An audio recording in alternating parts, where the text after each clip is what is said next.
just joined. But what we're going to do is we're going to keep telling people to if they have to come over to our YouTubes. Okay. Where's the comments at? All right, hold on. Oh, there's already people in the chat over here on YouTube. Okay. Oh yeah. We're already live, bud. Oh, I see that. All right. Okay, here we go. Okay. Hey guys. So welcome. Oh, okay. Go live. There we go. All right. So welcome, guys. Today we are going to be exposing Pink Cat Sarah. We tried to do this a couple weeks ago with Alicia. Alicia is the young lady who is, she's an autistic young lady. And why is it echoing? Ryan, you got to turn off your YouTube so it does. I did. No, okay, Matt, can you? I'm here. How am I hearing myself? Okay. No, Ryan, did you mute YouTube because it's coming through your screen? My. Okay. Let's see. Okay, I think it's okay now. Okay, so we're good now. Okay. I'm going to turn off my volume. Yeah, turn off your volume. Yeah, turn off your volume on YouTube. That's the problem. I'm echoing through your computer. Okay. There we go. You still hear me though if I turn my volume all the way down. Everything's good now. Okay. Okay, now we're good. Yeah, okay. I can hear you. All right, guys. I'm really sorry. Oh, here, I need to put my face up in here. I'm really sorry that it took us so long to get up here. We were trying to get everything together. Like I said, a couple weeks ago, we tried to bring on Alicia to share her story, and it went epically wrong. Another channel had notified her father through her mother. They sent the link to her mother, and she was at her grandparents' house, and they burst into the door. Her father on live started screaming at her, and then they began to proceed to try to get guardianship over her from all of this. Sarah has convinced this family that what's wrong, Ryan? YouTube is saying there's a heavy echo. Yeah, I'm hearing an echo over here. No, they're saying there's a heavy echo on because we're going to StreamYard and here, so we're it's going to echo. I'm sure. If I move this away, does it help at all? Okay. Did you mute my mic? No. Because they're saying it's really bad. The echo's bad. Okay, I'm going to mute your mic over here, and then they can just hear this. You talking here. Does that help? Talk again, Ryan.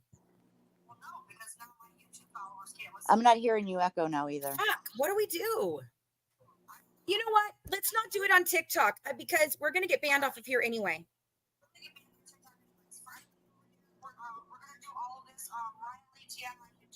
Right. Yeah.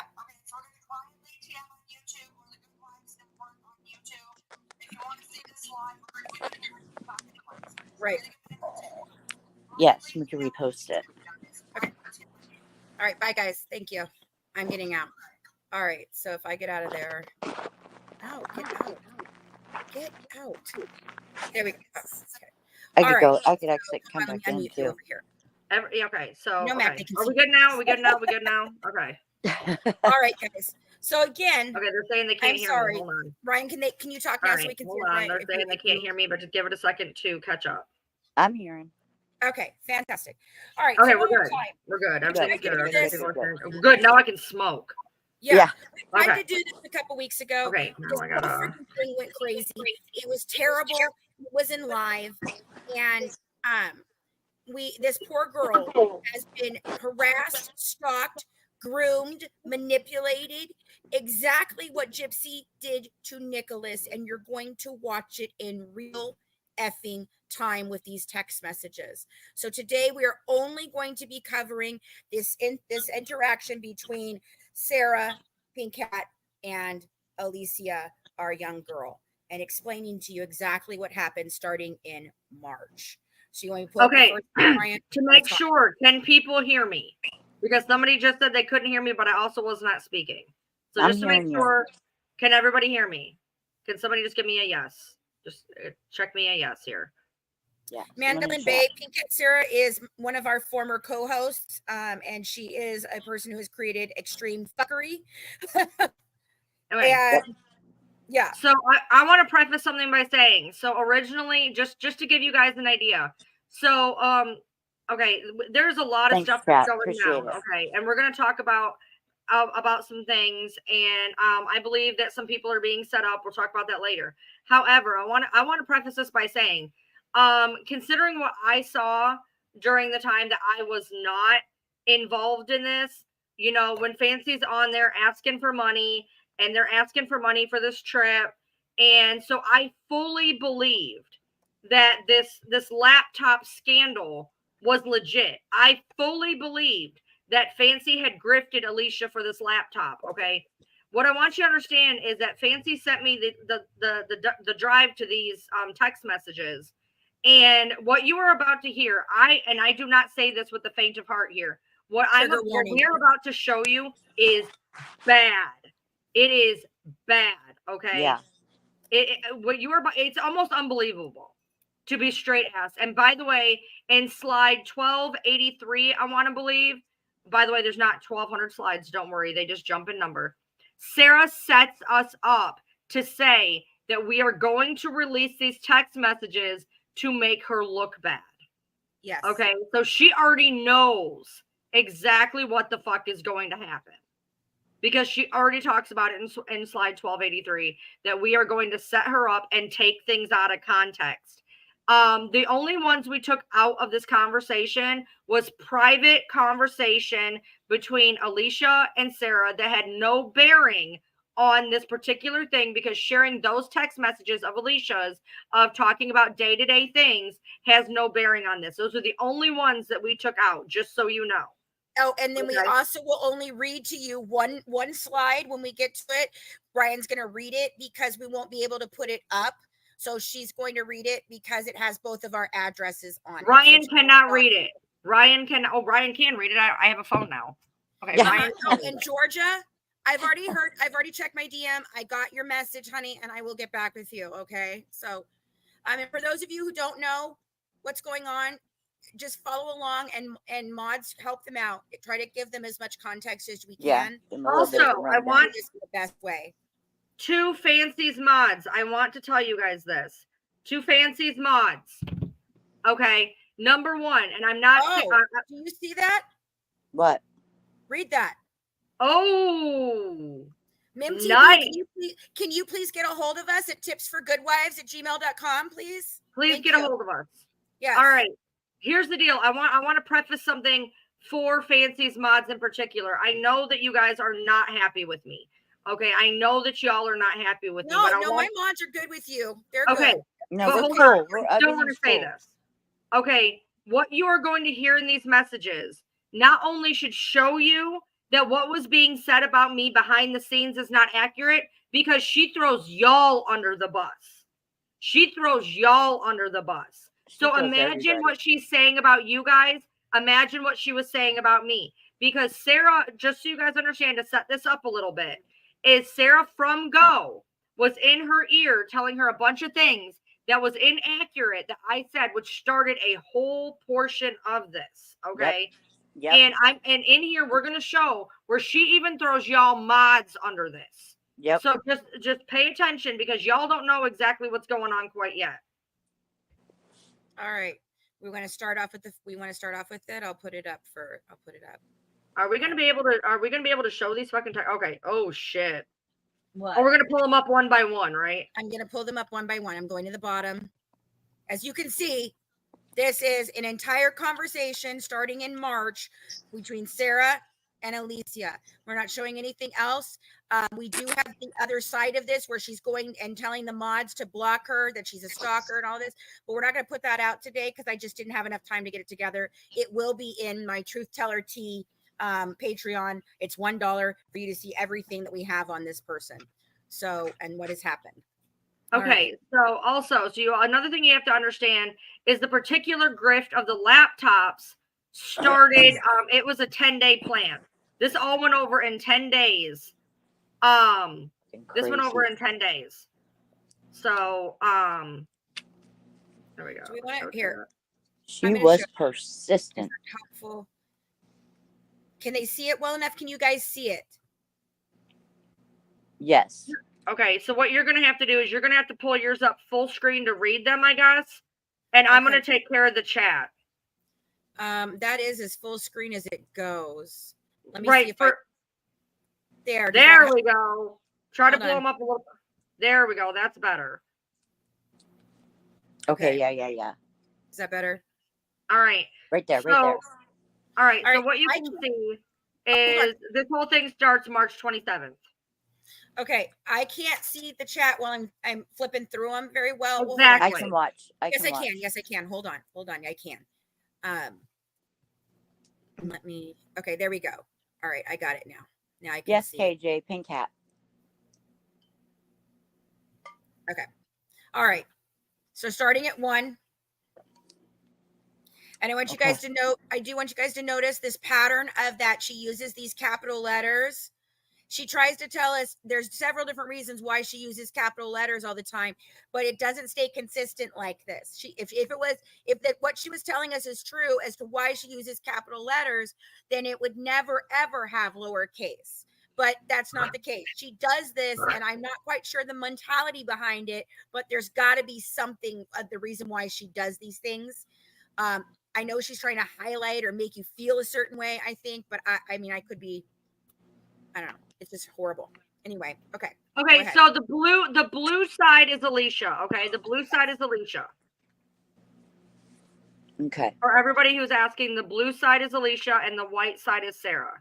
Sarah is Sarah Pink Hat, and Sarah's the one who has put out a lot of really bad rhetoric towards me, towards Fancy, towards Alicia.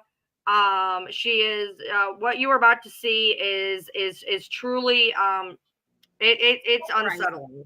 Yeah, it's very polarizing. Okay, I'm gonna go to 122, Ryan, which is where the conversation really gets to start to pick up, right? Right. Okay. We're gonna read them to the chat. Okay, we're gonna read them. Okay, do you want to go ahead and read them? You want me to read them? Okay. Let's see here. Let's see. Here's where it starts down here. All right. On April 14th at 5:05 p.m. Do you think Fancy will be up to talking to me on Messenger this week, or should I wait to talk to her next week? And she says, well, her computer just crashed again. There's a short in the charging point that she's been dealing with for days. Ugh. You consider messages, and maybe she can answer it on her phone if she sees it. And Alicia asks, what kind of computer? And she says, I don't know. We both need new computers badly. That's that one. Okay.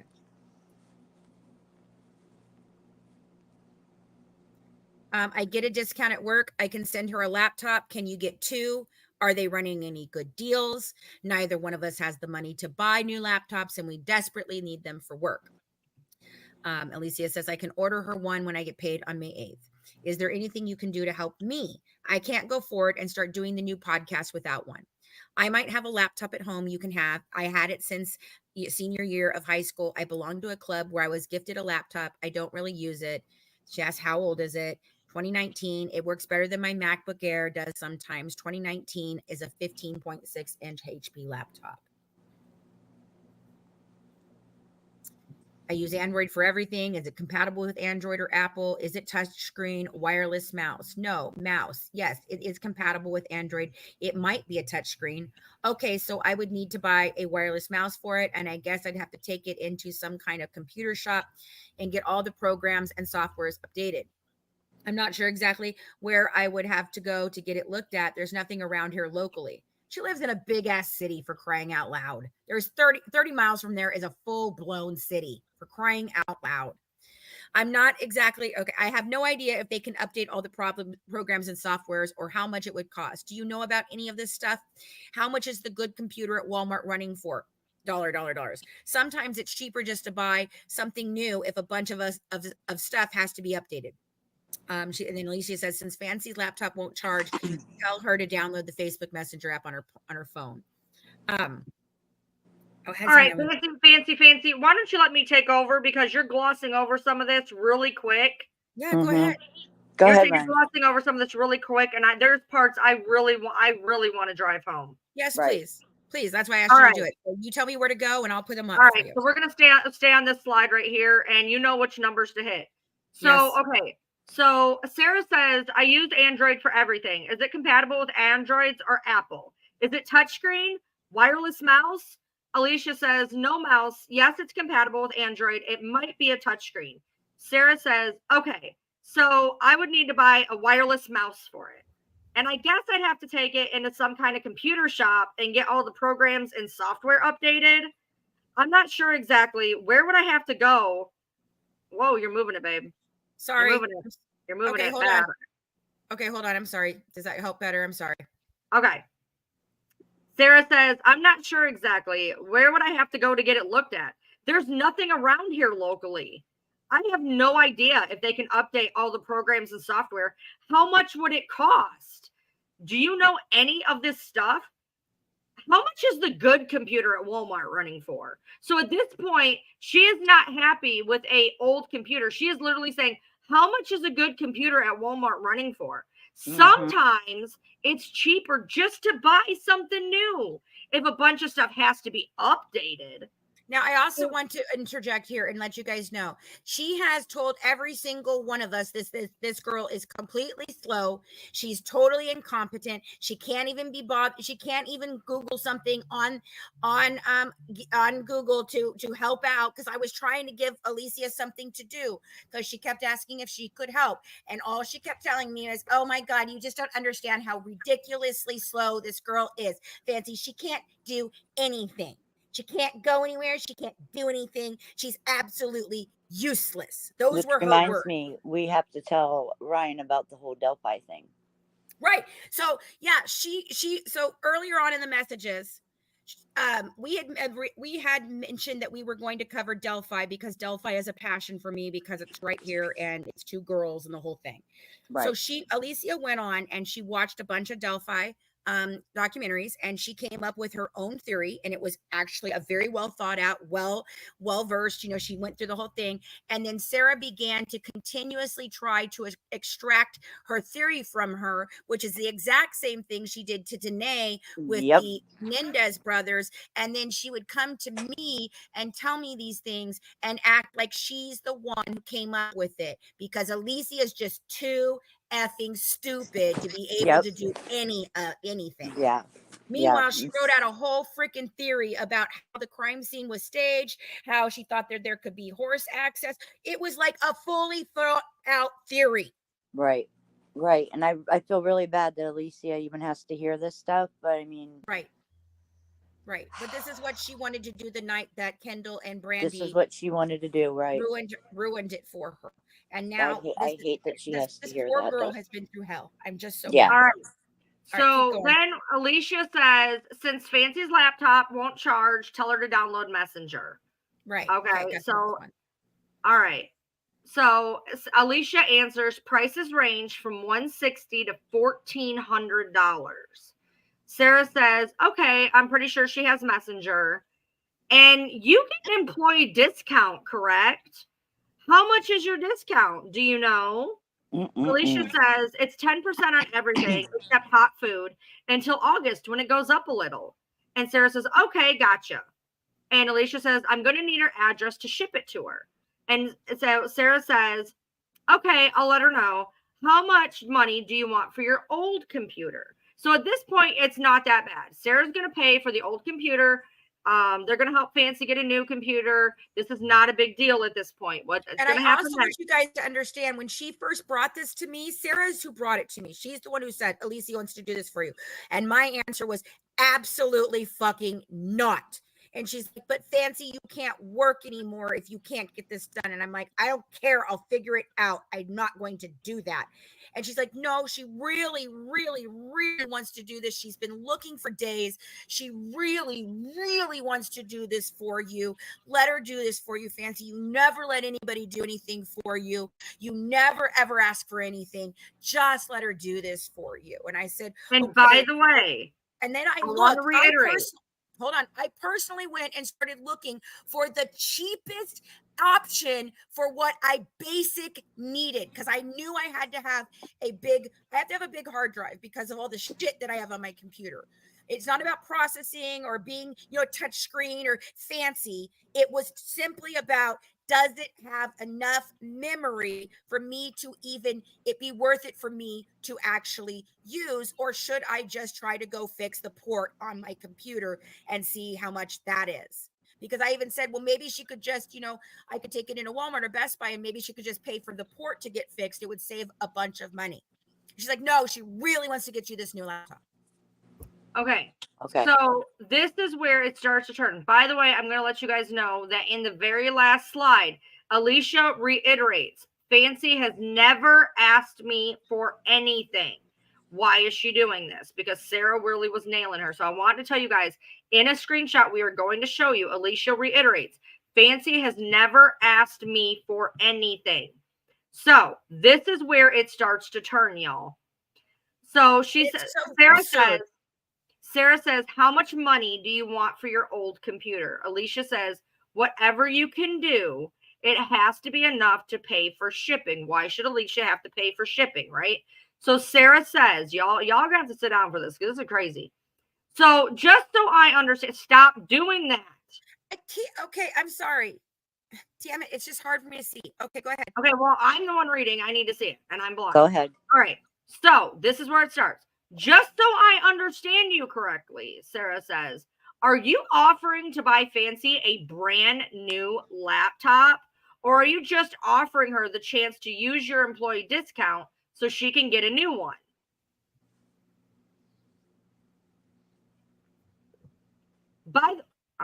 Is this the right one already? Yeah. Okay. By the way, does Walmart still have layaway plans for computers? I'm going to go look at computers online. They have a sale right now.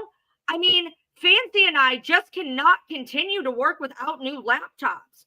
Hers is old and it went out, and I never had one.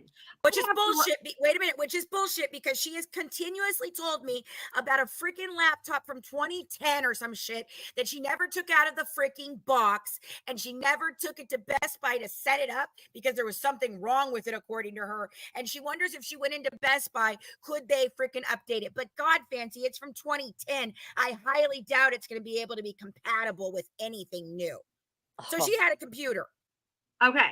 So hers is old and went out, and I never had one.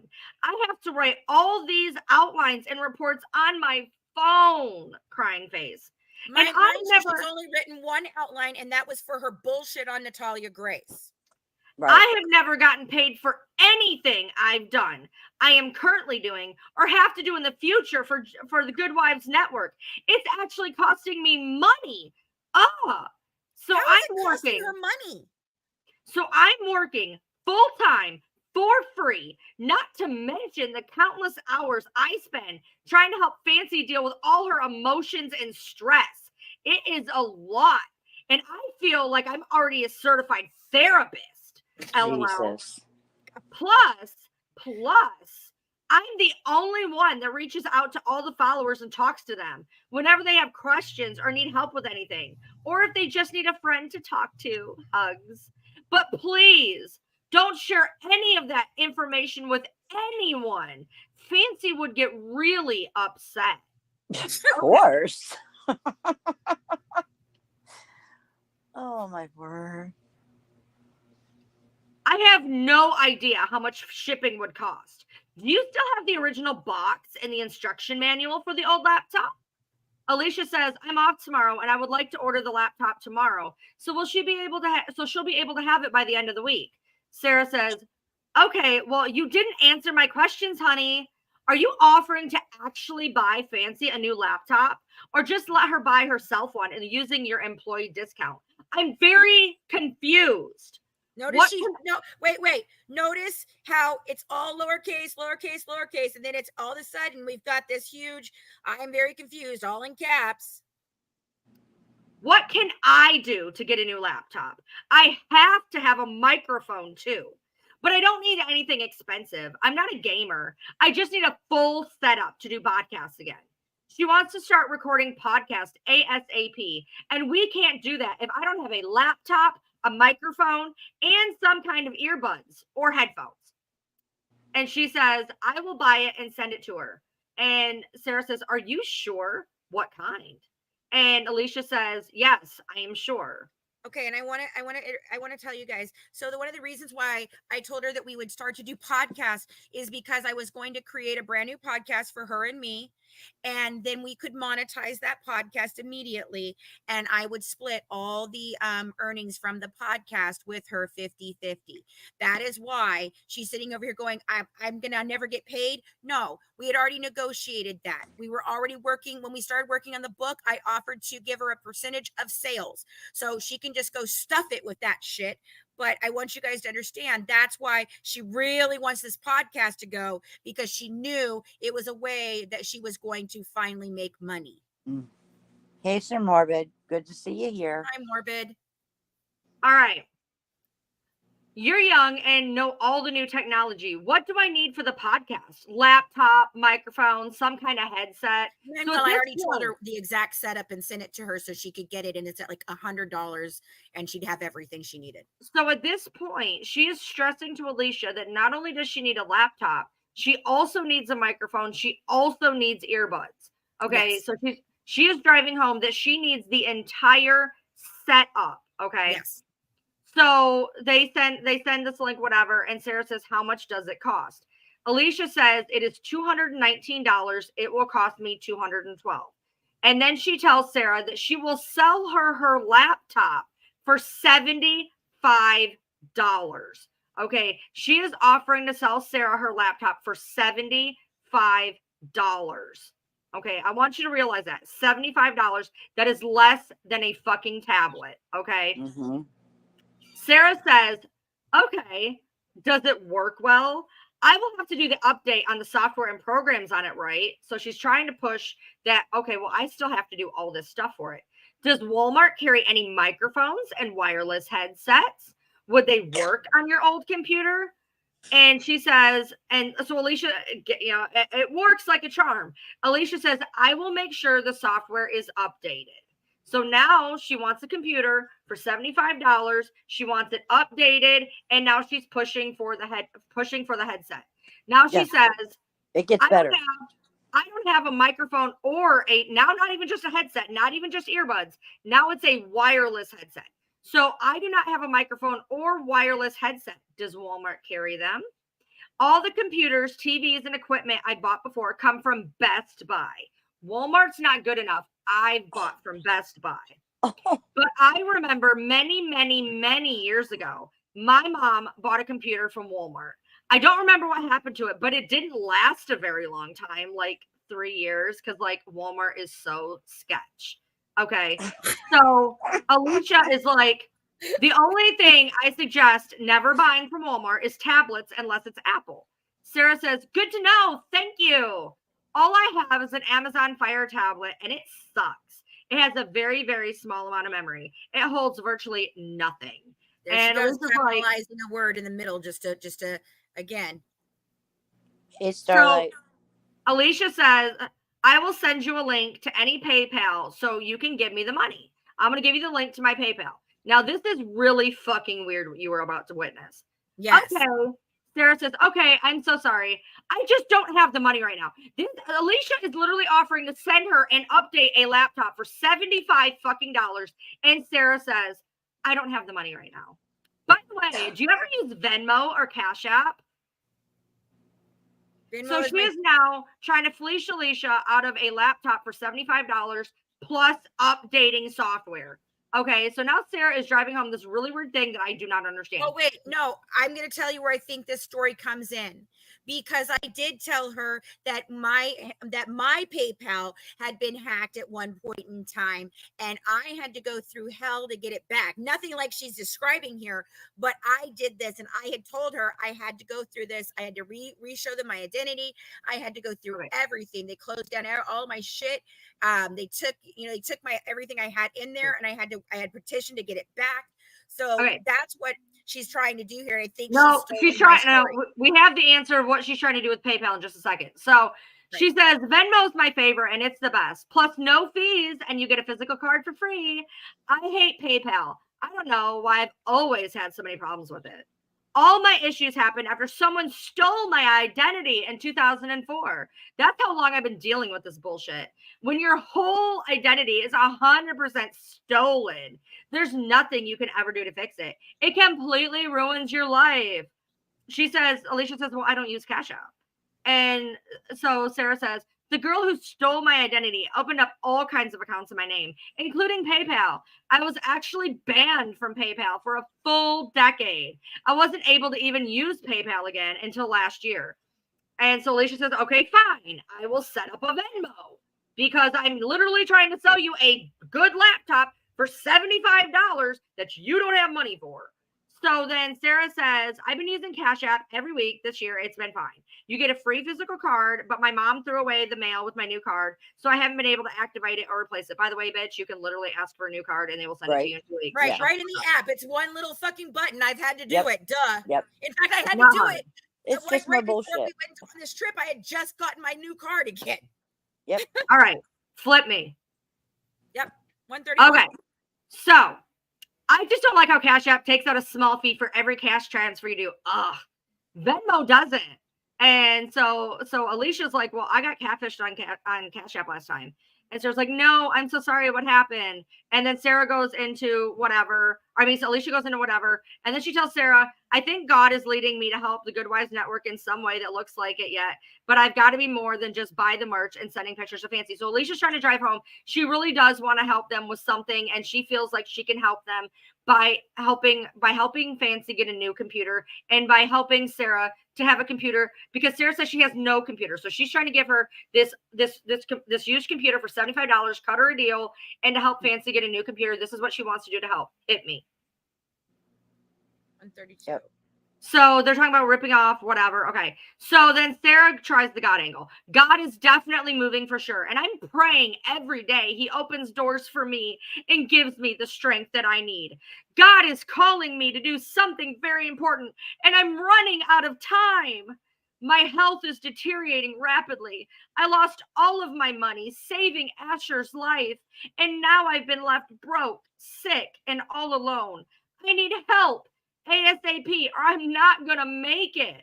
So she is like really driving this shit to Right, Alicia. and this is what she told me too. Yes. This is how she came to me and told me, like, I'm dying. I don't know how long I'm gonna be here. You're gonna have to. That's why she tried to get me to go and talk to Toddy.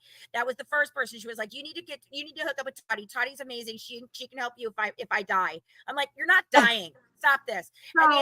So then she asked, we really need to find you a new co-host because Fancy, I am dying and I don't know how much longer I'm gonna be on this planet. Okay, so then Alicia, so they're using the God angle, and Alicia's like, I'll pray for you. And Sarah says, thank you. I just know I'm running out of time. It's been stressful, I think. Okay. So she says, Fancy, I told her about the laptop. She says she has to have an 8 to 16 gig RAM laptop. That's not even that big. Okay, she picked 3 different ones out of the website. One is on sale. I'm forwarding them to you now. Okay, so Alicia says it'll probably be the second one. The other 2 are out of my price range right now. Did you get her address? She said the second computer is a really good deal. Do they have 2 in stock? Y'all ain't going to believe this. Mm-hmm. 135. That's okay. 135. She sends her address. Okay, hold on. 135. We cannot show that one because y'all are sketchy. So she says, do they have 2 in stock? I see it's on clearance. I'm very interested in it too. And Alicia says, hold on. Let's at least tell them what was on 135. So she's trying to get the address. That's what I'm reading. Shut up. That's are you? That's okay. what she's reading. I have it right here. So Alicia says, I know it's almost half off. And so Sarah says, Alicia says that Ryan is dying. Okay.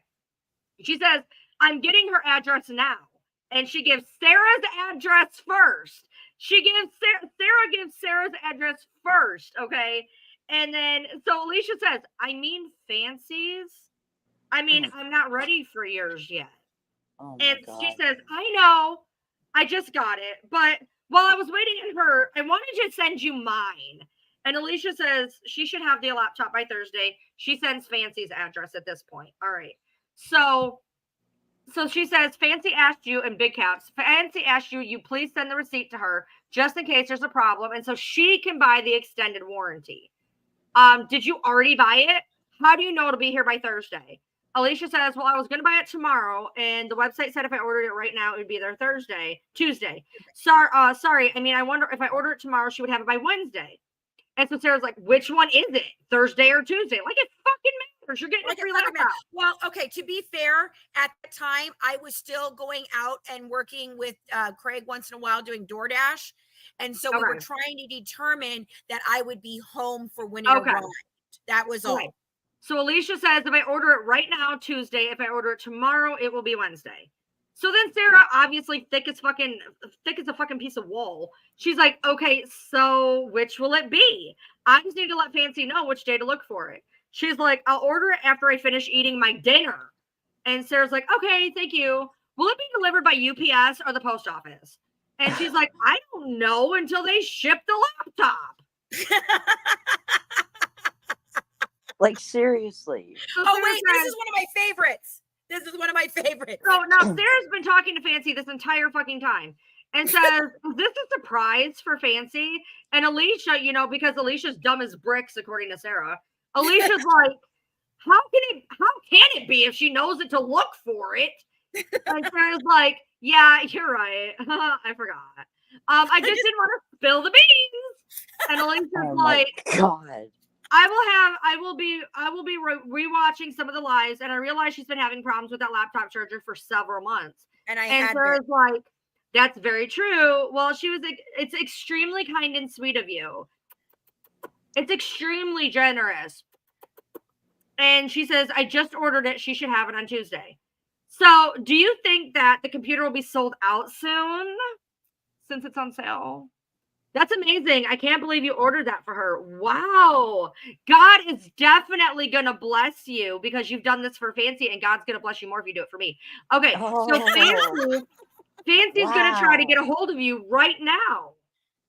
Y'all, this will get fucked. This will get fucked up. Y'all don't even understand. It gets worse. It gets way worse. Yeah. And so I'm just speechless. And I was, and I did. And I called her and I thanked her on the phone. And I said, and when it gets here, baby, I will do an unboxing video for you. And this is very important. Okay. I said, I will do an unboxing video for you. I'll give you a shout out and I'll thank you for it. And she was so excited that I was going to do that because it acknowledged her, which is what every creator on the fucking earth does when one of their supporters gives them something. Okay. Exactly. So I wanted to do this. Well, then it's going to happen. I do the unboxing and she loses her noodle, comes to me and is like, you have to take it down. You can't do this. And I'm like, I don't understand what you're talking about. It's already up. I'm just thanking her for it. No, everyone is going to be very mad at you. And I'm like, why? Why would they be mad at me?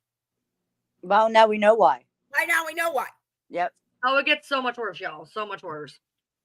Because I was one of the ones that believed Sarah. All right. Hit me. That's it. You shouldn't get down to the bottom, did you?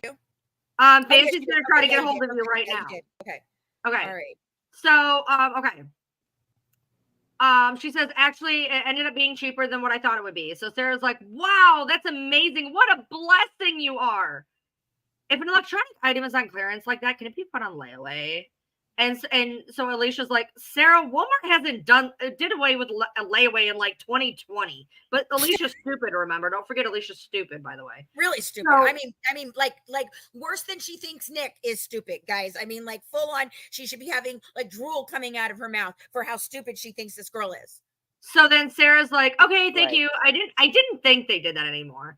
I asked you about it earlier and you didn't answer. So I thought maybe I was wrong. But like, thanks to the confirmation. And Alicia's like, okay. Instead, they use monthly payments as a way to get customers' wallets. And Sarah's like, how does that work? I'll have to Google it. And Alicia's like, apparently I have to reorder the laptop. Walmart canceled the order.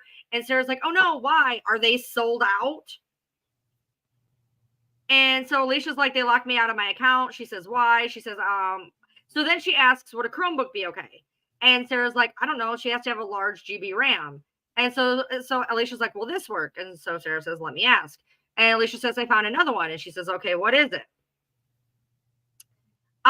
Is it okay? And she's like, well, I'm waiting for an answer, but probably the first one. She said yes on this one. What happened to your first order? And she says it canceled the first order. She says, why? And she goes, well, if that, and so Alicia says, well, if she goes with that one, she's not going to get it till after April 23rd. So Sarah's like, okay, she's not near her phone now. She's with Craig and Wyatt. She just got home. Is there any way to order the first one again?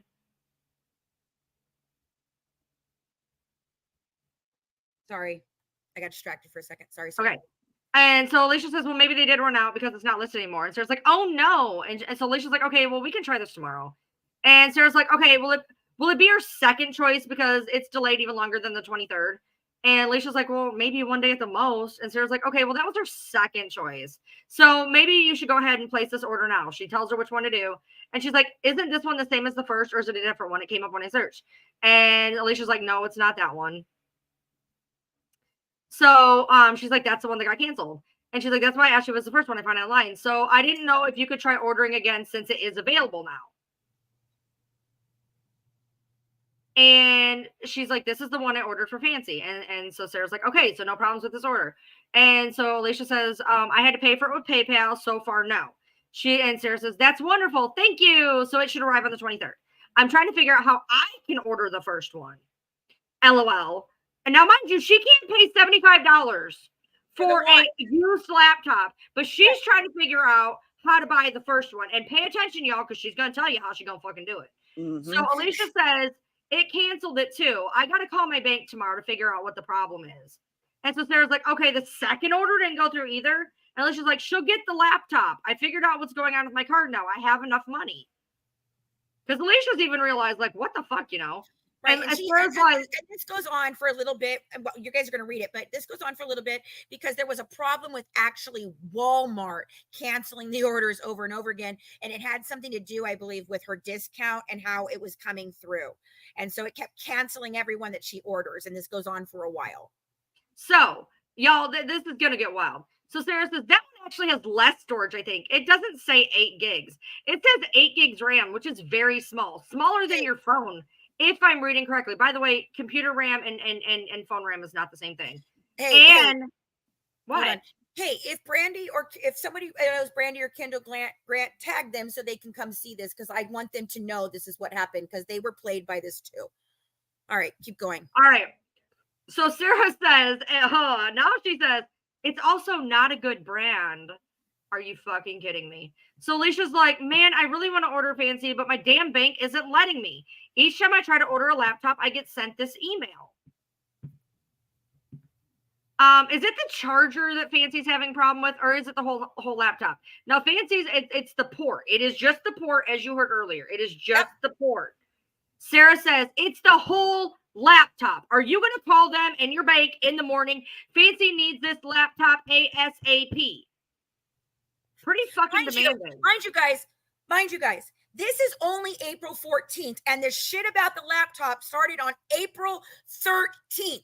We've only been doing this for one freaking day, guys, and this is how much fucking manipulation she's put into this girl. One fucking day. Okay, so if the bank still doesn't let me order Fancy a laptop, we got to figure out another way to get her laptop. Sarah's like, yes.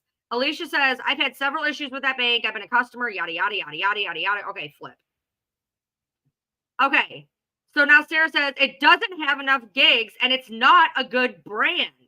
And Alicia says, I tried reordering the first laptop. And Sarah says, did it work? She says, give me a half hour to see. And so Sarah says, oh, y'all. Sarah says, I'm trying so hard to get it myself. This is such a great deal. And they've been selling out fast, and you're only allowed to buy 2 per person. I begged my mom for help, and she refused. She won't even do a firm payment plan and let me make payments. I can afford it, and she has great credit. Hold on. Wait a minute. Let's ask you, how can you make payments and you can afford it when you only make $500 a month and you have nothing? How can she make payments when she can't afford $75 to give Alicia for the fucking laptop? So right, she says, better. Wait till you get down to the $6,000 down here. Oh, that's much better. My parents haven't done one damn thing for me my entire life. Nothing. And I gave up my business, my income, my relationship, my move to Florida, my entire life savings to save Asher's life. I also also gave a ton of money to my daughter and my niece, who took the money and blocked me on social media after they got what they wanted. And it was close to $6,000. I should have used that money to buy myself a laptop. I don't buy myself anything. Nothing. By the way, that Asher is the baby that she claims she rescued, who has who was addicted to drugs when he was born, and then all of a sudden somehow she got really sick, and her daughter ended up, the daughter that she's talking about who took all the money from her, yeah, her daughter ended up taking the baby, and she adopted the baby, and now she won't even let her see the baby because she can't understand that the baby is no longer her baby and it's her daughter's baby, and so she should be a grandmother and not the mom. It just goes on and on and on and on. And this is also the child that she claims that Bree took off her Facebook to dox. So this 50 some odd woman is literally blaming her mother for not letting her have a laptop. Okay. Literally, why aren't you getting a firm? Why aren't you doing this? Why aren't you making payments? And why, if you can afford a payment, can you not afford $75 fucking dollars to get a laptop because you don't have one? And you should be happy with what you can get. Hit me. Okay. Crossing my fingers didn't work, Alicia said. And Sarah says, me too. So is Fancy. She is really, really upset. So am I. Sometimes when you use a card for the very first time, the bank flags it for unusual activity. All you have to do is call the bank and let them know it's really you. Oh no. And so now Alicia's like, I don't want her to be upset about this. I don't want her to be upset with me. And Sarah says, she just really, really got her hopes up. And Sarah said, go ahead. Go ahead. Okay, so I want you guys to understand. Yes, was I upset? Of course, because I had been holding off going to Best Buy or wherever to freaking get my laptop, a quote for it, because I was like, well, I'll do that later, and then maybe I can get mine fixed and send you this one, and then we'll both have one. So she says it's not a new card, blah, blah, blah. So now Sarah's like, is it an issue with PayPal? This is why I hate PayPal.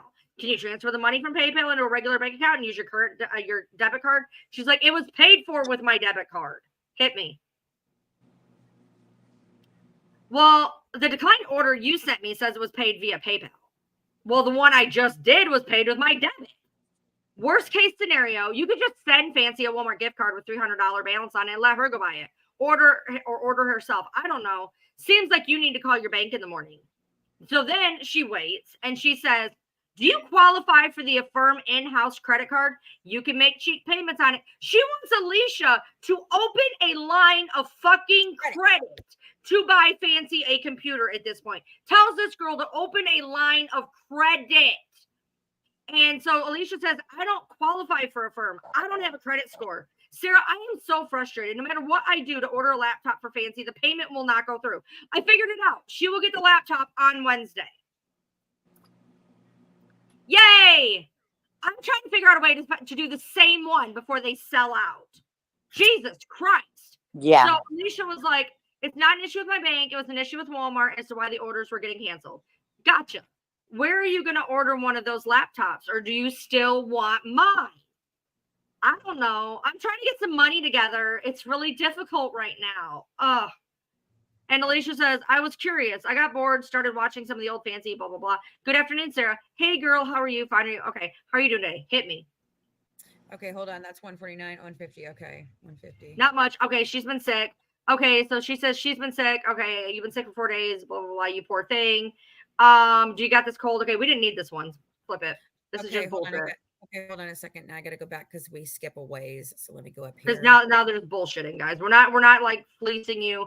There's just a lot of like, did you watch this movie? All right. Oh, there you go. 157. Okay. So I bet the whole thing is super annoying. Blah blah blah blah. Okay. So then she says, Sarah, do you want my old laptop? And Sarah says, I don't have money for it right now, but I'm working on it.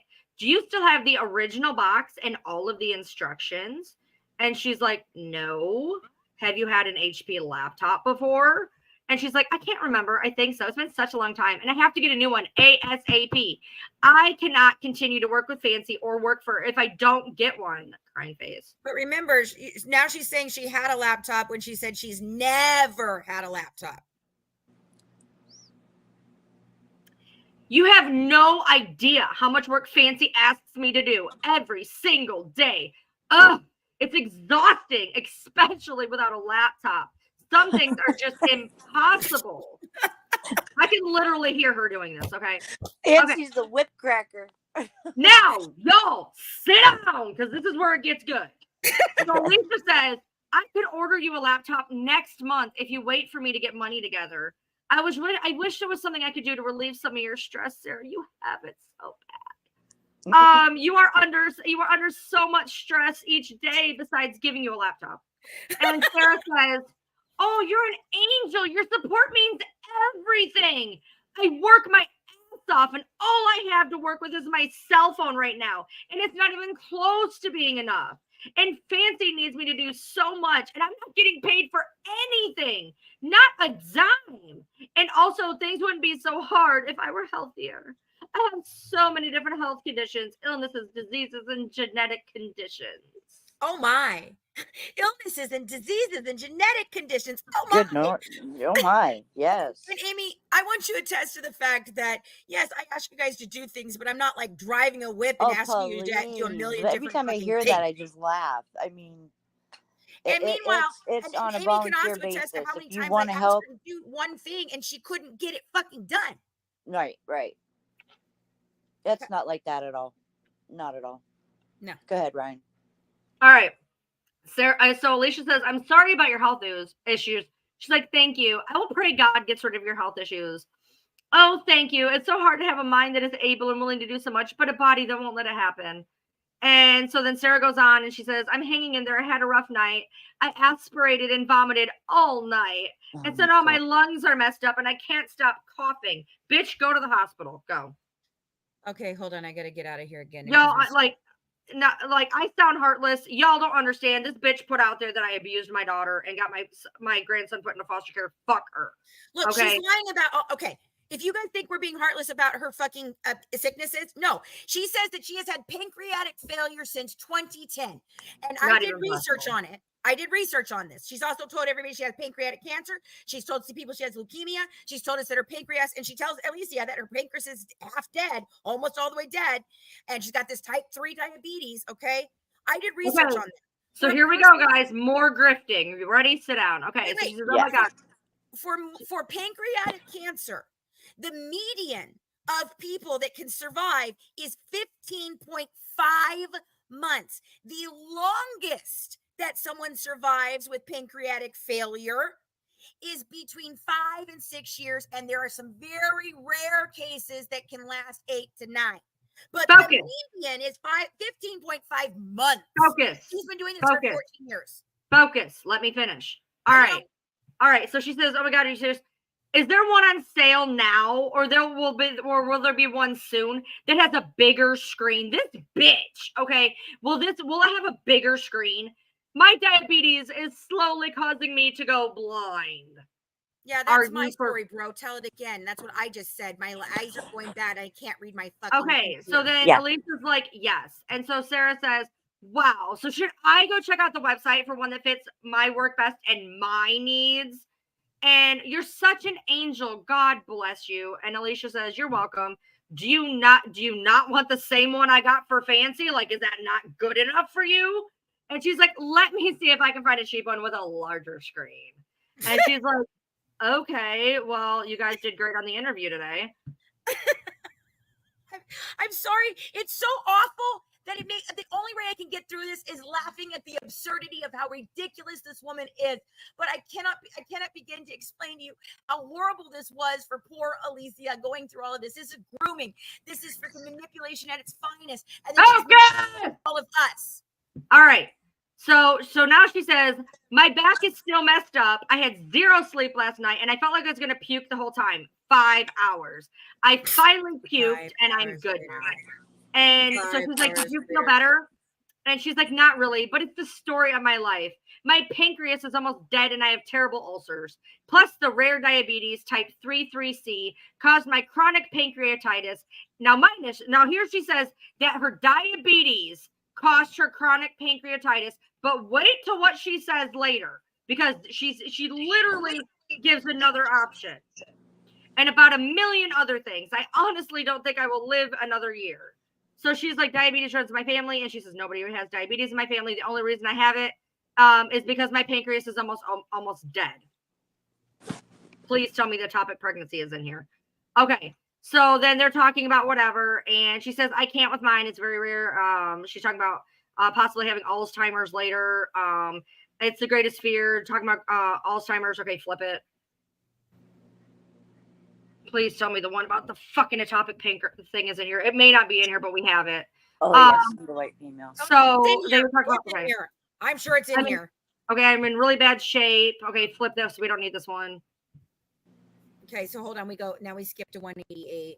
I don't know if we have the one about the ectopic pregnancy. Okay, so so the original thing she says is that her pancreas is bad because she had an ectopic pregnancy that destroyed her pancreas. By the way, that is in here somewhere. I don't know if it was in here, but so she went from pancreatitis for diabetes and pancreatitis because she had an ectopic pregnancy. So right there, that should tell you something right there.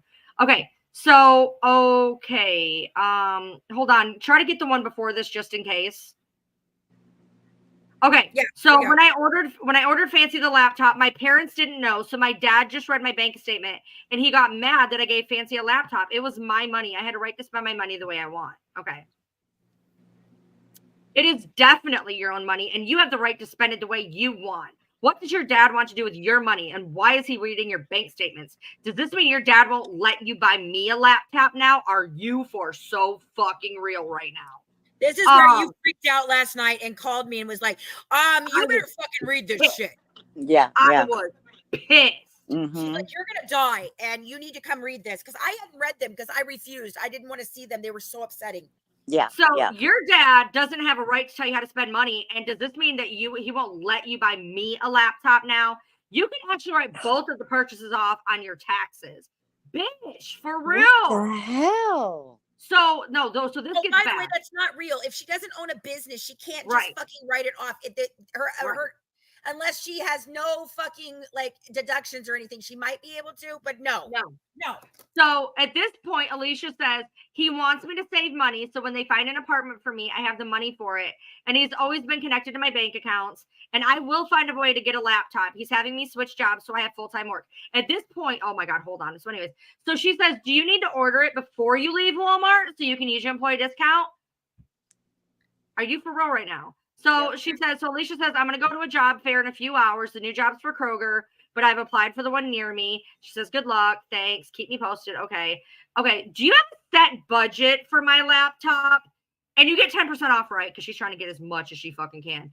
And she's like, the top of my budget is the laptop I got Fancy. Do you have the money if I just sell you my old laptop?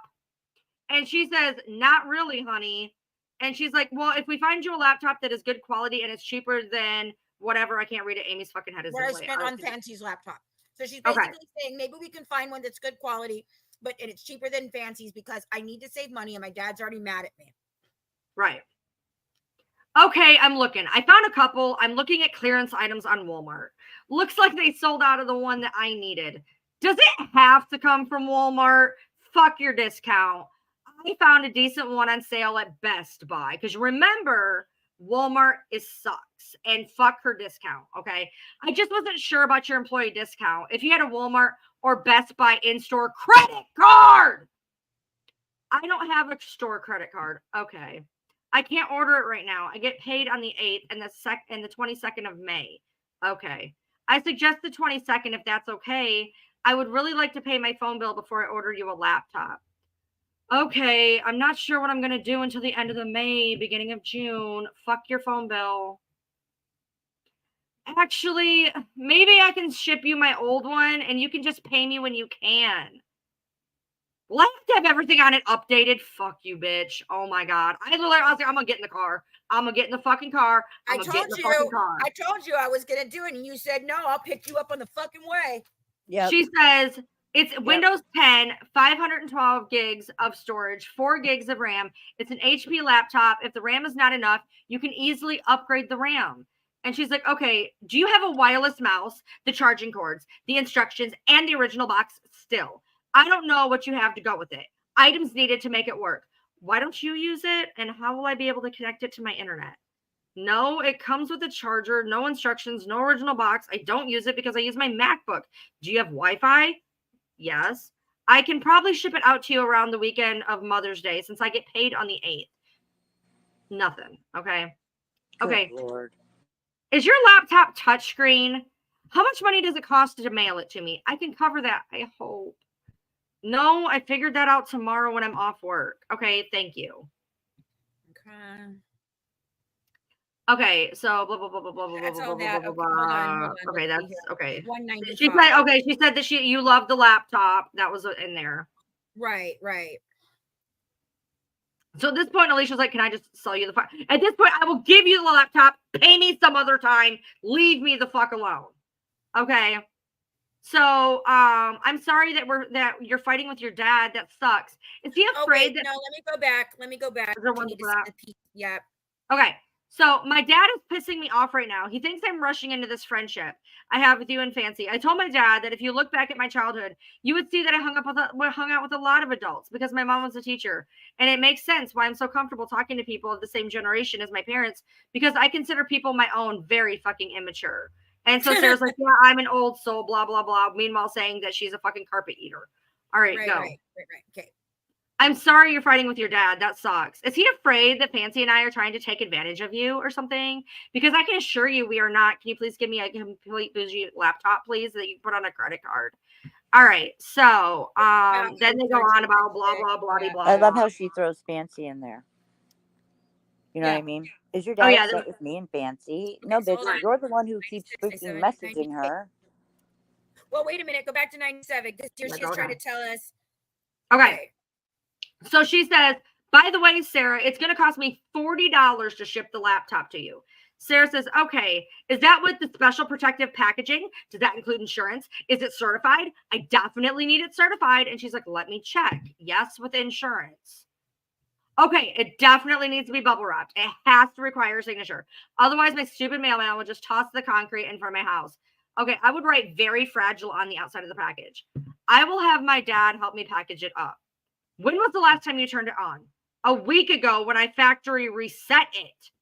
Okay, cool. So it still works. The charger still works. You're 100% sure. Yes, it works. Did you check the charger?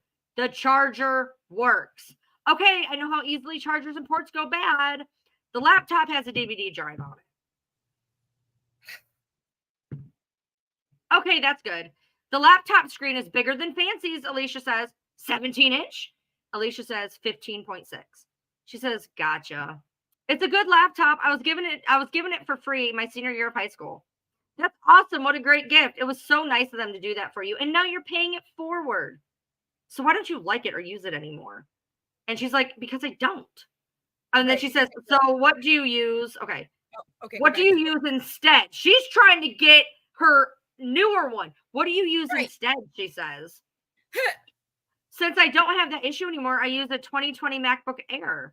That's cool. I bet you like it a lot better. How old is the laptop you're sending? What year did it come out? 2019? Is that the year it was actually made and came out? Or was that the year that you received it? You may have gotten it in 2019, but I wasn't for sure if that was the same year it came out for sale. I'm trying to see if I can buy an instruction manual for it. So that's why I'm asking about the make, model, and year. So she's going to buy an instruction manual, but she can't be bothered to send Alicia the $40 for the fucking shipping. Nice. Right. All right, let's see. I don't think we need anything else. Okay. Oh, yeah. So no. Is this the one you're currently using or the one you're sending? So she literally tries to drive. Are you sending me the MacBook Pro or is this the one you're sending me the old one? She's like, I'm sending one similar. So it's pretty basic then. And so she was like, yeah, they give it to me, blah, blah, blah, blah, blah. Right, Bank, so blah, blah, blah. Okay. To 223 here. You see, there's all this other shit. Okay, there we go. 223.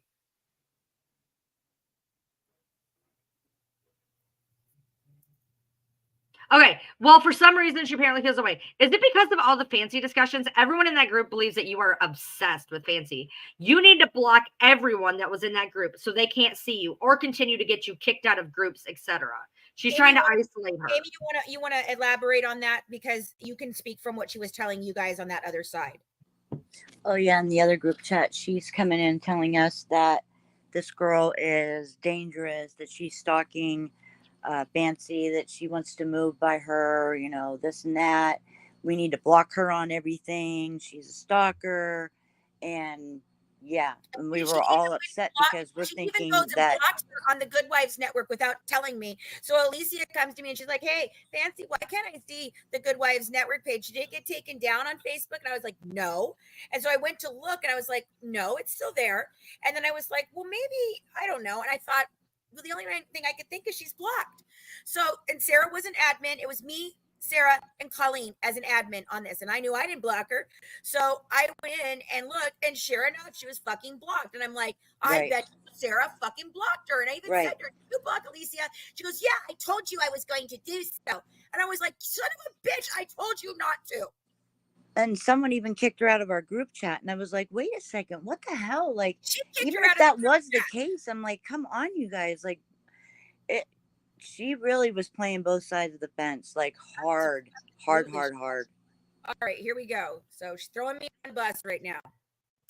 Throwing everybody. Block them all. That's just my advice. They all stab me in the back. I don't talk to any of them anymore. And I was Macy's only friend. She came to me in January and asked me to help her with her TikTok page, and we both started a bunch of group pages together. I was so good to her. And the Gypsy files that you caused a bunch of fuckery with, is that the group pages that you did? Yeah, yeah.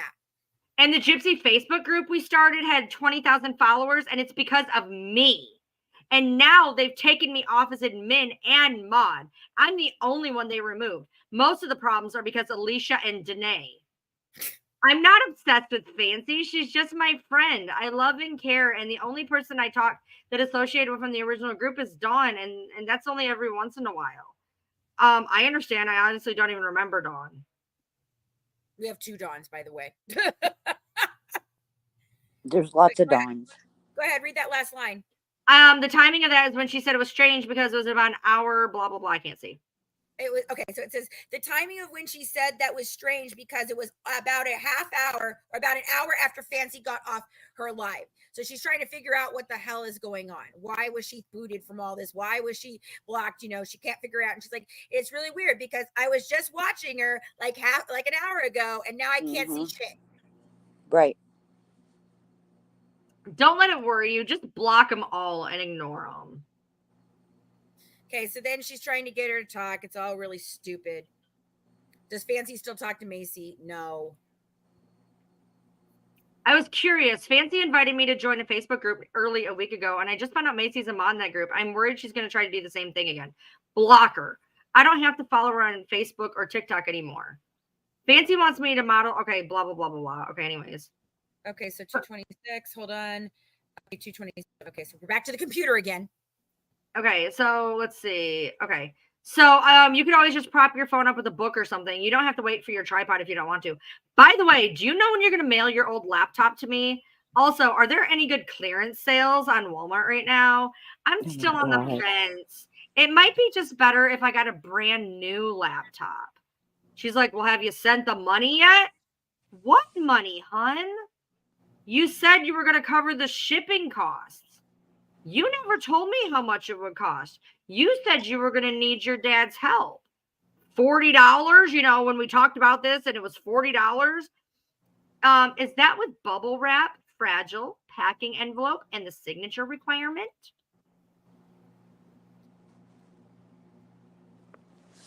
I probably need to check online and see what Walmart has on clearance right now, too. But by the way, how are things going to work? Have you been working much? With insurance for the laptop? No, they've not been giving me many hours at work. For instance, I only got 3 days this month. So $40 with insurance, bubble wrap, packaging, and signature requirement. I think so, but I will double check in the morning. Oh, wow. I wonder what was going on at work because you've been online a lot lately. So I assumed you weren't working as much right now, but please buy me a brand new laptop. Will your hours go back up soon? Have you thought about going to work somewhere else? Didn't you have a job interview? I hope so. None of the places around me pay as much as Walmart. I believe the hours should pick up summer, hopefully. I did have a job interview and a rejection email. I had a feeling that would happen as soon as I applied because it always happens to me with Kroger. I got you. I'm sorry. I understand. Walmart is better for me. That's good. Yada, yada, yada. Yada, yada, yada. Right. Okay. Come on. 29. Okay, blah, blah. Okay. Did you find everything? No. Hold on. Let me go back. I thought it skipped. I didn't think it. I didn't think I was. Did you find out everything about the shipping with the final price on everything? This bitch has told you $40 50 fucking times. Well, I have to take it into a computer place to get it updated. Insurance for the laptop included the $40. Has Windows 10, which could last a couple more years. Then yes, you would have to upgrade it. How much does the signature requirement cost? It used to be like $15. Yeah, $5 to $10. That is why I said $40. It includes the insurance, the signature requirement, the box, and the shipping label. Okay, I'm gonna get my hair done. Blah blah blah. Okay, they're starting to talk about hair. Right. And oh no, that's actually very interesting about the hair color thing, because she liked my hair that I just got done. So she was like, I wonder if it would look pretty on me. And so Sarah goes through this whole thing of like, well, red should not, if you go for red, you should just get a different one. So if you don't like it, blah, blah, whole fucking thing. And then she comes to me and she's like, oh my God, Fancy, she dyed her hair to match you. I told you she's a stalker. Yep. 33. Yep. And came to us and say, Vance just accepted this gift from her. This girl has been stalking her. Yeah. All right, 223. Had us all up in arms about it. We already did the 223. Where are we at? What number are we at? 241 to 242. Okay. I think that's where we are. 241. 241, yeah. Hold on. Okay, that's not 240. There we go. Okay. I know you said your dad was going to help you mail it out. Can you please make sure it is number 1, bubble wrap? It's marked. Number 2, fragile on the outside. Number 3, insured. And number 4, requires a signature. If it doesn't have all those things, I'm afraid it will end up damaged. I have the worst postal workers. I really, really appreciate it. And then they're not going to have a live, yada, yada, yada. Right. Okay. So 242. Okay, let's see. No, we didn't need 242. Oh yeah, my dad will help prep the laptop to be shipped. I agree. You need to sync your naps. Okay. And then we go to 260. Again, this is a bunch of bullshitting. Yada yada yada. I promise you, there's nothing salacious in here. I would tell you guys. Right. I would literally tell you guys, because like I ain't got a ball in this fucking game on the fact that Sarah's a fucking cunt face bitch. No, we're not gonna do this and not be thorough. Right. All right. So have you ever blocked anyone on there? If so, who? If not, please don't start now. We're having big problems between myself, Amy, and Hello Starlight on YouTube. By big problem, I mean we can't see each other in the chat and we don't know why. And she said once, but Fancy also blocked that person because they said something negative about you. Well, please don't block anyone tonight. We have to get this mess sorted out. Keep an eye out for the weirdos. She's blocked. She's the one that's blocking everyone. She even blocked Alicia and took her off as a mod because she said she was fucking it all up. And so I couldn't trust her to even just be a mod. She goes, see, Fancy, she can't even be trusted to just be a mod and make sure that nobody's being shitty to you in the chat. That's how incompetent she is. Oh my God, I hate this bitch. I just, hold on. So then we go to 287. Okay, so that's that one. Then 287. 287. There you go. Okay, so she's been very sick, but she's doing better now. Was it allergies? She claims it was her blood sugar, but she doesn't really have diabetes. Why do you think she doesn't have diabetes? Because she's never been diagnosed with diabetes by a doctor. She doesn't take insulin. She doesn't even have a meter to prick her finger and check her sugar levels. Bitch, I don't check my sugar levels. I don't fucking take shots, and I am a whole ass diabetic. Plus, I take a pill. Plus, she eats tons of sweets. And carbs. She doesn't follow a diabetic diet. I know you don't follow a pancreatic failure diet either. I, on the other hand, really am diabetic. I have a rare form of type 3C diabetes. Okay. Some of us just know how to maintain our blood sugar, you kumquat. Right. All right. Next kumquat. Okay. I will be honest with you about everything. She claims to have diabetes, but that is a lie. She doesn't. She has to. Shit. Okay. Does she have PCOS? I'm not sure. She's not disabled either. She does not draw disability. She never has. She does not qualify. That's part of the reason she didn't get appointed to public defender. She also makes too much money, which I just found out. That's why they denied her.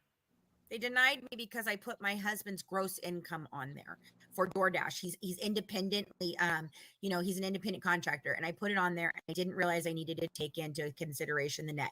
So then I contacted the court. They told me how to refile it. I've refiled it, and now we are waiting for me to get a public defender now. So bullshit. I do have disability. I do have disabilities. I do not draw SSI because if I draw SSI, then I can never make enough money to continue to keep my company running. So I chose not to. My husband works and I watch my grandson. This is how our family works. I'm so sorry that you don't understand the family fucking dynamic, you stupid fucking bitch. All right, moving on. 289. All right. She may not have a valid license. I haven't confronted her about it. I haven't confronted her about it, and I don't plan on it. I'm pretty sure that she knows that I know. Plus, I know many other things. And now, since these charges have been filed against us, she's treating me like shit. She rarely speaks to me now, and she's talking to Ryan Lee again. I hope she never treats me like shit, and I don't think it's a good idea for her to be talking to Ryan. She won't treat you like shit. She wants your money. That's all she cares about. And no, she should not be talking to Ryan Lee. But they're besties again, and I'm on my way out the door. But I thought she left. I thought she walked away. I thought she walked away. And at this point, FY fucking I, me and her had a 2-day conversation. We were barely speaking, and Sarah was saying that we were calling each other dicks. Oh yeah, we were not having good conversation. No, we were fucking both shitty at that point in time. Like we take little digs every fucking second. We were. But you were taking the steps to call the truth, and that drove her. We were trying to talk the truth at that point. And I want to say that real quick. Do you know why I'm here talking to Ryan, and why I can speak to her after the things that I know some of my followers think that she did? Is because Ryan called me up and she said, "Dude, I went back. I evaluated how the conversation went down between you and me on the night that we freaking, fell apart." And she's like, and I really was being triggered, and I really want you to see what happened. And then when she walked me through it and she showed me and she said, "Dude, I'm really sorry." And I said, "I'm really sorry too." And then we've talked for, after that to try to make our, we were just going to do it where we were just sharing the same common goal of exposing, the family, right? The Blanchards. But after that, I've been talking with Ryan and we realized how our entire relationship was absolutely 100% manipulated by this woman and the other side that was manipulating Ryan. And once we were able to get rid of all that bullshit, we realized we'd both been had. Sarah had told Fancy that the live that I went on where I was crying and saying that I lost my friend, please do not get in her DMs, please do not do her comments. Sarah went on, said that I was laughing about it, telling everybody to go after her. That is not what happened. And that I was saying all this stuff.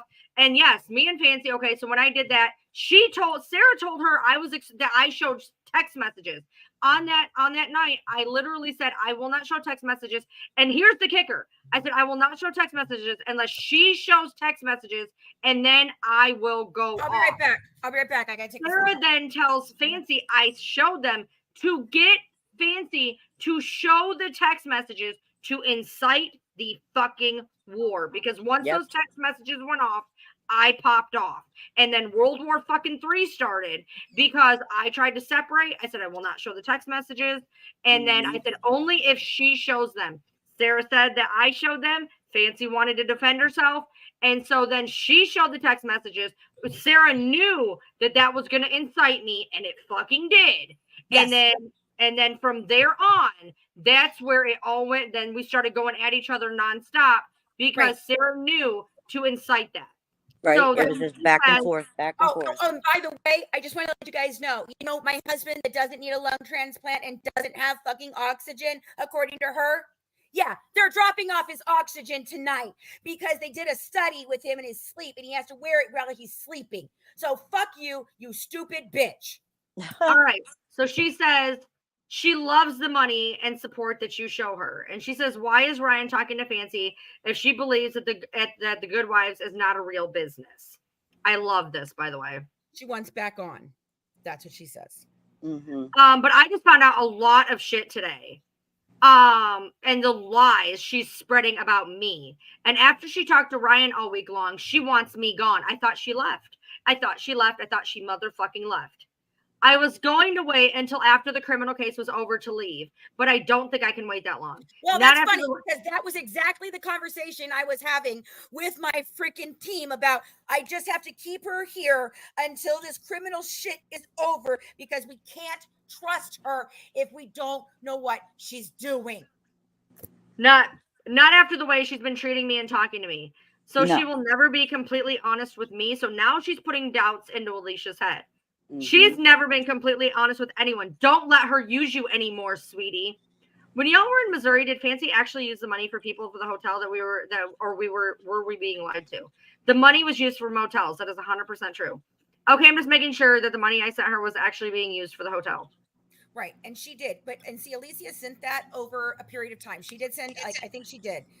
She sent it like $25 the first day. So as she was getting money, she was sending us little bits because of to help us. She was one of the only ones that kept doing that.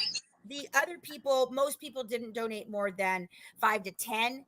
There were a few people that gave us 100, and then I know that Francher gave me 100 the first time, and then the second time when we had to go live, she sent another 100. So I mean, totally, I think between the two lives, we had anywhere between $1,500 and $2,000 for hotel, gas, eating, anything else. Like so, Right. we were scrimping, and I know that sounds like that it's a lot, but when you're talking about being away from home that And far, last you minute, can't go last eat, minute. all that. No, it's not a lot, especially when somebody's fucking ordering $80 worth of fucking pizza.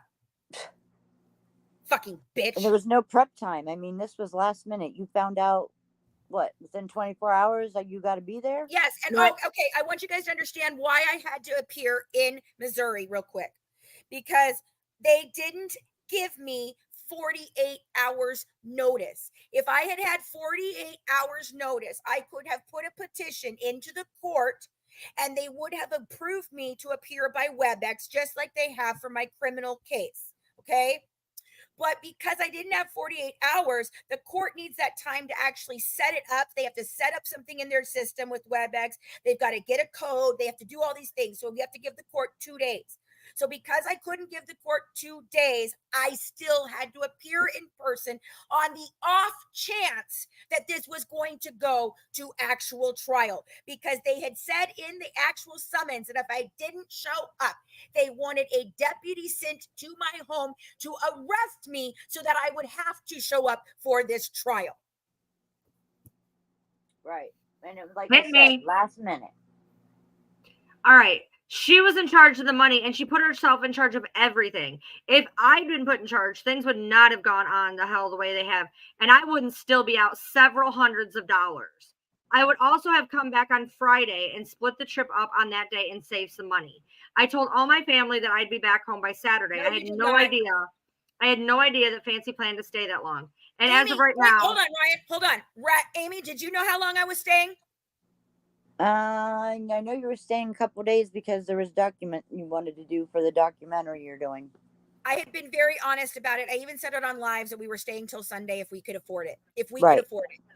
So as of right now, I have no money, no food, nothing, and nobody to help me. But mind you, I gave her $200 at the second, $230 after I left her. I seen the receipt. It's she did pay Sarah $200. I seen it. So as of right now, okay, I told you my bank account got hacked last week. Of course it did. Again? And my bank can't get the money. 2004. And the bank can't get the money back, so I'm screwed. Unlike Fancy, I actually am disabled. I only get $500 a month to survive on, and I don't get my check until July 1st. Oh, what the fuck? All right, hold on. Jan, just calm down. Put it down. I can't see when you do that. Yeah, Jan needs to knock it off. Just What is calm going down. on?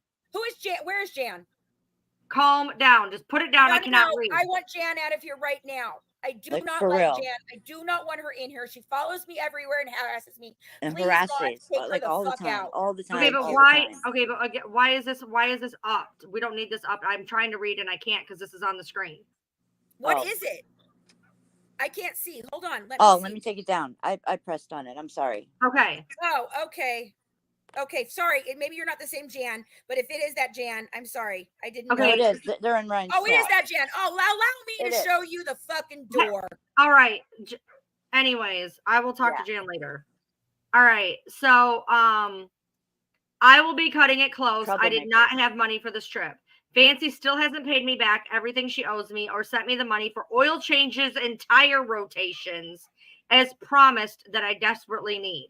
I never promised her that. We literally drove 5 hours away from her home, and she wants me to rotate her fucking tires, pay for an oil change, and whatever the fuck else she thinks her shit car needs.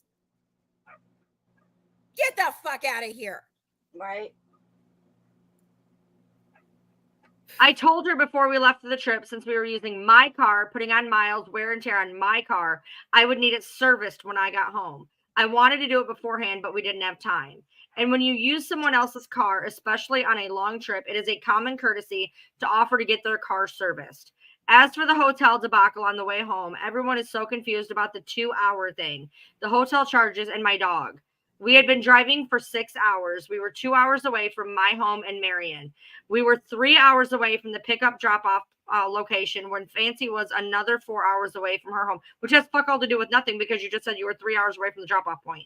So that's why we decided to leave a day early, break up the trip, because I drove straight through to get there, and it was almost 14 hours. Let me tell you something about the 14-hour thing, because I did door to door. It should have took 7 hours. Tell them what happened with the whole thing and why it took 14 hours, and I'll be right back.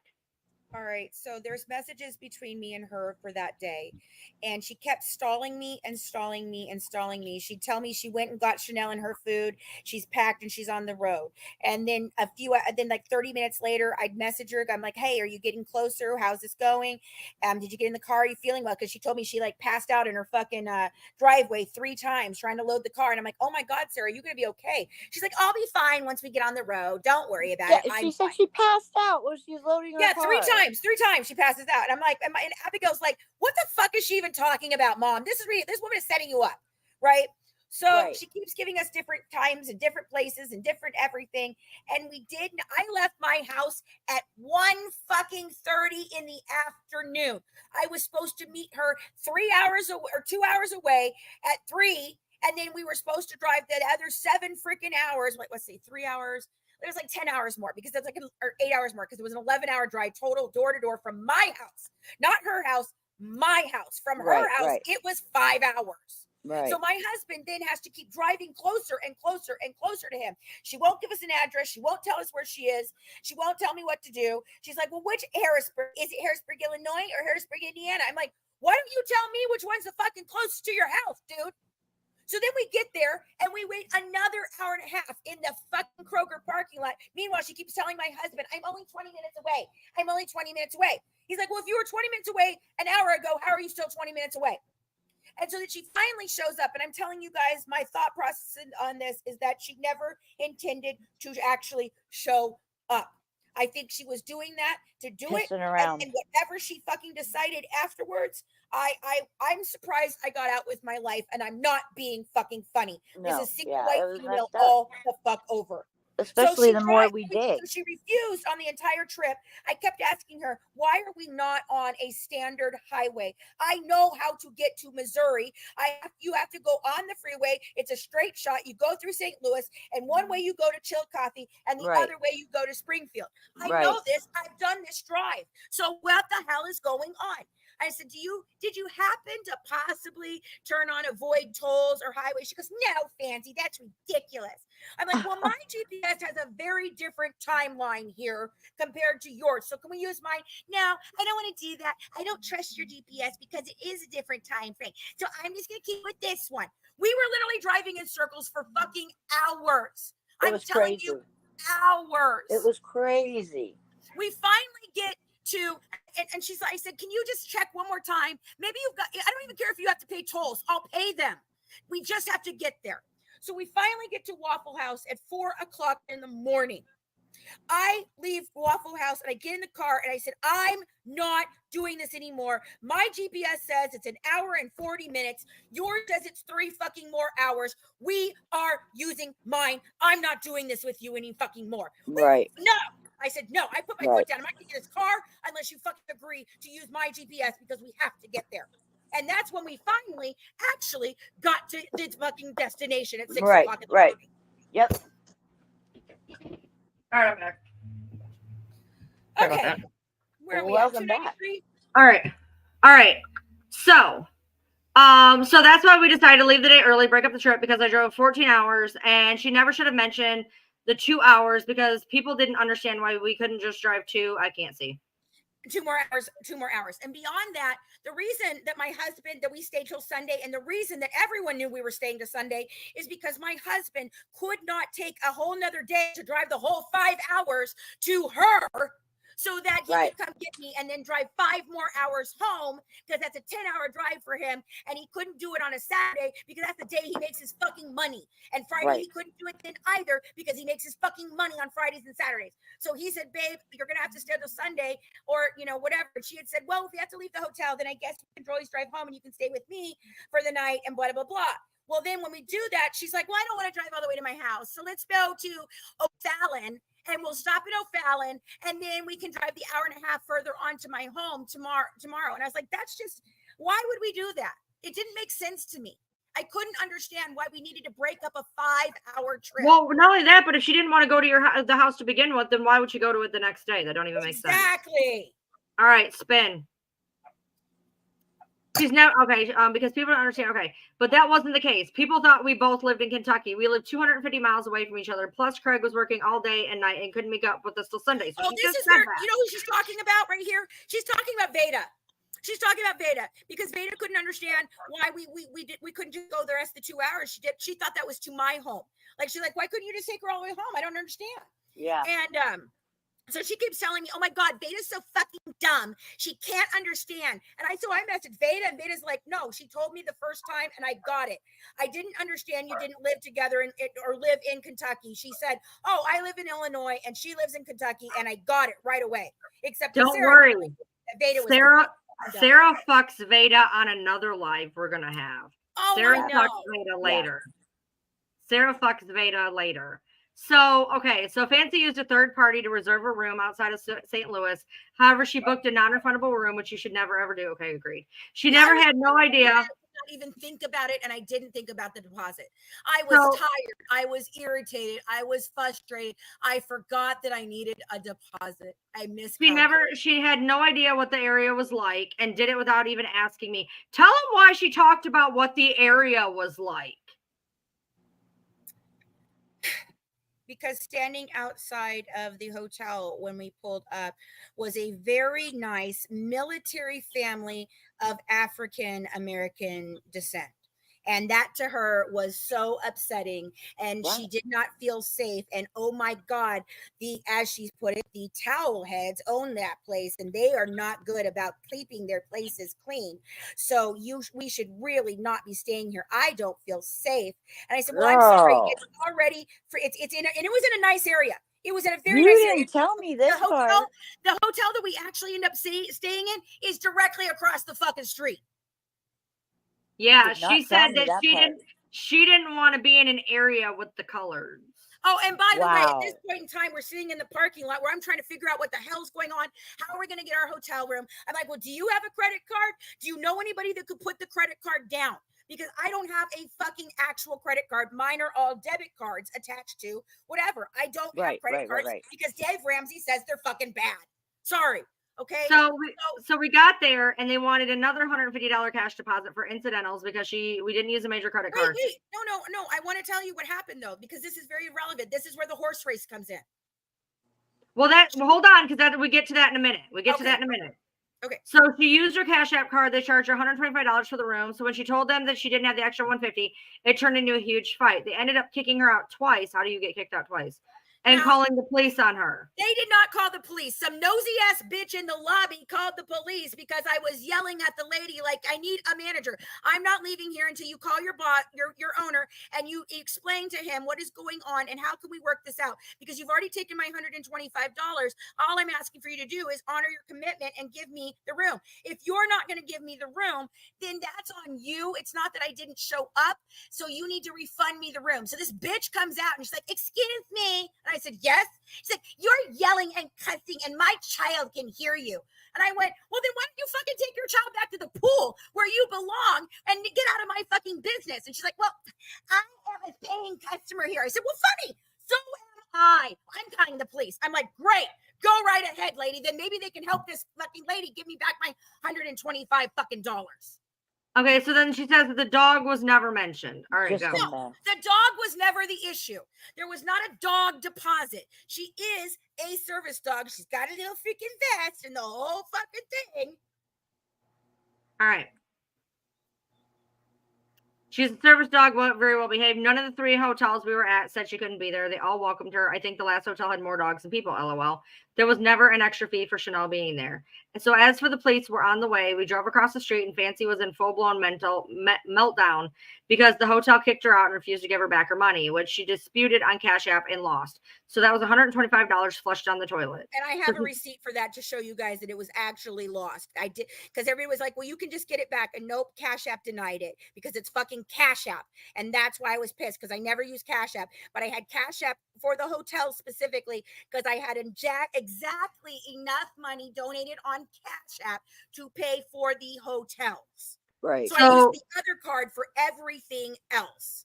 So she's freaking out and I'm about to snap because of her bullshit fight at the motel and she should have never booked. She ended up causing me to lose over $2,000 on the Belmont horse race. Because I kept telling her I didn't feel comfortable where we were to pull over because we were in the middle of like nowhere and we didn't know what was going on and I didn't want to pull over to the side of the road. So I'm like, what time is the Belmont at? And she's like, at this time. I'm like, okay, well, if we continue going, then we should get to the hotel in time for you to place your bet on the Belmont. I'm like, and how are you going to place a bet on Belmont? You don't have any money. She goes, well, I could put $20 down. And I was like, okay. So she's boo-hooing and crying on the way there because I didn't want her to pull over. We get in the parking lot. She goes, I'm going to sit here and I'm going to bet my race. And I was like, okay, that's fine. So I go inside and I come back out and she's fucking bawling. And I'm like, what is wrong with you? Why are you upset? She goes, I couldn't get it. I couldn't get it. I couldn't get my bet in. And, I just lost $2,000. I was like, oh, that sucks. I'm so sorry. Well, there'll be next year. I'm like, what the fuck? How is this? First of all, she didn't lose. You can't lose $2,000 you didn't have. Exactly. She didn't lose $2,000. She just didn't win. She was only out $20. I mean, you can't lose $20. She never got to bet. That's the whole thing. Her horse won, and she was pissed because she didn't get to bet. Meanwhile, she's got no money, and she's on a $500 income, folks. Remember that. Right. Yeah. Right. First of all, take it down a notch. Sorry, I'm a little upset now. I'm sorry. After all the days and nights she tortured me, I simply asked her for 2 minutes on one single day. She couldn't even do that. And I desperately needed that money. So as we're sitting in the parking lot across the street from another hotel, which was where we ended up staying at, she calls Craig, freaking out, telling him what happened. And he tells her that she needs to go live and beg her supporters for more money. He literally said, this is what he said. I called him up. I was like, babe, I don't know what to do. Can you please meet us? Can you please stop working and come meet us? And he's like, baby, I can't. I can't. That would still be another 5-hour drive to come meet you. So you would be sitting there for hours still. I really don't know what to do. Maybe you can call one of our friends that lives close by. And, I was like, I don't know. And he's like, you know what, hon? Why don't you just go online and ask the supporters if they'll help you either secure the hotel or whatever. So that way, they've all been asking how they can still help, because everybody was like, we still need to set her up a GoFundMe for her lawyer fund and everything, because they were expecting that the Blanchards were going to try and take this somewhere else because Gypsy had already announced that she was going to continue to sue me in another venue. So he said, why don't you just do that? And I said, I guess that's a good idea. So I'm trying to talk to her about it. And she takes my credit card, my PayPal card out of the center console. And she's like, I'm going to go get gas. And I said, no, we have 3/4 of a tank of gas right now. I don't want you to go get gas right now until we figure out what we're doing, because we have to know how much money exactly we're going to need for this other hotel. And that was all I was trying to get, was the money for the hotel. I didn't need people to send me thousands more dollars. I needed money for the hotel. So they were asking me, like, how much is the exact hotel? So I'm trying to get her to fucking look it up. And meantime, she's still fucking pissed about the Belmont and looking at how she didn't win. So she wouldn't even help me look up another fucking hotel. Then So she then takes she went in and she spent a bunch of money in the gas station. Yep, she spent a bunch of money in the gas station. I get the fee, and I'm like, "Are you fucking kidding me? I just told you don't get." Well, we have to have gas, Fancy. I said we're an hour and a half away from your home. You don't need any more than 3/4 of a tank of gas. Now you've made it so I have to ask for more fucking money. That's when I lost it and started crying, and everybody thought I was being a dick to her. I wasn't. I was pissed. Because here she is just wasting the fucking money when we didn't even need to do that yet. And she Right. got All right. $60. Next page. Next page. Oh, fuck. I'm sorry. The trip really triggers me. Yes, we were broke. Yes, we needed money. All of that was true, but I've never begged for money from people before, and her behavior Except that she was put the up most the fucking shocking. Cash App the whole time and told me that no one ever donated to her. And I know of at least 3 fucking people who have told me they donated to her, and she will never show me her Cash App. So she could have got hundreds and thousands of extra dollars, and I don't even know. She was screaming at everyone and cussing them out left and right, but I was more shocked at her fake crying. There was no tears. It was 100% fake. Watch the video and see how fast she switches her tears off and on. It disgusts me. By the way, we didn't spend any money on tourist things. We only ate 1 time a day. And Saturday, we went to Walmart and bought a cooler for drinks, and we bought snacks because we were running low on money. Tell them about the pizza. The $80. The $80 on the pizza. So the first night we were there, we were so tired after everything that happened with the court case and everything, and she'd been sick all day. And she had a pancreatic attack that day, right? She said that, right? So I get there and I'm like, well, she's like, I'm hungry. And I'd asked her if she wanted something from the place that we went, but it wasn't very good. I didn't even eat my sandwich. Amber didn't eat hers. We didn't like it. So I was just like, I'm still hungry. Do you want something? I didn't want to bring you anything from there because it wasn't very good. And she's like, yeah, can we get some pizza? And I was like, pizza? You've been sick all day. Are you okay? And she's like, yeah, it'll be all right. I feel a lot better. And I'd really like pizza. And I was like, okay, well, I'll order pizza. So I told her, I said, hey, here's my card. I'm going to go to the bathroom.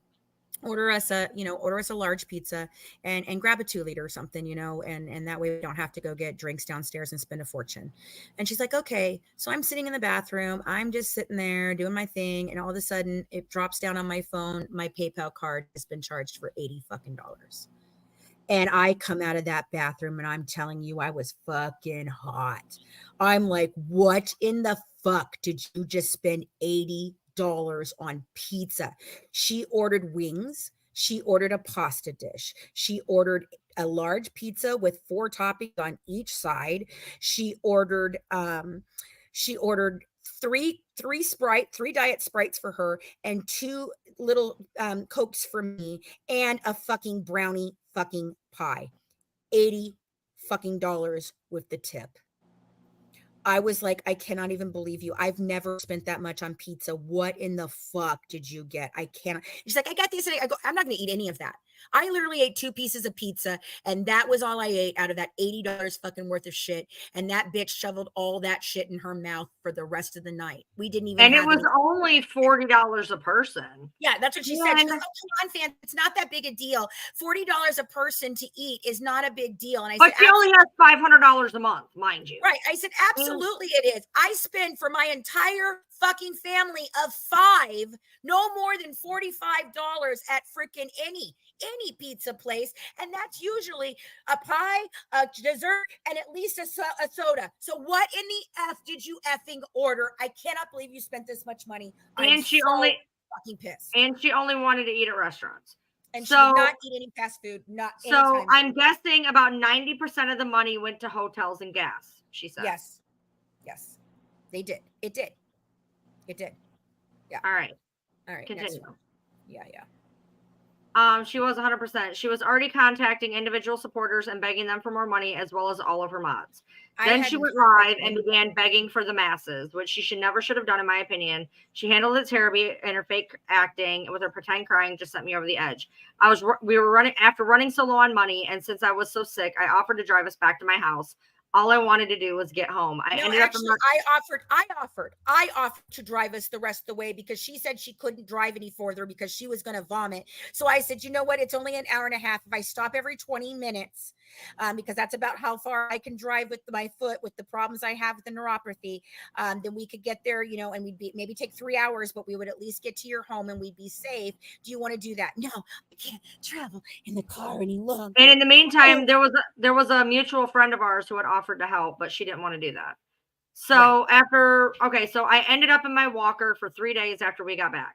I even offered to drive the extra 3 hours to the drop-off location just to make this torture end. But Craig was working and he couldn't meet up with us until Sunday. Fancy is the bully, and her entire behavior on this trip was absolutely abhorrent. Fancy only uses people, and I'm sick and tired of it, especially with you.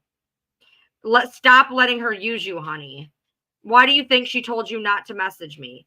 And please, no, there's a reason. That was the day that we got the summons that we were having criminal charges, and I called her for 8 hours straight and she never answered the fucking phone. So I started another chat with my mods and I said, hey, I'm getting suspicious. I don't know what the hell is going on. We've got these charges now. I don't even know why they're happening. And then everybody was like, oh my God, she's going to screw you over, Fancy. She's going to screw you over. And so I sent Alicia a message. I said, hey, we're having some problems with Sarah right now. I don't know what we're really going on with it. So please, can you just, for today, until I tell you what's happening, can you just not talk to her today? That was the whole thing. So, and this is great. So please, for the love of God, do not tell her anything I've told you, please. Because at this point, if Alicia would have said, you know, Sarah had told me this, Sarah had told me that, it would have been really bad for Sarah. I have to get through this nightmare and legal mess that she's put me into. FYI, Fancy and Craig are flying to Fort Lauderdale, all expenses paid, so Fancy can be on a podcast. She will be there the 15th and 16th. We have court on the 17th. Do not let her scam any more money. Jasmine was never with Natasha. The fuck she wasn't. Don't even get me she throw that in there? Throw that in there? Don't even get me fucking started on Jasmine. All right. Yes. I don't know who the podcaster is. She doesn't want anyone to know anything about it right now. Don't continue paying for her Patreon. Everything in there is available online for free. Take screenshots of whatever you want to keep and cancel your membership, and you can screenshot it all if you want to. Great. You're telling her to steal. Good job. I would stop sending her money or buying merchandise. She is using you and doesn't appreciate you at all, but you had no problem grifting a computer. Good job.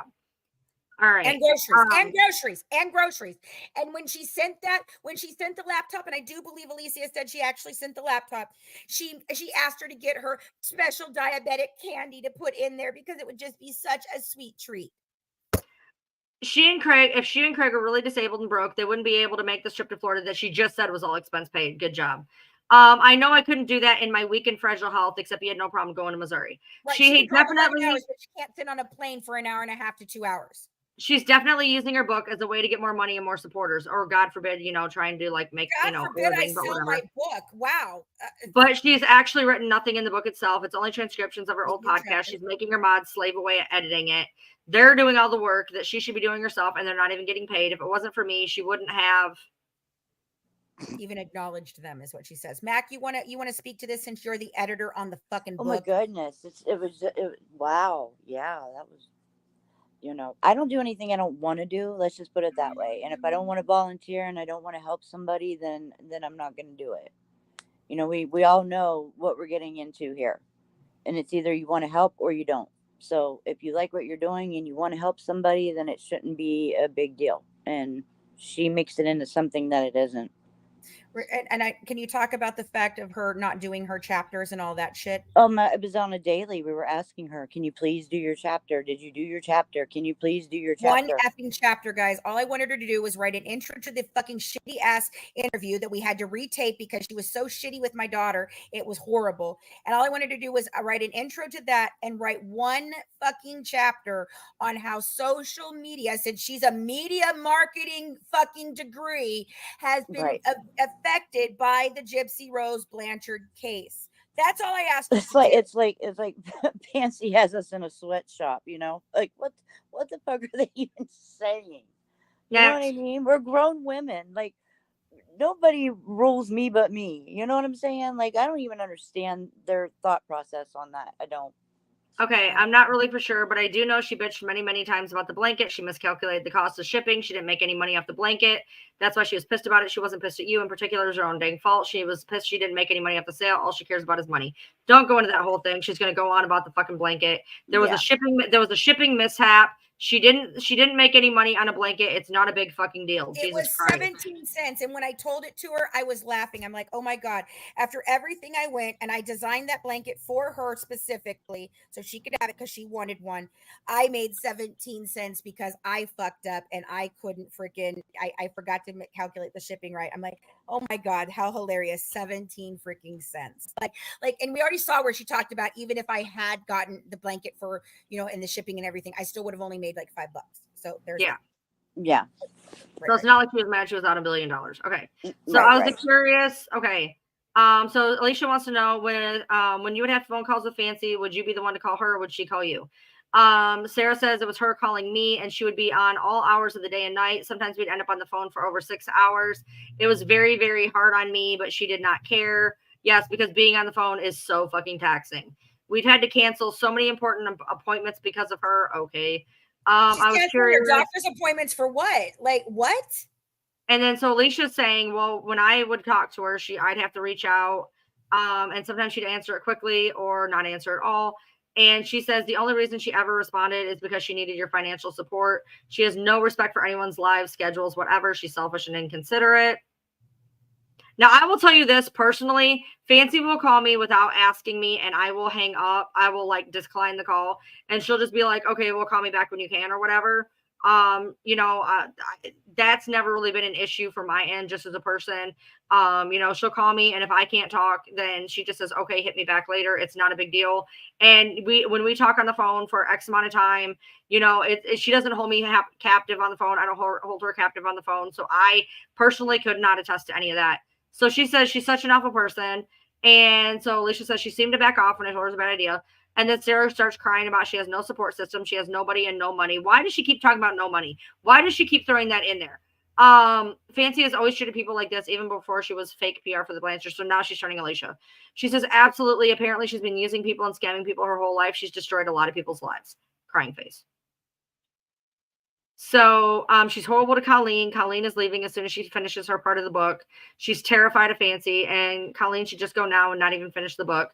I've decided not to write my chapters of the book because I know that this book is going to get pulled from the shelves and get everybody sued. She said the book was going to be released July 12th. I think she pushed it back again. The book is a joke. Pushed it back because she wouldn't finish her fucking chapter. I haven't seen these ones. So I couldn't figure out what word to use. Do you mean wrecked? Sure. She'll evade justice if people like you, me, and her parents don't step up and do something to stop her. That's why you and your family have to press charges, even though she's the one who did the whole thing with the laptop. She knew what she was doing. She just uses people. She's the one who did all this. You just saw all the text of her doing it all. Right. So did you block Fancy in the Good Wives Network? I think she knows I stopped Patreon, so she stopped talking to me. Block Fancy on every platform, her cell phone, her email address. You must do this. She apparently looked at my address, which she thinks I am rich, which I am not. I know she did. Please block Fancy on everything. I cannot talk to you if you don't. If you do not do this for me, I will not talk to you. That is manipulation. Jeez, who does that sound like? Who does that sound like, folks? Who does that sound like? So has any of them reached? Okay, so she talked about the mods. Have any of them reached out to you? Oh my God, who? She says Danae, Alicia, and Macy. Where did I see that? Down at the bottom. Okay, right, at the bottom. 45. Okay. Keep going. So she's talking about, so then she says, oh my God, what did they say? They're the ones that blocked you from the mod squad, went around telling everyone that you were a stalker. So she is now throwing Danae, Alicia, and Macy under the bus, saying that they're the ones who did all this. And that they need to be blocked immediately. So she's thrown you under the bus. She's thrown me under the bus. She's thrown Mac under the bus. Now she's thrown Alicia, Danae, and Macy under the bus. Mm-hmm. That was why the conversation ended that way that day. What are you talking about? Fancy trashes them every day. She hates Macy. She blocked them from the Fancy mod group chat. I'm so sorry about that. She told me that they were mad at me because the only thing I cared about was the person who bought me stuff, because that's what she was telling them, is that I was just getting it from her, even though she was my stalker. I didn't care because it was just important for me to get a laptop. Right. Did you respond back to them? You definitely need to block all of them right now. Amy Mackey is another one to watch out for. She's obsessed with Fancy. But you have to understand, Amy, this is exactly the shit she pulled about me. Amy Mackey is another one to watch out for. She's obsessed with Fancy and does whatever Fancy commands her to do. Well, you can be the key that blasts her out, clawing her out for being a lying, manipulative, evil piece of garbage. You can help expose her and help put a stop to all of her scams. She says, how are we going to do that? What? Wait, my scams? No. Fancy talking scams. about me. We are going to be very careful and take our time and do this the right way. Are you or your parents going to file a complaint against her?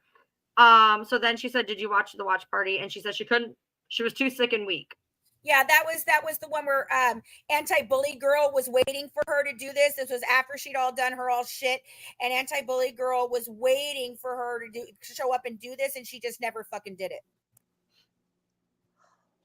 I just made it home from the beach. I bet you're tired. And then who was Bruce? And then it was okay, 12:49. Let's see if we skip forward again. Yeah, there's more. If this is 12:49, there's more.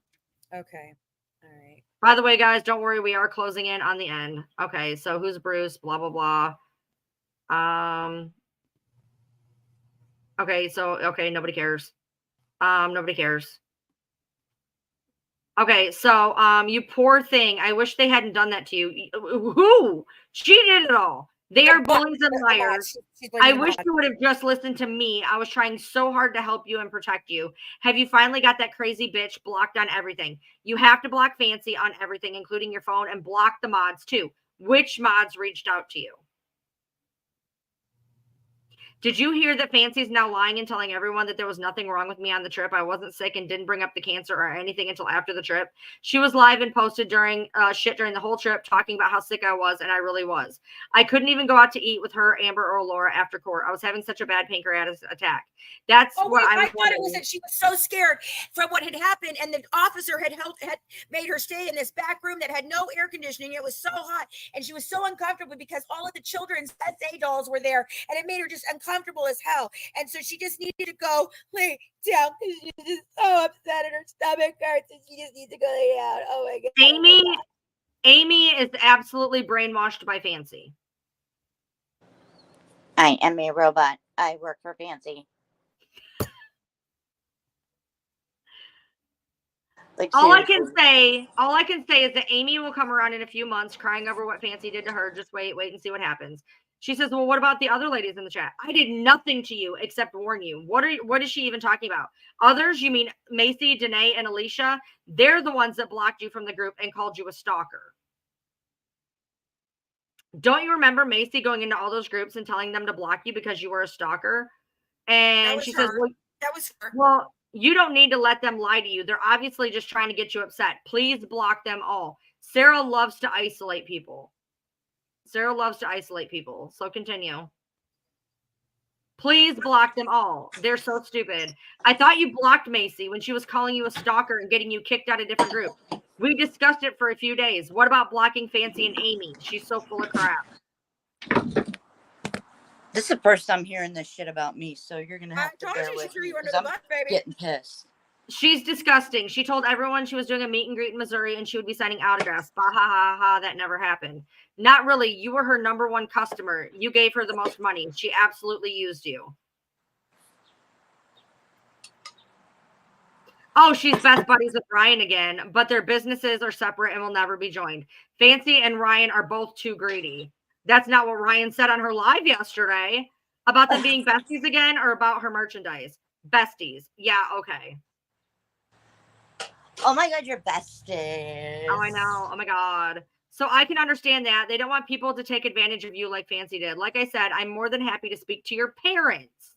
I'm willing to tell them the truth about Fancy and what she did to you and all the things that Craig said too. I still hope they press charges on her. She completely took advantage of you. Did we not read all those text messages of her grifting fucking multiple computers? Yeah. So were you on the phone with Fancy when she and Craig were talking about using me for all of my money?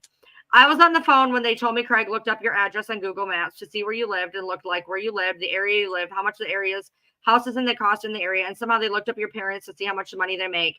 I couldn't believe they did that. Sarah gave the address because Alicia was offering a beach house and she wanted to make sure that Alicia wasn't offering something that she should not be offering.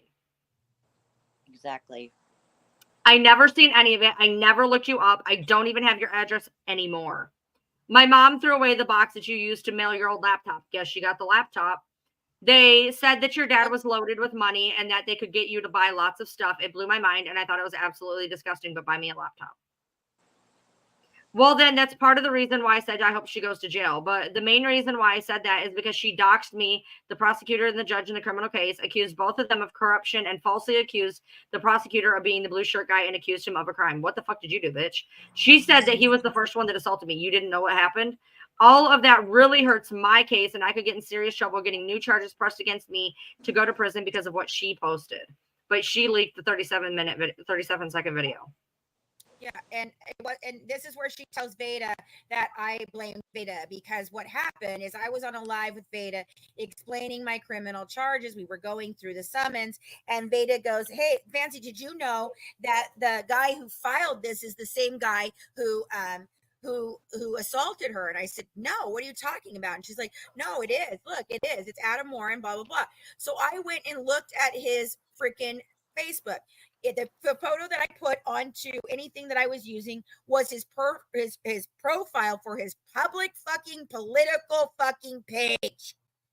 I used it. I was like, this is supposedly good blue shirt guy. And to me, it looked like the same guy. I kept looking at it over and over and over and over again. And she's like, no, it's not him. It's not him. And Veda's like, no, I think it's him. And I looked and I asked the girls, I asked my daughters, we're like, yeah, we think it's him. Did I say that there was some corruption because I thought that something crazy was being pulled? Yeah, but I'm sorry. Something crazy was being pulled, just not necessarily by them. It was. All right, next. Okay, why does Craig think my parents have a lot of money? Because of how much the house is worth, and what was Craig going to do with all my information he got? How are my parents and the prices in my area? I don't know. She said your dad was. Know how much her house was. All that Craig said was, "Oh wow, that's a really nice area, and there's only 4 houses on this block, which means that they have acres and acres." And he's like, "So I think you're safe to go to the beach house." She said that your dad was well off and your dad had lots of money, so I guess they were going to find ways to get more money out of you. Great. Did you break your neck jumping to that conclusion? That's why she had the nerve to ask if your dad could help her find an attorney. She is vile. Vile. Vile. That is so fucking important for later. Yeah. This is for a whole nother fucking live about vile. Okay, I have no idea why she does anything she does, but she's a horrible person who uses people, hurts people, lies, scams, and she's very, very abusive. Super run down and tired. My anemia is very low right now. Yeah, that's more shit. Hold on a second. Okay, so we go to 1277 now is what we're almost done, literally. There's only a few more. Yeah, there's only a few more. Hold on, I'm almost there. They skipped weird the numbers in there. That's why it went they did. Hold on. Wait a minute. Oh, okay. Hold on. That stock up your water in bathtubs. Okay, I see something. Right here. Okay. Right here. Right there. So she told me she sent Craig out to pick you some extra things. She got mad at him for spending $50 on your mug. She told him to go get $1. That's how truly evil she is. I thought at least Craig had my back in the situation. Yeah, okay. So she ordered that order was an order for 1 bag of coffee. I gave her 2 large bags of coffee, despite the fact that she ordered the smaller bag of coffee. I included car coasters. I included a pack of my earrings that I make. I had a couple other things in there for her. And then I told Craig I wanted him to just go get her a really just a cheap little mug to put it all in to make it look cute. Try it up and put it in a box and send it to her. So Craig for days did not get this done. He finally ends up at Kroger. He turns on the camera. He's showing me the different things. And I'm like, Craig, we don't, and this is when we were trying to pay a bill. We weren't sure we were going to be able to pay our electric bill. Like I was worried. I'm like, babe, I don't know. That's $15. That's a lot. I mean, that's more than what the whole order itself was a $20 order. I'm like, so $15, too bad. I'm like, I don't think we should do that. And he goes, you know what? No, it's okay, babe. I've got enough. We've had a good day today. I want to get her something nice. She helped you out a lot. Super sweet. And so I said, okay, if you think we can afford it, then get that last one on there. And he goes, do you want me to get her anything else, like anything little? And I was like, maybe pick her up something or other. And so that's what happened. So here we go. So she was really mad at him. It took him too long shopping for it. I had your back. I told her to get you an insulated mug. I am thirsty 24/7 and from the illnesses and medications I'm on. And since I was the co-host and a dozen other things, I asked her for one of the tumblers and she would not give me one. Like she went on about this fucking mug for like 3 and but the fact of the matter is when I showed her the mug that Alicia got in the first place, she was pissed because it wasn't a 32 ounce. So she didn't really want that. So she wanted me to go out and buy a 32 ounce mug and make it myself for her instead of using the one. And then she goes on to explain to you how much it costs, how much I normally make, and she tries to tell you that that I wouldn't even let her buy it at cost, and that is absolutely not true. I just told her to PayPal me the money if she wanted, and I would calculate shipping and tell her how much it was. And she wants it so that she can use it on the lives and promote it. Hi, I'd like to ask you guys, anybody that was with us and saw her on any of the lives, have you guys ever, except for the day of Derby, have you ever seen her face? Did she ever show her face? Did she ever appear on camera where she could hold up her little cup and be like, "Isn't that cute? It's from Yeah, the no, GWA." you would never see the Anyone? cup anyway. Anyone? No, anyone. Nope. Okay, so she goes on about the damn cup. Yep, more cup. How has he stayed with her for so long? Yep. Then she goes on and she starts This is trashing. lovely. So she says they're both trash. They split up for 4 full years, live separately. She's had him arrested for domestic battery. My And husband since has she took him, never been arrested for domestic battery. Not yeah, one. we background checked him. So she since they've been back together, she's called the cops on him many, many times. Kind of like I abused my daughter, by the way. Kind of like I abused my daughter. That I had arrested, but okay, cool. She called the cops on him at the end of last year, had him removed, and he does not need a lung transplant. That is another lie that they scammed to cook up. How am I scamming anybody for money when I don't ask anybody for money and he has health insurance that's covering it all? What the fuck are you even talking about, you stupid fucking bitch? Please don't feel sorry for him. He's no saint. He's the one that looked up your house and stuff that you gave the address to. Are you sure she didn't make him look up for the house and stuff? I don't know. He was on the phone with me telling me about it. They're both scammers. Is that why Fancy lived at so many addresses? Yes, they've been evicted from everywhere they live. I'm so sorry that when we were young and broke, we weren't able to, maintain the high fucking cost of some of our living spaces when we lost jobs. I'm so sorry. They've been there less than 2 years. I thought it was less than 2 years, or their argument or whatever. Right, we've been here in a year. I don't know. Okay, the unboxing video Fancy made me for the care package was she ever going to use it? Yeah, I don't know. I never saw it. I know she was pissed off and annoyed because she didn't like the way you did it. Probably not. So to change the topic, what is going on with the weather? Because she didn't have anything to say.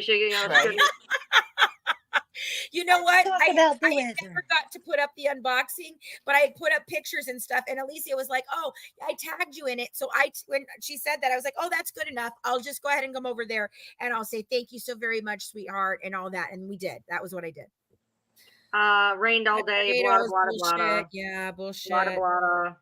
Oh, here's the Twitter. Okay, we need to work on your post regarding Fancy, myself, and you. You have to tell everyone that you're done with Fancy. You also have to show that she lied to you again. She used you for financial gain, manipulated you, etc. And let everyone know that April cherry picked through our private text messages, took them completely out of context, and posted them without your permission. I actually had her permission, by the way. She knew. I love this.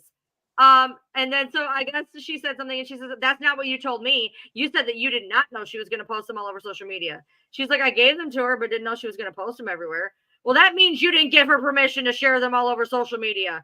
And she's like, "Can we talk about this when I get off work at 8?" She's like, "Leave me the fuck alone." And by the way, Alicia is in the fucking comments, so I'm pretty sure she understands. Alicia, I didn't know you were at work. It's okay. Yada yada. I love that. Hey, girly pop. That's a real cute one. Hey, girly pop. What the fuck did that come from? And then a day, blah blah blah. No. Drink plenty of water. I passed out 3 times in Walmart. You can't let yourself get dehydrated. Is Fancy still contacting you? No, why? I'm just worried about you. I know you're still following her. Like, why do you care, bro? Right. I don't watch her stuff anymore. That's good. I'm just concerned for you. I didn't want her or any of those mods to still be trying to manipulate you because God forbid anybody actually tell Alicia what the fuck is going on. You have to worry about that. I'm focused on my family. Congratulations, yada, yada, yada. This is stuff that has to do with her family. Why are you in Fancy's live giving her gifts right now, Alicia? And she says, I'm trying to get rid of my coins. I say I have saved up so I can get off TikTok. I gave them to a lot of creators on there. I was only a little bit. I know she is lying. I have over 4,600 coins on TikTok I need to use. You said you blocked her. And I think Why at the this fuck point, does she have to answer to goddamn Sarah? Oh, no. Wait till the next message. It gets better, Mac. Oh, it gets Wait better. till the next message. Wait till you Wow. hear this. And I do Wait believe till you hear at this this. time, I do believe at this time that Alicia had finally figured out, and she was kind of just trying to figure out what the fuck Sarah was doing. No, Good here we go. Lord. Here we go. You ready? All right, Why Ryan, would go. you? Oh, here we go. Why would you give that evil monster any of your money? You can turn it around and cash them out. Put that money back on your card, or you can wait and give me the coins when I go live, or another deserving creator. Personally, I would cash my coins back in for money. And then she was saying, I did block her, I accidentally unblocked her. I started feeling guilty. Yada, yada. Okay, continue. I love the just give them to me. That was so fucking rich, dude. I have felt like you're still talking to Fancy just by the way you've been acting. So I asked you and you just lied to me, Alicia. And now you're giving her more money. Why? You and your parents need to press charges against her and try to get your money back. Kendall reached out to me. She's very, very upset. I'm sure that Sarah was in Kendall's ear because I heard that she was trying to feed Kendall some shit. Right. She was trying to feed Kendall some shit. And Kendall does admit in the live that they went on after the whole incident with her father breaking into the house and everything. Kendall admitted that she had sent the mother the link and she had spoken to the parents. So Kendall did. And now I know the parents. She said, I know the parents. I can call the dad. Right. And so I'm going to guess, but I don't have confirmation on this.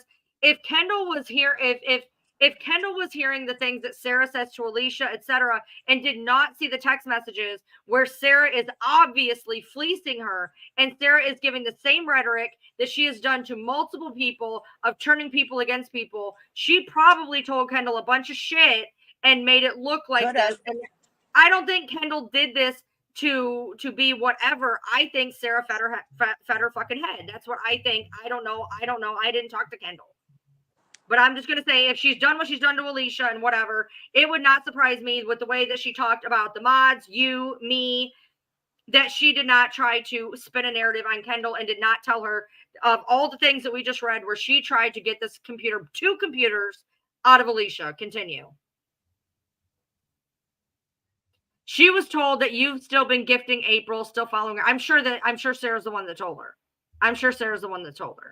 So this is the first time I've given her anything in 2 weeks. When you told Fancy you were in the hospital, that is why I texted you. And she says, honey, I told you what happened. This is so fucking wild. This is the one that's so fucking wild. Okay. Why anybody would have this on a button. So I was so sick. I was having a terrible pancreatic attack. She wouldn't stop blowing up my phone. I accidentally hit my automated I'm in the hospital response text messaging button, and I didn't realize it until after she shared my private messages to the group and then the world. She didn't fact check it or have my permission to share the information. Didn't have my permission to share the information. Didn't have my permission to share the information. You know what? You know who else said that we didn't have permission to share the information? Sarah fucking Anderson, UK. As soon as I realized what happened, I messaged Fancy back and corrected my mistake. Okay. Hold on. I'm sorry. Craig, I'm sorry. My husband's messaging. He's mad. So he's not mad at me. He's just mad. Okay. Next one. I've never heard of an auto I'm in the hospital message anyways. Has anybody ever heard that? No. I'm not. But she used my situation to, number one, make excuses for me leaving GWN. Number two, exploit my health situation for her own benefit. I don't know what you're benefiting from, but whatever. Number three, twist my message to make me look like a liar. And then she included the messages between us in her post to try to ruin my reputation and make me look bad. I'm not the liar. April is. This isn't twisting shit. This is you being caught with your pants down.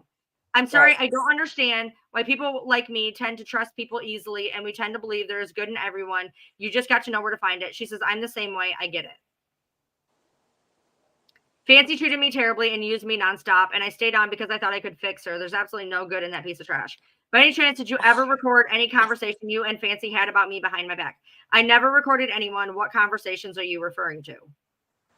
Like when Craig looked up where I lived and assumed that Fancy was on the phone with you, and she and Craig were fighting about the care package she made for me that I didn't even want in the first place. She didn't have the courage to tell her not to send me a care package.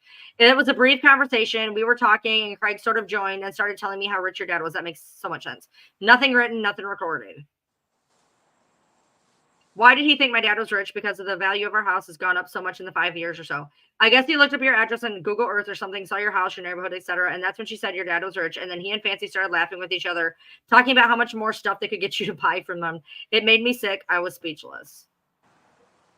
I'm so confused. Why would she talk to me so sweetly and not ask for any money when we talk, but go behind my back and act like that? All I ever wanted from her was to be honest with me. I understand she's a con artist. She just says right there that Fancy never asked her for any money. That's it.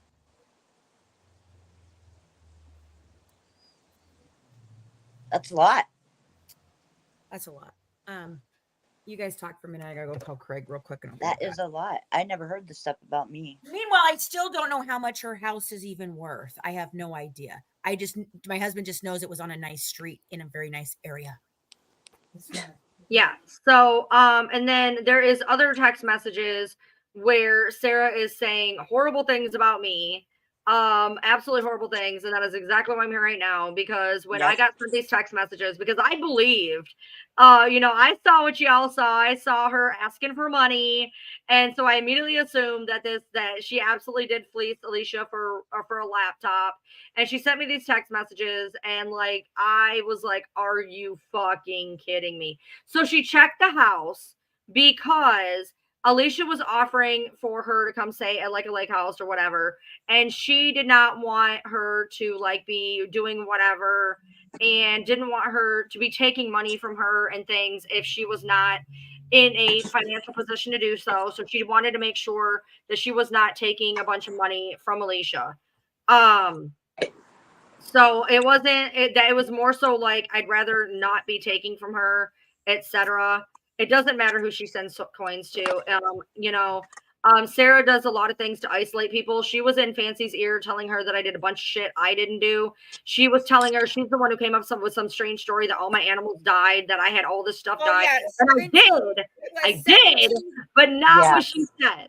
And that it was 17 hermit crabs, 3 regular crabs, 2 dogs, and 3 a partridge and a partridge and a pear fucking tree. Exactly.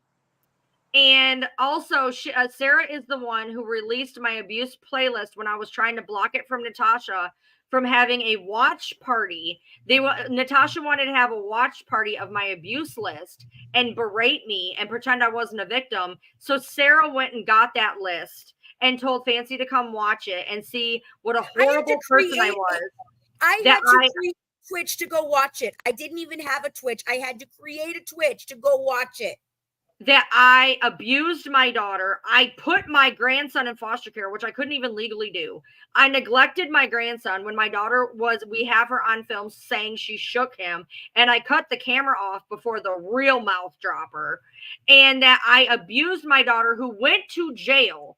I got a restraining order. That is not easy in Kentucky. It is not easy to get all this shit in Kentucky. Okay. And there was the whole thing. She got it. And somehow I abused her systematically. I systematically abused my daughter, that I have a proof of a boot print in my stomach. I have proof of her mugshots. I had a restraining order, but she put out there of what I did, gave my fucking abuse list to Natasha, and then they had a great big watch party to laugh at what I went through. Said that I put my grandson into fucking foster care, which I can't even do legally. Hold on a second. Hey, Jan, you said you sit here with the gag on. You have me blocked. I can't even unblock you. So if you would like to go unblock me and my mods, because you have all my mods blocked too, No, I then can we'll see what have she's saying. to allow you to So, continue to speak. this Since is you are interesting. since you apparently, is this one of your mods, babe? No, she's not a mod of No. mine, but she's a good follower, and she's just being protective of me. No, she's hateful to me She everywhere. I follows follows me her around. around. She I does. understand But that. can Jan, you while you're in answer? here, while you are in here, we are in Fancy's house. I appreciate the support, but let's she's be respectful blocked for me. now. She's Okay. blocked me in my own life, so I can't even unblock her so she could even have a conversation with us. The only reason I can see her is I can see her inside of the StreamYard StreamYard. because I can see Okay. even people who have me blocked. All right. So let's just be respectful here. So this Can- is something interesting. So now if this is out and Kendall knows the truth, will Kendall get a hold of the parents and set it right? That's interesting. I wonder what Kendall will do. I wonder. What Kendall will do, because we've obviously shown that Sarah was the one who did this. Sarah was the one who was absolutely grifting and begging and doing the heartstrings and everything else. So okay, somebody told me the other day there was a control whatever that I could use to search for somebody if I've blocked them. Does anybody know what that is again? it was like I'm in my settings on YouTube. It was like Control F or It was something. like Control 7. Oh yeah, there it is. something There it like is. that. Okay, hold on, I got it. Maybe I blocked you, Jan. I'm sure I did because you've been a jerk to me. So yeah, your mods accused her of being me at one point. well, I That's never thought she if was you you. blocked her, if somebody blocked her, is because people were accusing her of being me. Never thought she was you ever. No, I no, never they thought it did. was you. Somebody did. Somebody thought she was me. All right. Well, I'm looking. I'm trying to unblock her. You can continue on with the conversation. No, Obviously. if there's one thing I know about Ryan, if she comes in under her own damn name. Yeah. I know damn well no one else is Ryan but Ryan. Right. Yeah, I don't ever have to come in on a fake profile. That's Right. That's not who I am. Ryan comes with. Well, now I know why she's been so pissed off, because she thought that all of this that was going down with us had happened, and now we know that all this shit didn't happen. So I'm hoping, Jan, Right. that you will be nicer and respectful. You are unblocked. I'm sorry for accusing that you you blocked me. I'm sorry, but all I could do is see your picture things over here. My mods said they couldn't see you either, so I'm sorry. I have unblocked you. Yes. And that is your only warning. Andrea, Tell you what, RD, it's your only warning, Fancy. Jan. If you She's come not been around rude. and you start The chat is talking saying back- she hasn't been rude at all. The chat is saying she hasn't been rude at all. So Okay. Fancy. Yes. Can you answer Andrea RD? If Alicia is known to be a vulnerable adult, why take a laptop from her or trip help? Am I missing something?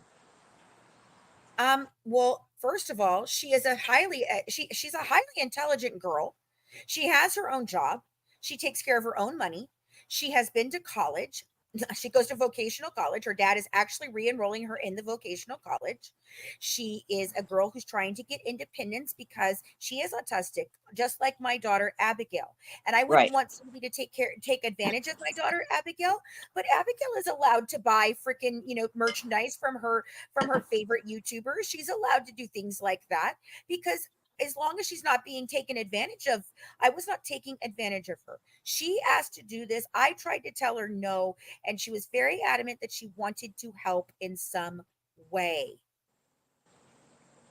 right. And so I'm sorry if you think that's wrong. I don't believe that this girl is where she can't take care of herself. She wants to take care of herself. And now her dad, through all of this, he was going to originally go and get a conservatorship because apparently this has happened once before where somebody did this to her and tried to fleece her for all kinds of stuff and money.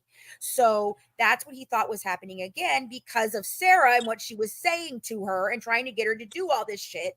And he's the one that helped her put the laptop together. So he knew Sarah was asking her for shit. Right. What I wonder is there was allegedly a person calling the parents pretending to be a cop. The police officer. And yes. I'm wondering if Sarah had a hand in that. That's what I'm wondering because originally I thought it was Kendall, but I'll be honest with you. Okay. If Kendall wants to come at you, Kendall comes at you. All right. When she came for Colleen, she came straight at fucking Colleen. She put her name out there. She said she fucking did it. And, Right. And she took responsibility. Justice. She took responsibility in Brandy's chat for sending that link. If she's going to take responsibility for sending that link, I'm pretty sure she would have said, yeah, I pretended to be a cop too. Right. Yeah. Yeah. So No, somebody, that's another crazy pant person's MO. somebody pretended to be a cop. Somebody pretended to call there. Somebody pretended to say that Fancy was doing this. And the only person who would have that motivation is the person who actually did it. Okay. And Alicia was telling me what the person was telling her. It's exactly identical to what she was saying to Alicia in the text messages that we just saw. You need to come down, go to the station. You need to fill out a police report. And that's the name. She was saying it, that she was a police officer asking him to come to the police station and do this. And Sarah wanted her to press charges. Yeah. Because you remember, she wants me to go to jail for her not getting assaulted because I thought that she was assaulted. I want to explain that real quick also. And she said the first thing she said was he touched her boob. He touched her boob. From where Amber and I were sitting, and the reason that we are being charged, there's one specific reason and one specific reason only. Because the things that she said happened after, not me, not Amber, and not Alora, Sarah's statement. Sarah's statement of facts as her tale of the things that happened after she stumbled backwards are inaccurate. She doesn't come running back over to me crying. She's not shaking like a leaf, all those things. But here's the thing. Where Amber and I were sitting, from the direction that we were sitting, we could no longer see her. So once we saw her at the angle where I was like, he's there's no question. He is right here. I mean, right here in her face. And so when she stumbled, my question was, did he just touch you? And she said, oh my God, he touched my breath. Oh, fuck, that's assault. I want the cops called right now. And then she told the cops that she was like shaking and da-da-da. That's not what the surveillance video shows. And so when she put that all in the fucking thing, and I put in there that I believed it was a chest bump because that's what I thought happened, because that's what I saw was the guy was right here like this, and then he was over here, and then he went out that way, and she fell. I was like, okay, he touched her. He had to have fucking pushed her. I went by what she said and what I perceived in that moment. She did stumble back. And so when somebody comes to you and says, this is what happened, this is why I stumbled, you have no reason to believe that that person is lying to you. No, and I think she stumbled backwards and she did all of this for some sick fucking plan that she was putting together. I don't fucking know what her motivation was, but I'm telling you, And think about how you would respond if it was you and you saw your friend get punked up like that by a guy, you know what I'm saying? And you see her go back. How are you going to respond? You know, hold on. I want to touch on this comment Ron, I know why I can't see why I can't figure out why I can't see them in my regular chat. They're in your chat. Yes, but I can see people in your chat. I'm but so I can sorry, see people guys, in your chat. for not understanding that they're in your chat. Okay, so I want to touch on something that Bridget said here. Okay, so I can say this definitively, and I can speak on this. I wouldn't have taken a laptop from someone I knew who was disabled. Sarah clearly took advantage of this girl and made ridiculous demands. As a person who is and has been on disability for 20 years, I'm going to say this as nicely and humanely as possible, and I am blunt, so it's still not going to come out right. Don't infantile us. Don't make us feel like we are not worth the fact of being a normal human being who can make our own decisions. Just because somebody has a disabled label does not make them completely fucking incompetent. If this girl did feel like she wanted to help her friend because of a disability, that does not make her any different from anybody else. Right. Okay. So I'm not even talking just physical. It doesn't matter, because when you want to say that is making somebody a less than citizen. Hold on. I'll be right back. Okay. I wouldn't send my friend to talk to someone at a restaurant when I was going to see them later at the courthouse. Sarah also decided to go ahead and do that though. You can't make somebody do something that they don't want to do. This is what I'm saying. They act like Fancy's this holy freaking control. Do what I say. You know, none of us have any freaking brains in our head. Like, I'm telling you right now, I would not be sitting here right now. Sarah is a grown-ass woman. Sarah could have said no. Right. Sarah could have said no.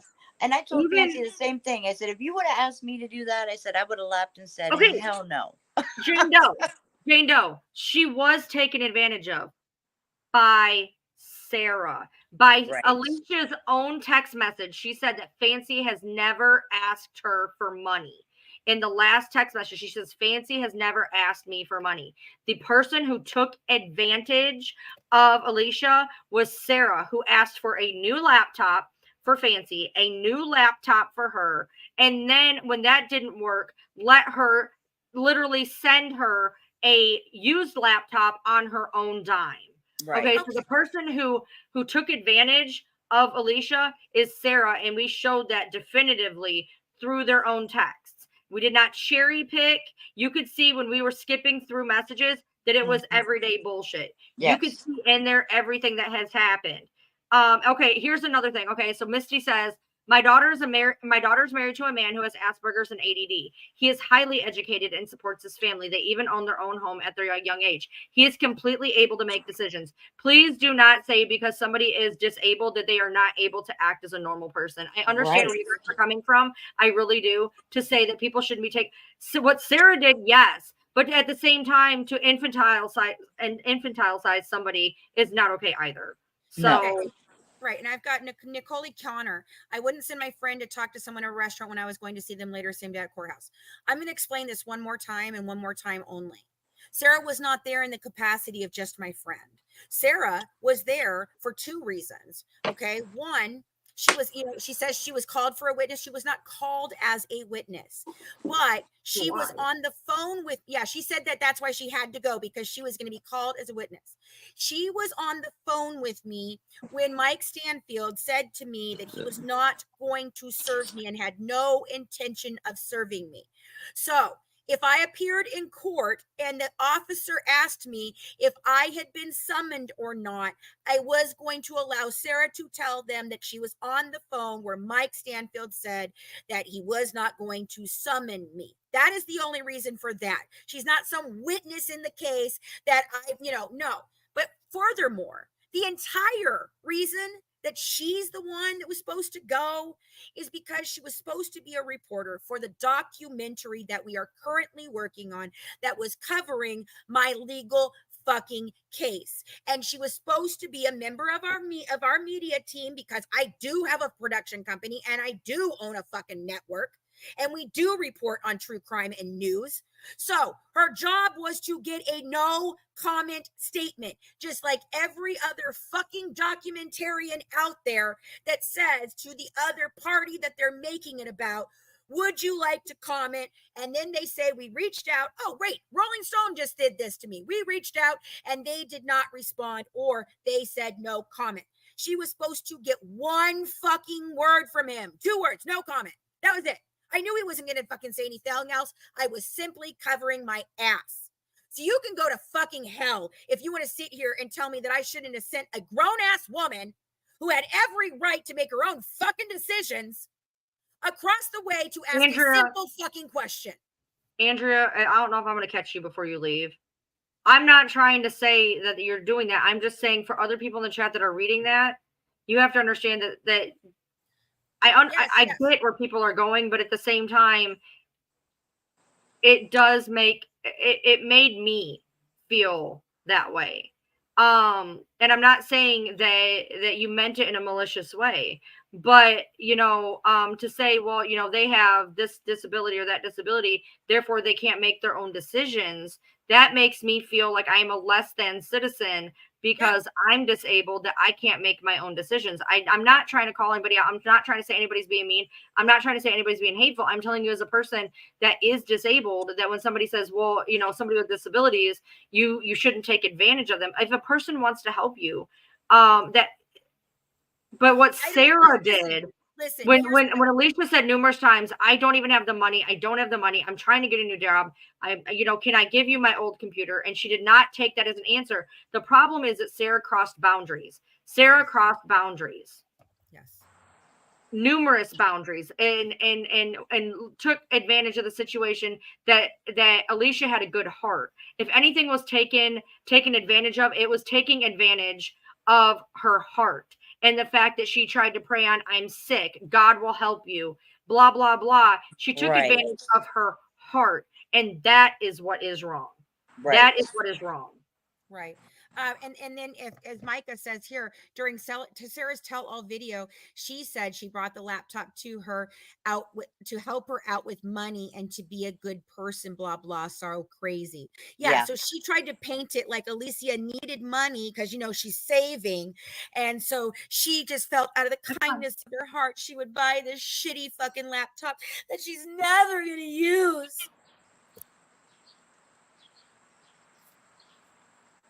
So yeah, so we want to. I want to add to the disabled thing. I'm also disabled. I also have autism. I have 3 children that have autism. And for you to say that they're not able to make their own fucking decisions is disrespectful. There are levels of autistic people who and we're talking in general, not at anybody specific. But as far as for the Alicia people goes, who don't know, Alicia does not exhibit the things that she. You know what? I want you guys to hear exactly what she said to me today. While you're looking, I'm gonna hit something right here. Ryan, I love you, but my brother's an adult on the autism spectrum, and I don't think you fully get it. Honey, I'm on the spectrum. I fucking get it. Please do not pretend to tell me what I understand and what I do not understand when you do not understand the capabilities of my disabilities. I fully understand it. I have said numerous times, I am a very gullible person. I am very well aware. I am very well aware that autistic people are very gullible. That's why you get hurt. I'm not saying that. But what I am saying is, from my perspective, she took advantage of Alicia's heart. She took advantage of her heart. Alicia was trying to be a good person, and Sarah capitalized on that. Yeah, because she's a sweetheart. I want you guys to understand. So this morning I was sharing with Mac that the theory on Delphi and how well it was thought out, and I was very impressed, and I couldn't believe it because, like I said, I haven't talked to Alicia a lot on the phone. We've talked through text, but because I've been so busy, I haven't been able to spend like this whole amount of time with her. She's very smart. I didn't know her level of whether she was at, but everything I had seen so far, she had been, well versed. She was doing, she seemed intelligent, the whole thing. And so this is what she said. I said, I want you to be able to come to me and Mac anytime you have time with ideas and things. You had great thoughts on Delphi, and I'd love to talk to you about them. She tried to make you seem completely incompetent and like your IQ was so low you could barely, and this was her words, this was Sarah's words to me one day, she can barely string 2 sentences together. She can't even fucking search for one little thing on Google, Fancy. You don't understand how useless she is. Now, hold on. No, let me interject. Hold on. So you just heard her say, Sarah said by her own admission that in her mind, Sarah was a fucking vegetable, and she still decided to do it. She decided to do it after saying that she thought that Alicia was basically a fucking potato, and she still did what she did. This is not about her actual disability. This is about the fact that Sarah, in her mind, thought that Alicia was completely incompetent and chose to then prey on her. Right. Okay. So I continued on. I said, I told her I didn't think that could be true and asked her to show me, but she never would. And now I know why. And her answer back to me was, if my IQ was as low as she wants you to believe, I would not have made it through school. And so I said, I know you're very smart. What degree are you going to go for when your dad gets you back enrolled? Because he's going to enroll her back in her vocational college. And that's what she tells me. It's not that kind of school. It's a vocational. It teaches people like me life skills and trains me for another line of work. I'm looking into doing hospitality. So now she's trying to get a vocational job because she knows she's not, she can't do, she probably can't go to college because it requires too much, things for her. So she's wanting life skills. And in this time period, not only is her dad getting her re-enrolled in the vocational college, he's also getting her set up with a group home for people that need to have some amount of structure in their lives, but still can have some amount of independence. She's a young girl. She's 22, 23 years old. She's young. but she's not incapable. She's not a fucking idiot. And the reason that it is her disability even comes into play here is because of her disability is what Sarah used against her and her weaknesses and the heart that she has and the vulnerability that I'm sorry, most autistic people are extremely vulnerable because She we look for pretended the to be good her in friend. everyone. She's pretending So to just be her like friend, Gypsy like did she it to Nick, pretended to be just your like friend. Gypsy did that to Nick over a 3-year Right. period, this was even worse to me in what Sarah was doing to this girl. It just, oh my God. Like seriously. Sit there and, And say there's that, different levels of autism, you know what I to mean? sit there Like just and because, say, and if you have somebody in your family who is autistic, you should know that there's different levels. to sit there and say to Fancy that this girl is so stupid that she cannot function, while in another chat separately fleecing her. Number one, that says two things. Number one, it says that she thinks the girl is stupid and she thinks she's going to get something out of her. But the other one And then is she's also going to villainize her at the same time. right. Right. And that she's going to do all these things and be horrible. And if Sarah felt that way about Alicia, if she truly felt that way about Alicia, where did she get off trying to get a computer out of her to begin with? For weeks. Exactly. Weeks and months. Weeks and months. If she felt that this girl was a stalker and she was stupid and she was dumb, why was she sitting there letting this girl give her shit?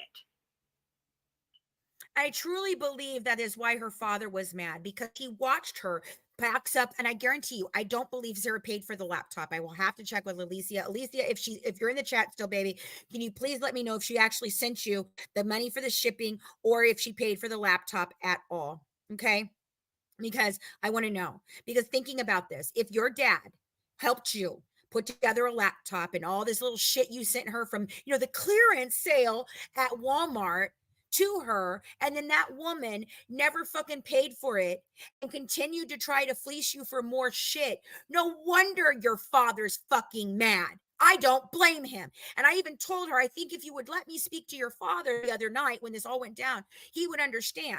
Because I guarantee you her father did not see every fucking message. I want to say something here too. And at this point, I feel very strongly on this subject. And if I'm ruffling feathers, I am perfectly acceptable about the fact that I will ruffle feathers because what I'm about to say is going to ruffle feathers. And at this point, I'm extremely agitated. So what you're telling me is what this person just said is, Ryan, I'm going. My 13-year-old son is autistic and I don't want to get into this, catch you later.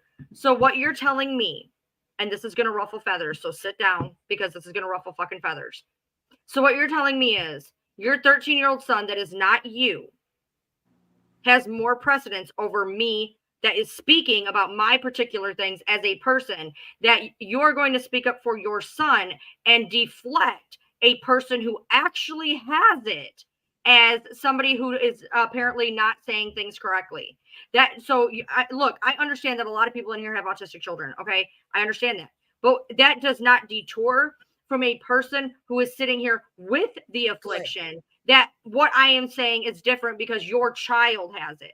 You are downgrading the fact that I am sitting here speaking to you as a person that is telling you this is how it is affecting me. When you guys are saying that this person is unable to do this and this person's unable to do that, you are not valuing my input as a person who has this particular order. And you're trying to tell me because you have people in your family afflicted by this, that they mean more than the person who is actually telling you this is how it is affecting them. That is extremely frustrating. And if I ruffle feathers with that, I don't care. Because what you are doing is telling me that I am not significant enough to speak on my own behalf. Unfucking believable. You guys have got some fucking nerve sometimes.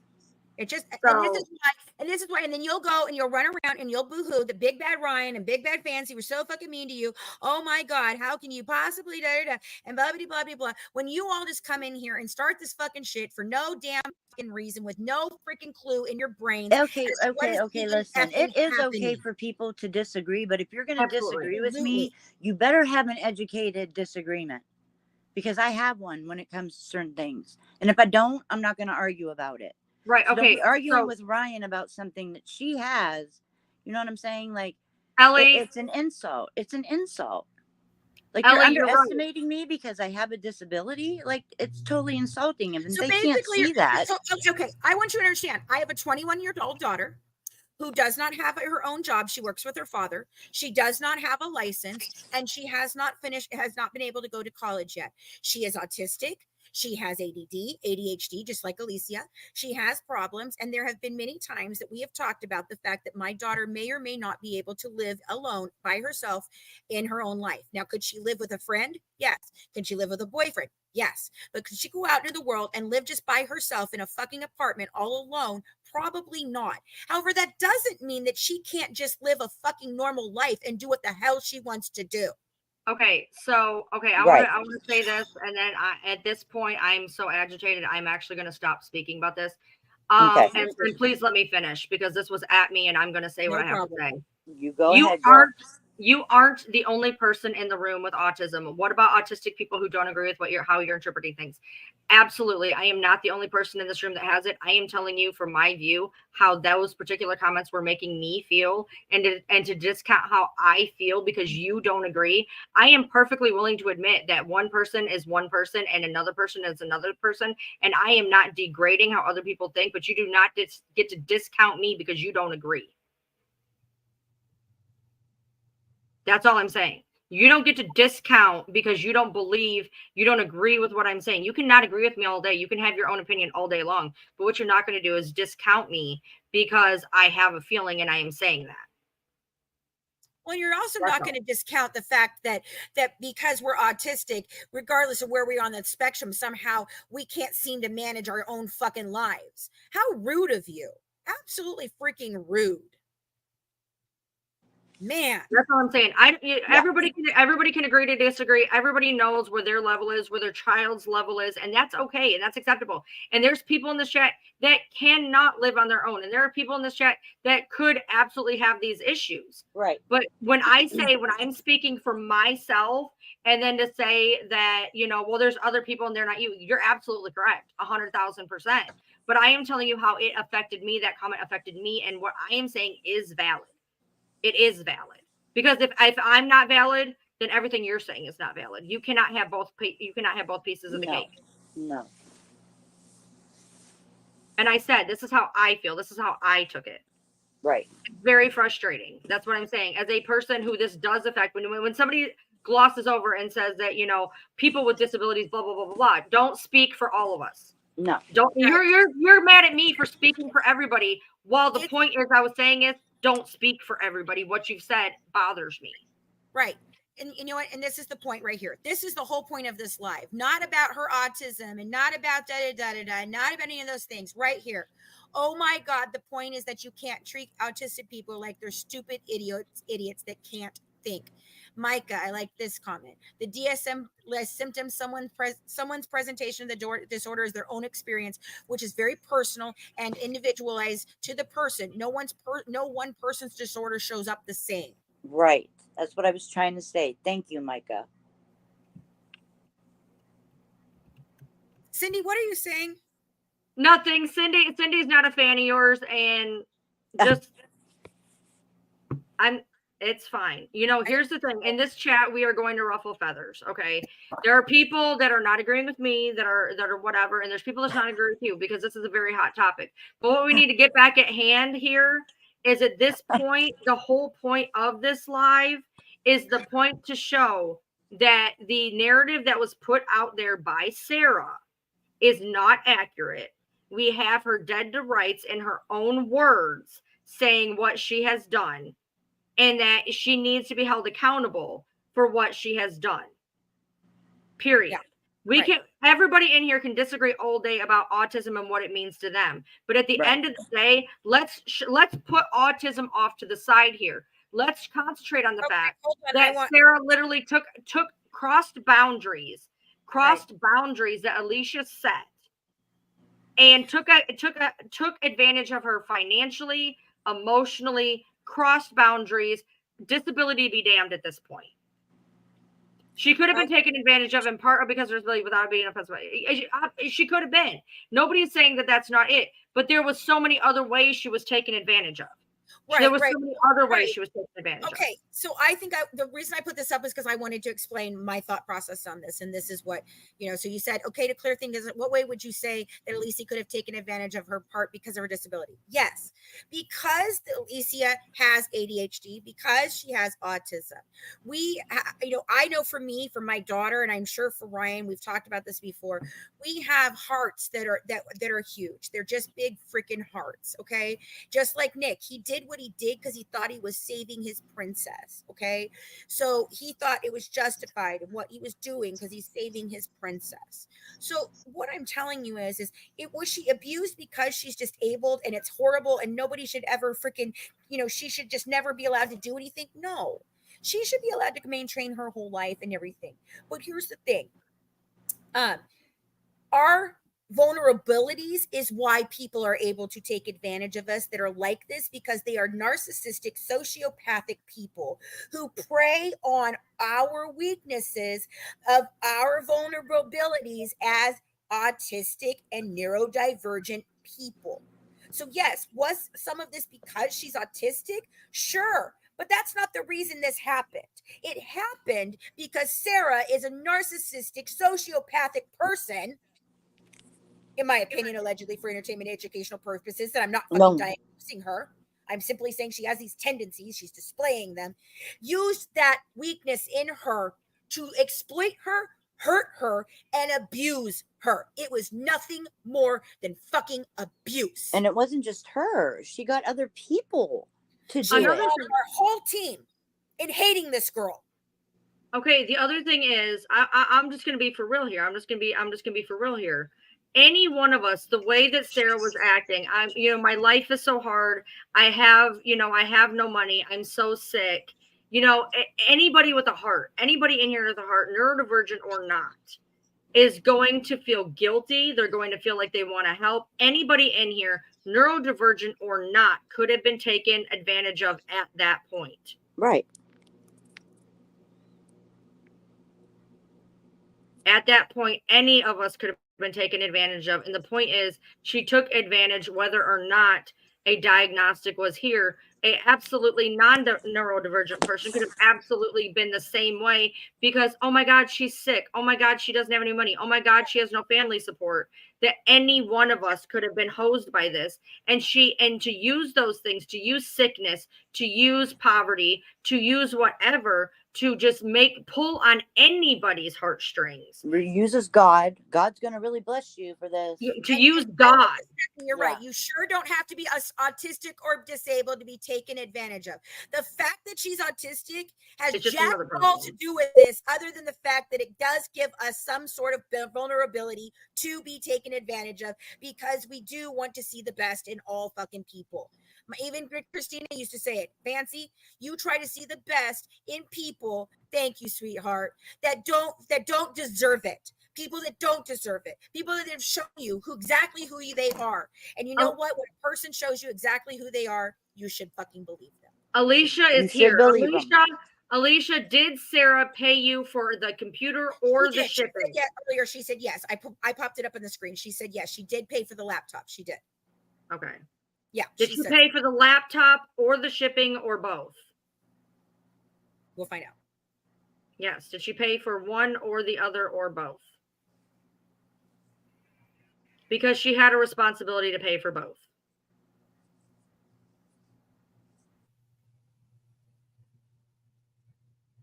And for those of you that are making this something that it's not, I see you and I know who you are and your fake profiles and your bullshit. You've just come in here to try and derail again a very important live because of something that was done to a very sweet girl, because all she wanted to do was help people. She wanted to help me. She wanted to help the GWN. She wanted to make sure that we got the truth out there. She even wanted, she liked Ryan originally. She loved her. She wanted to help Ryan. She wanted to, she thought Ryan was great. She used to tell me all kinds of things. She has had so much insight and doing all of this, but it does not excuse it. Sarah knowingly and willingly took advantage of her for no other reason than to be a fucking dick. And don't forget, Alicia tried to have a live. She tried to get her word out. And because Sarah more than likely spilled into Kendall's ear That live got shut down. They're trying to silence Alicia, and it's not right. Alicia has a right to get this out. She did pay for both. Okay, thank you. Okay, fantastic. Okay. We didn't see any confirmation of that in the actual. Alicia had a right to be on that live. She had a right to tell her story. And because more than likely Sarah got in Kendall's ear, that live got disrupted. Alicia did not get to say what happened. The truth did not get to come out. And the minute that we try to get it out, people are trying to make it into something it's not.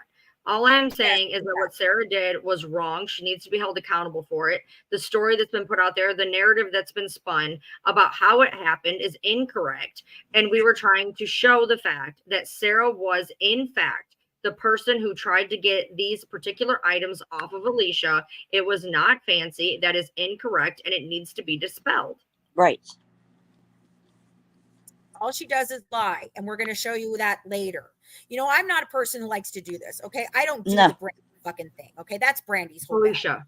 No, I would really rather not have to do this. Brandy's whole bag is to sit up on a fucking live for 5, 6, 7, 8 hours, days on end, and bash people. And she's already told everybody, as long as you hate Fancy, you have a place here. You can come up and share anything you fucking want to share about her. She doesn't do her due diligence. She doesn't fucking care, because all Brandy gives a shit about is fucking making me look bad. And Kendall is doing the same thing.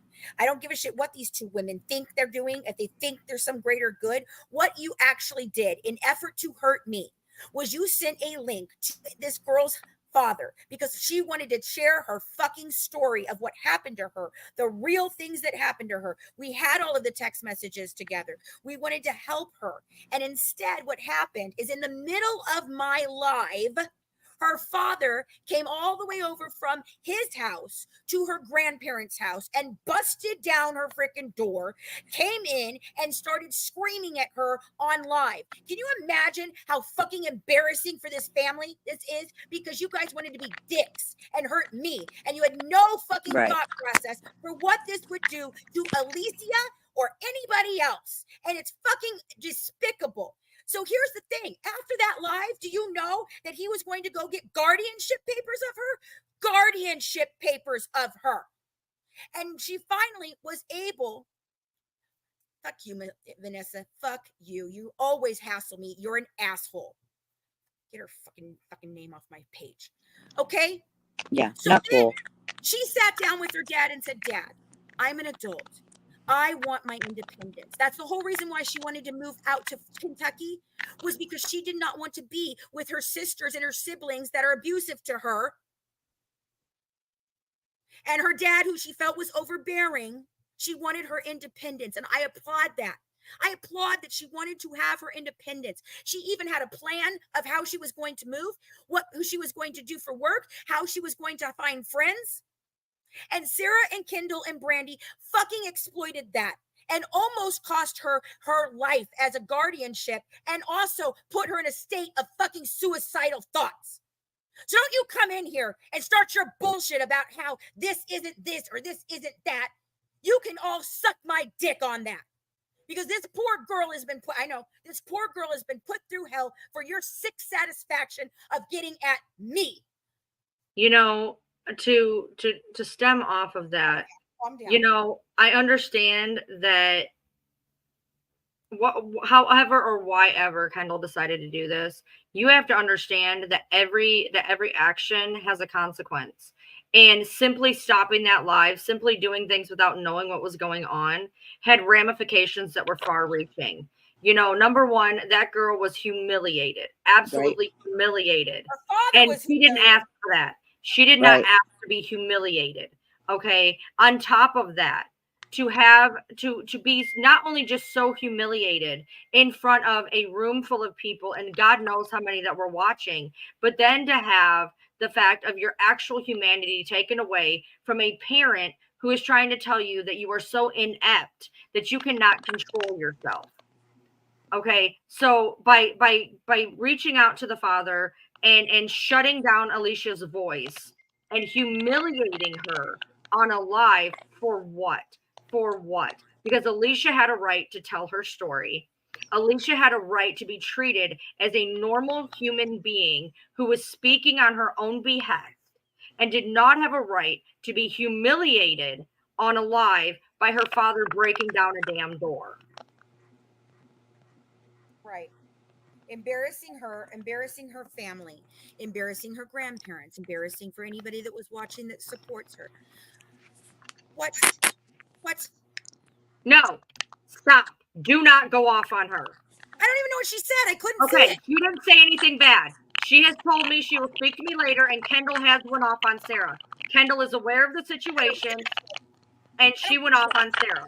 This is no different than what you, Kendall, tried to do to Colleen. You inserted yourself in something that had nothing to do with you, that you had no fucking concept of what it was. You tried to get someone's fucking job taken away from them for nothing more than looking at medical records on a case that she was hired to do so. Exactly that. The person who gave us the records knew that was what she was doing, and you tried to take that woman's job. And now you want to sit here and you did this to this girl, and you want to go back and be like, oh, I'm going to blame it all on Sarah. No, Kendall, you made your own fucking choices. You're a horrible person for what you've done to Colleen. You're a horrible person for what you've done to Alicia. You're a horrible person for what you did to me. I don't give a shit about your abuse story. Just because you hate somebody doesn't mean you do all this. Like, I felt sorry for you. real. I even said to you on Anti-Bullying Girls fucking platform that, you know what, Kendall, I heard your abuse story because I did listen to it. And I understand now why you identify with Gypsy as much as you do. But what I'm trying to tell you, sir, sweetheart, is that she is not you. You are not her, and she's not your hero. So and who doesn't have a story? Holy bullshit. And I don't give a shit. Who doesn't have a story? You can sit here and try to pretend like it wasn't you, but you were on the platform. You sanctioned it. You knew it was happening. And I'm tired of you trying to throw things on everybody else. See, that's what you all fucking do. You're a little group of people, and we are going to be talking about all of you and what you have done over the last fucking 8 months to me and Ryan. I mean, come on now. Everyone else. You guys like to pretend and point fingers. Oh, no. It wasn't me. It was her. Oh, no. It wasn't me. It was her. Oh, no. And you don't want to take any accountability for your own fucking actions while you try to fucking hold me accountable for mine. Fuck you, all of you. You are horrible people who have They're grown people. You're grown people. I don't understand. I don't either. I don't understand it. I can't. Of people. And when I'm done with somebody, when I don't like somebody, I'm done with somebody. They're done. They're out of my life. Period. Ryan knows who you are. I know who you are. Mac knows who you all are. You all think you just fucking snowed me and Ryan so fucking bad you thought we wouldn't talk to each other again? Huh. I've been behind the curtain for a long time. They think I'm somebody new, but no, I've been here for a long time. Then go fucking lay down and get your fucking ass out of my goddamn fucking life. If you've got a concussion. No, you just came in here to start some bullshit. They just want to say shit. They like to see you get worked up, girl. I know.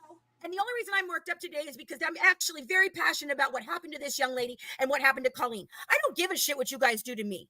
Do you understand? I'm a tough fucking bitch. You can throw whatever the fuck you want at me. But when you come for people that are weaker than me, that are weaker than you, you're pieces of shit. What you did to Ryan has been horrible. You used her and took advantage of her. I have to go get my husband's fucking oxygen, you know, that he doesn't need, because he doesn't need a transplant. This is what, you know what I mean? It's like, this makes them so happy that they do this. Well, she feeds into it. She does, but she feeds into it. I can understand why she's so upset. I do believe personally this, and I agree with Jody. I wish I could highlight shit. I do agree with Jody. I believe that Alicia is owed a public apology. Yes. I believe that Alicia was owed a public apology. I believe that, you know, as a person that has issues, that it is extremely demeaning what Kendall did. You know, the only thing I'm going to say on this, and me and Fancy have already talked about this separately, is that, you know, she's very upset that Brandy allowed it on her panel. But right. I also know that sometimes things happen on panels that you cannot, you can't control. I know you're going to try to give Brandy a pass here, but I'm sorry, I will not. And that's fine. That's fine. Does. I know what she's done the last 8 months that's with Dawn fine. And the rest of them. I know what you've done that's with fine. Dawn and Bree and Sarah and Kendall and Harley Kim and but, all of them. It's right. very upsetting. And you've done this only for one reason and one reason only, because you hate me. But no other reason. You hate me. And I will say, like me.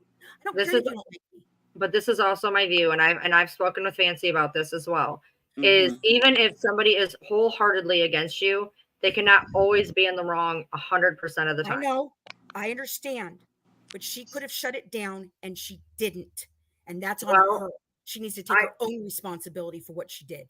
I'm not going to say that that's not true. I'm not going to say that that's not true. Okay. I will tell you, but as again, I function differently than other people.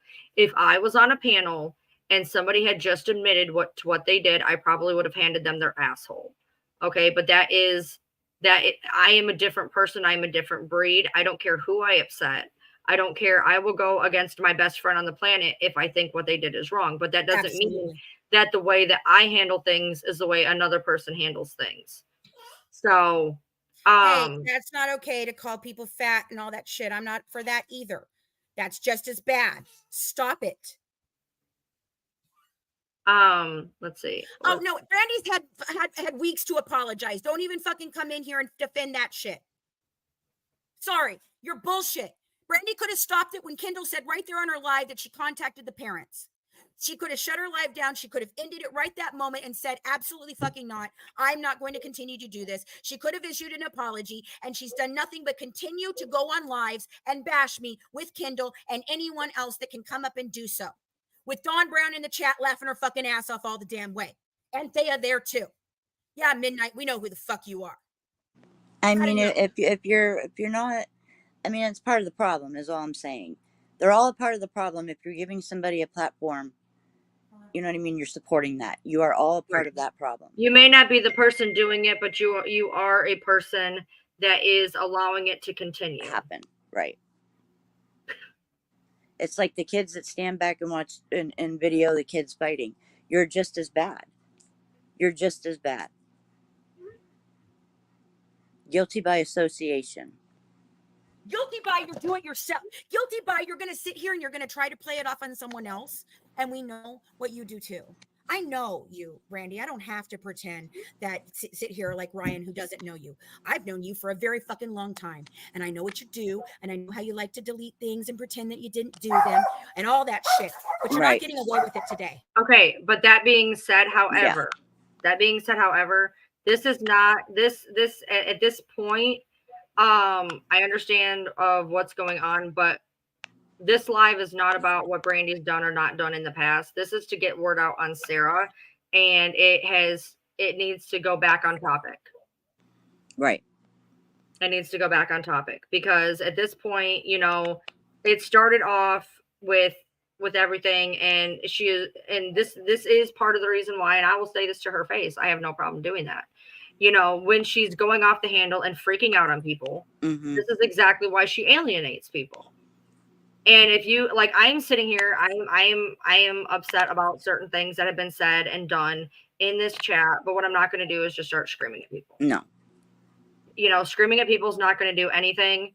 And regardless of what's going on with Brandy, at this point, it's very simple. One thing that has always been one of Fancy's downfalls is she allows the chat to provoke her. Yeah. She allows the chat and to it's built up over a long time. And yeah. So yeah, I try not to look at the chat. You know what I mean? If I see something, it's like, you know, you don't even know me. So whatever. if something in the chat affects you, you talk about it diplomatically. Right. You know, and continuing to scream and yell at people is not, number one, it's not even going to get your point across. No. And then that's why people end up having the exact same feeling about the situation, because where, you know, she started off well, she starts to spiral into this yelling, screaming, you know, mess. And then she gets upset when people say she's a yelling, screaming mess. If you don't want to be held to that standard, then don't do that standard. Right. And she has been working on that. She has been. But I think it's just, yeah, it's been a lot. It's been a lot. And once she's there, though, it's. I think you muted yourself. Because I can't. Oh, I gotta go let my dog out. Hold on. I'm letting back out of the door. Yes. So, yeah. But then again, you know, look, I'm mad. No. I'm mad because I have every right to be mad. I am yelling. Oh, no, please let me. Please, I heard what you guys said, and I want to say something. Right. I'm mad because I have a right to be mad. I'm yelling because I care about my friend who was hurt through this. All of my friends who were hurt by this, all of the people you've hurt through doing the things that you do. So you come in here and you try to make me be the bad guy because I somehow get upset from your bullshit and your crappy comments that are either passive aggressive or totally aggressive. And somehow I'm the bad guy. I'm not. And you know what? I have been working on myself. And since Sarah's been gone from my life has gotten very, very peaceful. If you've watched any of the content since she has been gone with me and Mac, I have been Right. different. And you know what? If everyone had left me and Ryan Lee alone and not tried to hurt us and tear us apart and rip us apart for a fucking murderer and con artist fucking family's sick jokes, Yep. none of this would have happened. Ryan is a strong person. And you know what? We lost a friendship because of your guys' bullshit. And it hurt us both deeply. And so for you to tell me that I don't have a right to be so upset is not okay. Because you know what? This hurt the 3 people sitting here and many, many others. So don't tell me that I'm out of control or I'm unhinged or that I need to dial it back. I'm very well aware of how unhinged I am right now, of how mad I am right now. And Okay, that's why. I want to say this. You just said everything you needed to say diplomatically. I understand and okay. that. I know And that. so if you could learn, and this is just me here, I'm if you trying, could learn Ryan. to do that in a way, here's the problem. Nobody is faulting anybody for being upset or angry or even yelling on occasion. But then you have to understand when people are alienated, why they're alienated. There's been things in the chat. Okay, hold on. Big old cupcake. I am not meaning all of you. They know who all of you are. They know. It's not you. It's not our followers. It's not Ryan's followers. It's not our supporters. It's not even just the regular all day, everyday haters that just want to fucking cause problems. We are talking about a very specific group of people who for the last 8 months have caused so much fuckery and pain and disgusting behavior on the internet that it needs to come to a stop. And it's extremely criminal in nature. I will say this, there's a lot of things going on behind the scenes that we've been working on, and it is hard to not get riled up. But again, people, you attract more flies with honey than vinegar, or whatever the fuck they say. I know, but you've also had many meltdowns on your life Right. too. Because you know why? You know why? It'd be one thing if I was just sitting in here minding my own business and I just started fucking yelling at you guys for no damn reason. If I just lost my fucking noodle and was just like, yo, Pace is a shit. Okay. That is absolutely 100% my fault, my actions, and I would be pissed at myself. Okay, that's not what happens. You guys come in here with the sheer reason to upset me or Ryan. You do it in both of our lives. You do it anywhere we go on the internet. If I go into a freaking chat somewhere or participate in a panel discussion, you're in there and you are saying horrible, shitty, nasty things to me, to Ryan, to my mods. You make fun of us. You freaking try and spin us to each other. Like Ryan's doing this. Did you see Ryan do that? Did you see Fancy do that? It's not okay. You're going to sit here and you're going to scold me for losing my shit when you're the people causing me to lose my shit because you won't leave me the fuck alone. If you don't like me and you don't want to hear what I have to say, then please exit stage left. Just leave me. Like, why are you here then? Like, damn, go away. Here? You're doing it on purpose because it gets a reaction from whoever it is you're trying to rile up today. It's not okay. And that's the thing. People need to see past. Right. See past Ryan, that. You know what I'm saying? Interrupt you again, but it's just it's I feel like we're trying to excuse the fact that these people come in here and do this and somehow absolve them of it and put it back onto us that we're not allowed to have reactions when people do things to make us have reactions. Right, you're gonna pop off. You know what I mean? Like that one person in Ryan's chat, they popped off, and then they're like, Mac. Ryan, are you okay? You don't look okay. Yeah, I'm reading the chat. Okay, I just want to make sure you were okay. Go ahead, Mac. What was I saying? I don't know. But Ryan was just, I thought she was disassociating, so I wanted to make sure she was okay. No, I'm watching her. I can see her. She's reading chat. I think, and that's one thing that does happen, I would say, in chats, by the way. And I do see that happen with you, Fancy, is a lot of times if people have a different opinion than you, that does not mean they are coming at you. It means they have a separate opinion.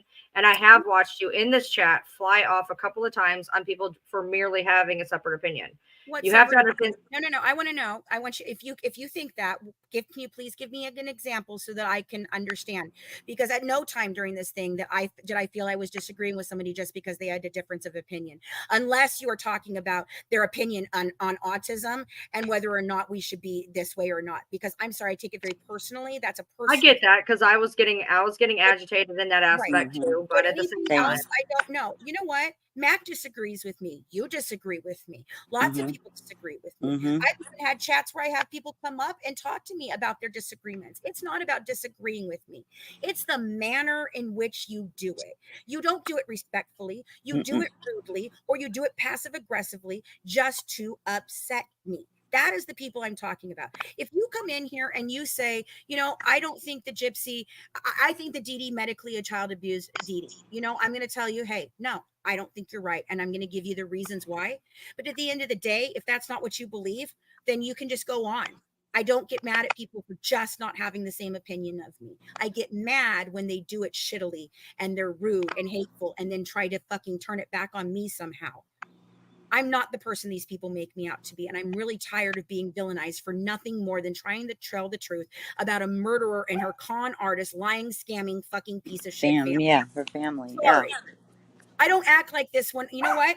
You go look at any of my other content on any other subject ever that doesn't have anything to do with either Gypsy or these fuck faces that run around trying to do shit to impress Christy Blanchard. That's all they're trying to do. And you will see I don't behave that way. I don't have meltdowns. I don't freak out. It's only because of the way you people act when we talk about specific fucking things. I take responsibility for that. I do lose my temper and I do sometimes go overboard. And you know what? I generally, Brandy is a friend of Christy's. Now she screwed her over lately, so maybe Brandy isn't anymore. But for years, 8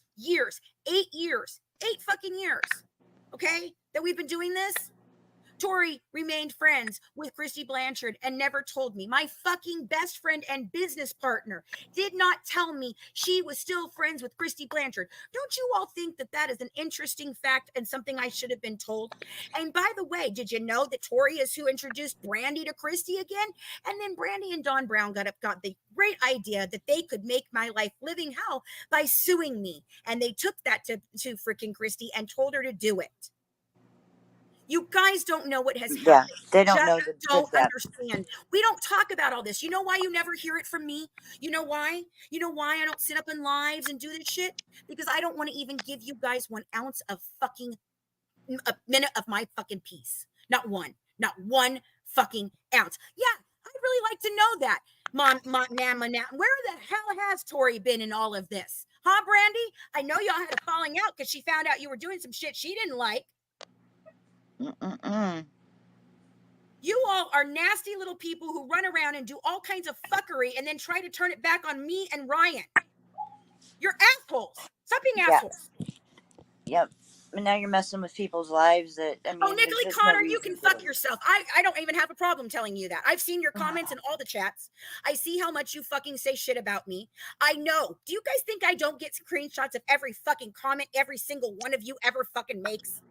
Despite the fact that I tell everybody to stop sending them to me? Yeah, we're not here for the haters, though. We're not here for the haters. No, we're here to tell a story. And now you guys have hijacked this. You have hijacked it again. And it happened. And I think it's very funny, Mac, that it happened right when Brandy and her fucking people entered this chat. Well, they have a tendency to get you know, Brandy, with your concussion. Huh? Oh, you didn't have a falling out, so Jasmine's lying about the fact that you guys had a falling out? Okay, that's fine.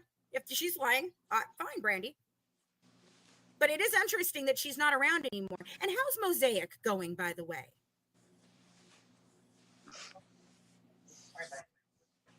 Allie, I'm not talking to you. What are you talking about? I didn't say you said anything. You're not blocked. I don't even know who you are. I just fell. You fell? Okay, there we go. Are you okay? No, I just fell getting into the chair. I love how everybody is in the chat that's just going to continue to keep telling us that we're out of line and they're not going to do this. That's the new part of this. So you guys come in, you rile us up, you say all of that, and then you sit here and talk about how, oh my God, I'm so sorry, da da da da da da, like you're some passive aggressive asshole. I swear to God. So I'm gonna try to go on this. I'm gonna try to explain this maybe because I got a little bit cooler head right now. You do, because so I'm very Ellie, what I want to say is, okay, if you've ever been in my live, see, I have somebody railing against me over here too. I see them over here. I want to say something real quick. I brought Tori into this because Tori is involved, not in this specific little thing, not in the part right here with Alicia, which you all don't understand. We have at least 2 or 3 more things that we're going to have to do to show you exactly what these people are like. Exactly. And you know what? Tori can sit back there and hide behind Brandy, but she's just as much responsible for the things that she did. These people are specific people. It is a group of about 8 people that run around and do all of this. It's not our followers. It's not the people just here doing whatever. It is a specific group of people. Right. When she's speaking, I'm going to say this. I've said this in my live, and you guys weren't there for it because you're not my followers. When there's no way to, I'm going to try to explain. No, I wasn't fine for months. I put on a face for months that I was fine. I was nothing fine behind the scenes, and Matt can attest to that. Ryan is here, and you know what happened with Ryan? She's actually the person who's been helping me be calm these past few days trying to get through this. She held my hand last night, basically walking me through these, because I felt like I was going to vomit or have a panic attack reading these fucking horrible messages. So, okay, so when the term "you people" is being thrown out there, I'm going to try to explain this the best I can. When "you people" is being thrown out there, she is absolutely not speaking to her followers, my followers, or anything of that fact. The thing is, you have to understand, as content creators, we are very well aware of what is going on, not in chats right now. Okay. So there are people in this live with malicious intent. There are people in here that are purposely setting people in this chat to fail. There's purposely people shit stirring. There are purposely people doing what they're doing. And those are the people, like, okay, to put it into a reference, when people say not all men, it's kind of the same thing. When she's saying "you people," the people that we are speaking to that you don't see, know we are talking to them. And it comes across because you guys are not aware of things going on that you are being screamed at. When it's "you people," do you know why I say "you people"? Because I don't want to say every single one of their names every damn time, but I can't. I can sit here and tell you exactly who every single one of the people that we have identified has been doing this for months and months and months. Everything. All the people just covers the suicide hoax, my trip, the all the shit that went through me and Ryan, all the crap with Pink Cat Sarah. It's all the same group of people who have been doing this for years. I thought the new people were the people. No. This is mostly OG people who hate me and want to destroy me for Christy. Okay. And then they dragged in unsuspecting people who have no clue what actually happened and got them to run around doing their dirty work for them, like Brandy, who wants to keep their hands clean. So you guys have to understand that we have a very specific group of haters. Yeah, I did call her a fucking member by name because she follows me around everywhere and she says shitty shit about me. That's all I said she did. She says shitty shit about me. So if she doesn't want me to call her out by name, then maybe don't say shitty shit about me. Okay, so here's the thing. If somebody makes a comment and you know it doesn't apply to you, then you know it's not speaking about you. Absolutely. If we say "you people," those people know who we are speaking of. You guys do not understand what is going on behind the scenes, and we are trying to get that stuff out to you so that you understand the level of fuckery that is going on. You have to understand that about a week-ish ago, I ended up putting my whole ass reputation on the line for somebody that it was a lie. Okay, I put my whole ass being, I called out people. I put my whole self out on the line. I was extremely vulnerable in the life. I had someone take advantage of me. I had someone take advantage of me and my heart. Yes. And you don't understand what that does to people. I had somebody take advantage of my heart and what I have been through. And you have to understand what that does to us emotionally. What We're you people. see right now is what you see right now is we all deal with this stuff differently. And for Fancy, she gets extremely aggressive. For me, I cry. We all have different ways of dealing with this, but if you guys for one day understood what it was like to be in the public and have the things going on behind the scenes that we cannot talk about yet. There Right. is so many things. This is the first step of Right. what we are trying to show you guys is going on in this mess. It is detrimental to our mental health It really what is. these people are doing. And it is a group of people that has been involved with the Blanchard family. We have been collecting evidence. We have been collecting everything. And the more we talk about it, the reason we are talking about it and the reason that sometimes we are inflammatory is it's working. Because when I've called these people out or I've been a bitch or she's been a bitch, you know what happens? They start turning on themselves even more. And the more that they turn on themselves, the sloppier they get, the more proof we have so that we can nail these bitches to the wall for what they have done. Exactly. Do you see this? don't Do you see understand. what you're doing? Do you all see what you're doing? This is my friend. I care immensely about Ryan. And what you guys did the first time was play on her emotions and my emotions. And Pink Cat was a big part of that. And Brandy and Dawn Brown and Kendall and all of them were a very big part on Ryan's side, hurting us. And all it ever did was destroy a friendship that we both actually really needed each other during that period of time. We were both going through hell. And you know what? I understand Ryan's fucking problems and she understands mine. And yeah, we might yell and scream at each other, but you know what? If you all had left us alone, just left us alone, she would have calmed down. I would have calmed down and none of this shit would have happened. No, but there's a certain few that like that shit show and they keep stirring it. You were, Brandy. I understand that. Yeah, you were supportive for her because you wanted something from her, Brandy. You're not a good person. Stop pretending you are. You're not.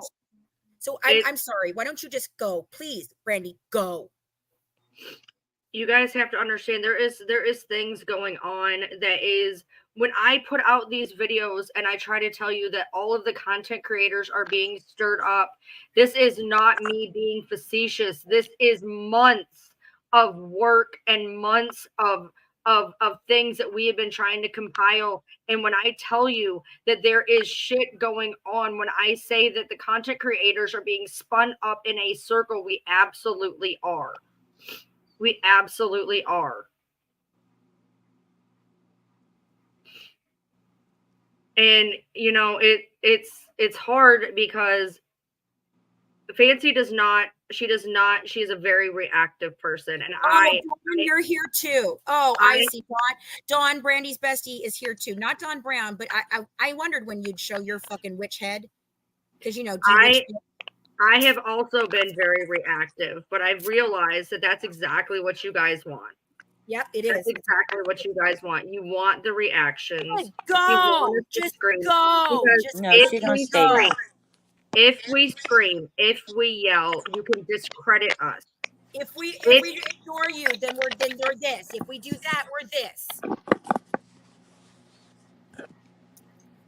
Every time we lose our cool on here, every time that we allow these people to get to us, it's another market to discredit us because God forbid we get upset about the things going on. And it's another screen recording that they can do and make a fucking video about.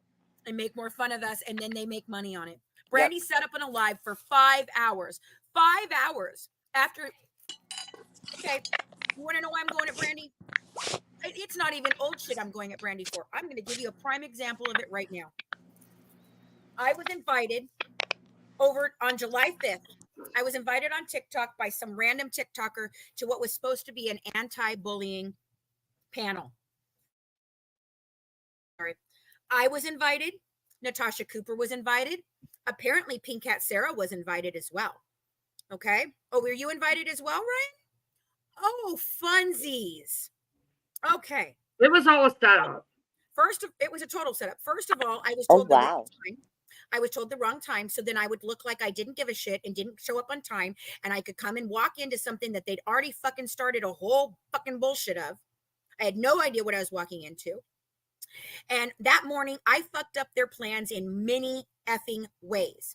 In the first part of that day, I was sent a screenshot from Reddit that gave a 4-point plan into how they were going to go ahead and do this. They were going to try to be nice to me because, we can get information from her about this with Sarah, falling out with Sarah. Oh, Sarah, oh, Fancy, I'm so sorry that this happened to you. What can we do to get Sarah? And all they wanted to do was get more information for the Blanchard family to hurt me more. That was in their actual writing. It was sent to me. I posted it on TikTok. And then you know what?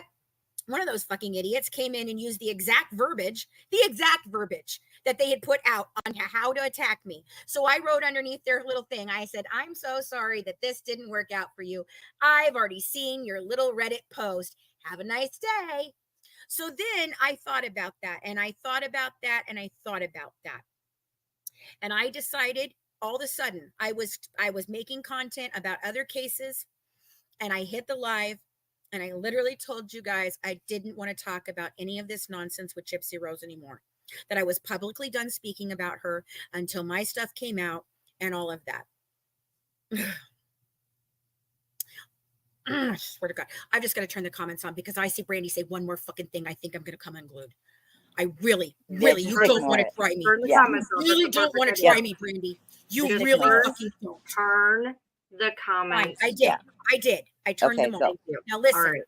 So I hit the live. I did that. I said I'm not talking about Gypsy anymore. And I wasn't going to, but then she announced a baby announcement. So I told Mac, I said, I feel like we have to discuss this based on the chromosome disorder and what we know. We're going to have to talk about this. So that same day, I show up on that panel and I walk in and I'm sitting there and they asked me some weird question that I didn't quite understand. And I want you to understand something about me being autistic. And this is why when my family and I they'd had me take the freaking test for my daughter had me take a test and she's like, Mommy, I want you to do this. And then if it happens, then you can go get fully diagnosed.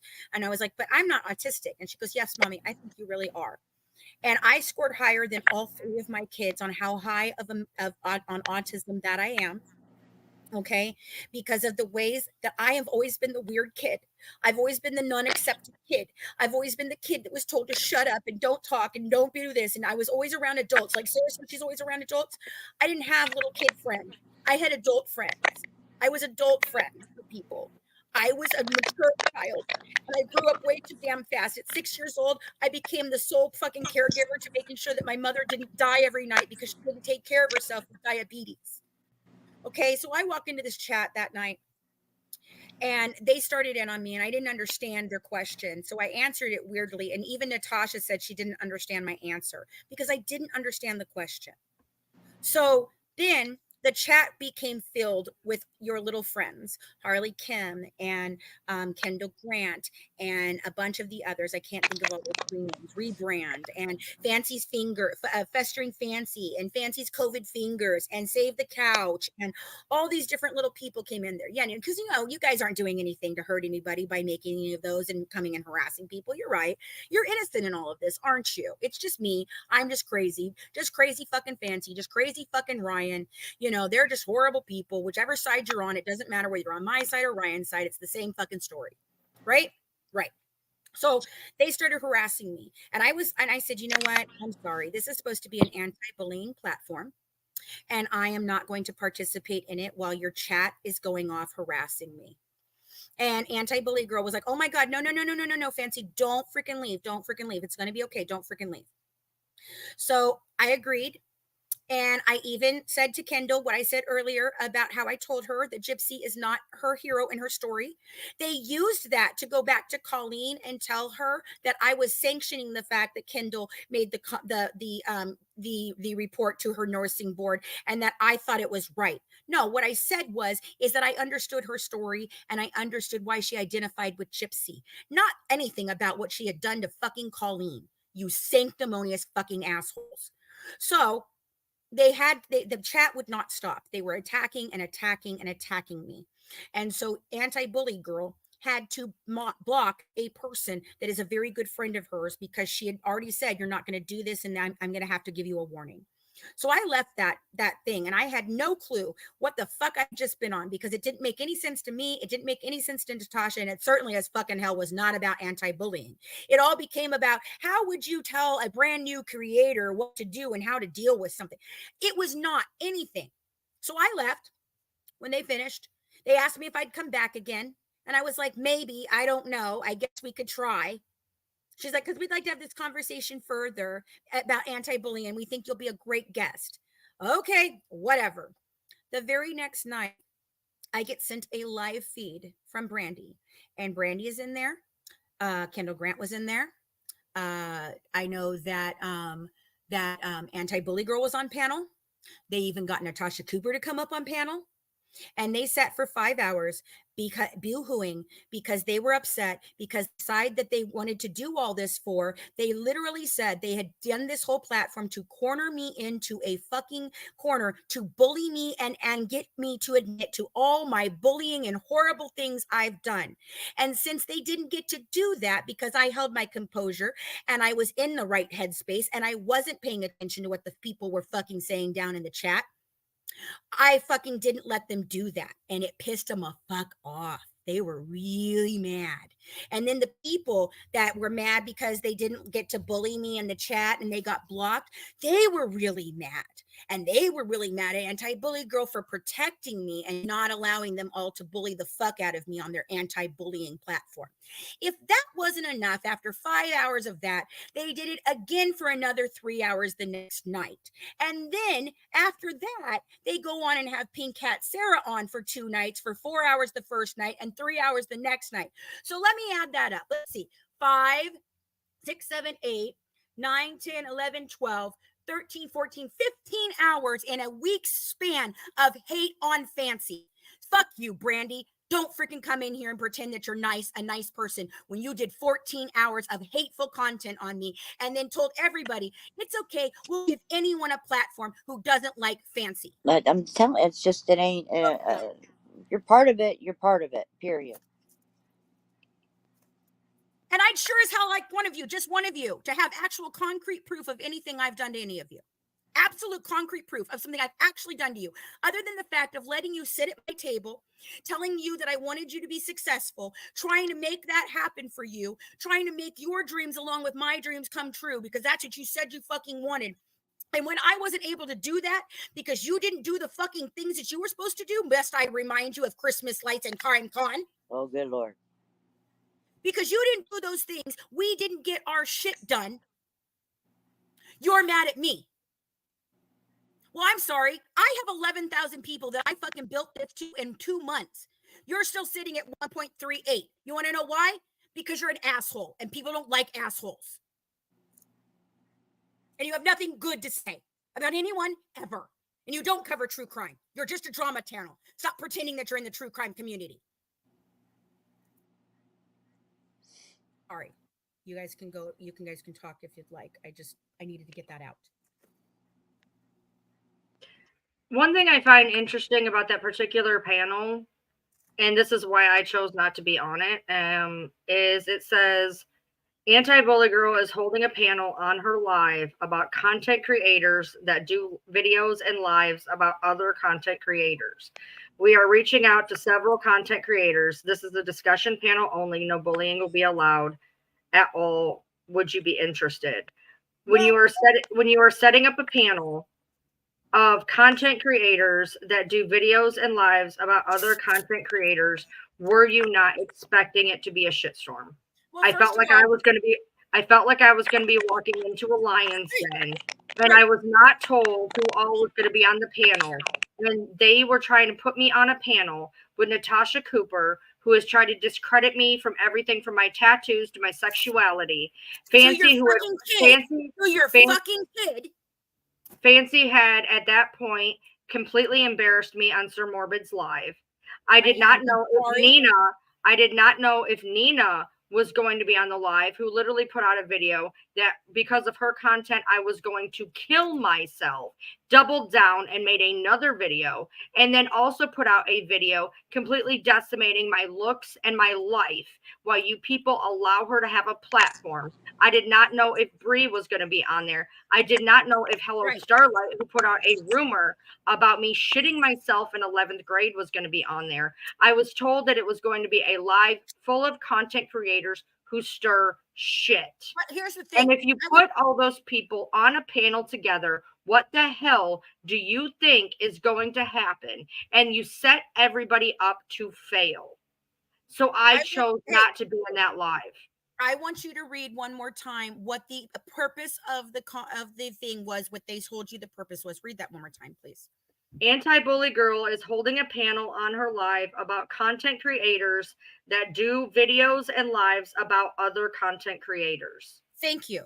Can you, I'd like to know, do I make content about other content creators unless I'm addressing a problem that they have done to me? I don't. I don't fucking participate in the drama community. I don't like it. All I ever try to do is put out my fucking content about the content that I want to talk about, the true crime, the other things that I have. I don't sit around making content about other people. That's all your fucking job.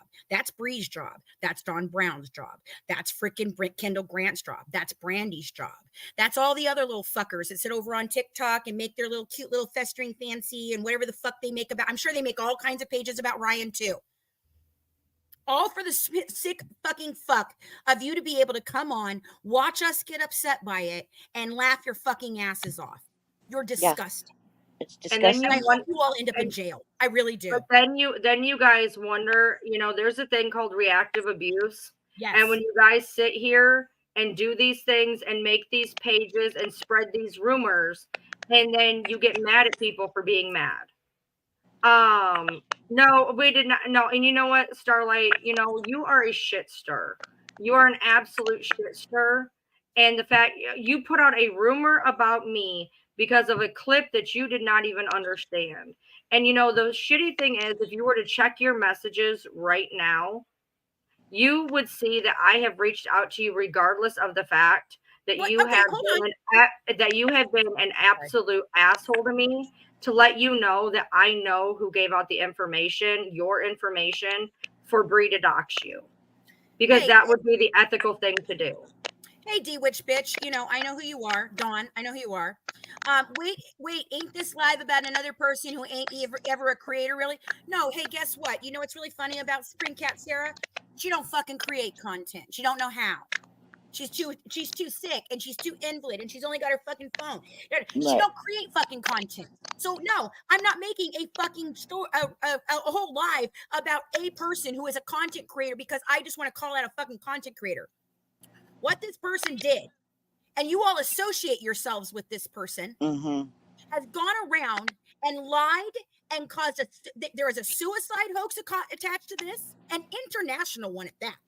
Right. She has called parents. They have freaking contacted nursing boards. They have done all of these things. The people who are doing this, and they are all 100% friends with the person we're fucking talking about today. So don't come up in here and try to fucking scold me because I'm making one video, one fucking video, when your friend made 14 hours of content about me and how they didn't get their chance to fucking corner me and bully me in one fucking week. You stupid fucking fuck.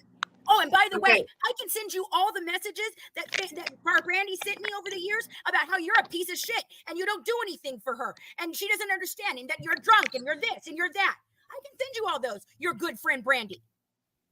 And as for saying about this being calling out a content creator, nowhere in here did we disparage her or put her down. What we did was show text messages of what she did, a truthful lie. Not a live where people are making pot shots. There's a difference between calling people on their bullshit and being absolute assholes. There's a difference.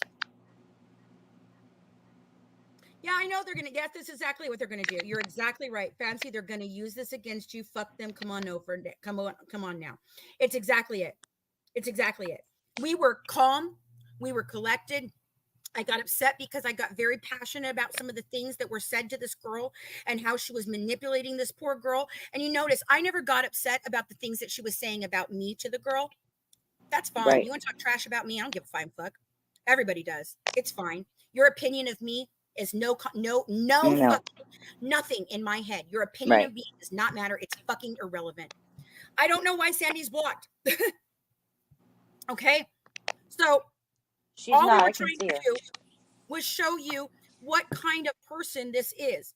And this is only one snapshot of what we have. Do you understand? There are thousands and thousands and thousands of screenshots just of what Pink Cat Sarah has been doing for the last several months. And she is the sole reason, the 100% sole reason on my side that I stopped being friends with Ryan Lee. And then she continued to vilify Ryan Lee to me at any time that she absolutely could by sending me manipulated fucking clips and telling me what she said because I blocked Ryan on everything because I don't want to see the content. I don't fucking come to your lives. I don't watch them.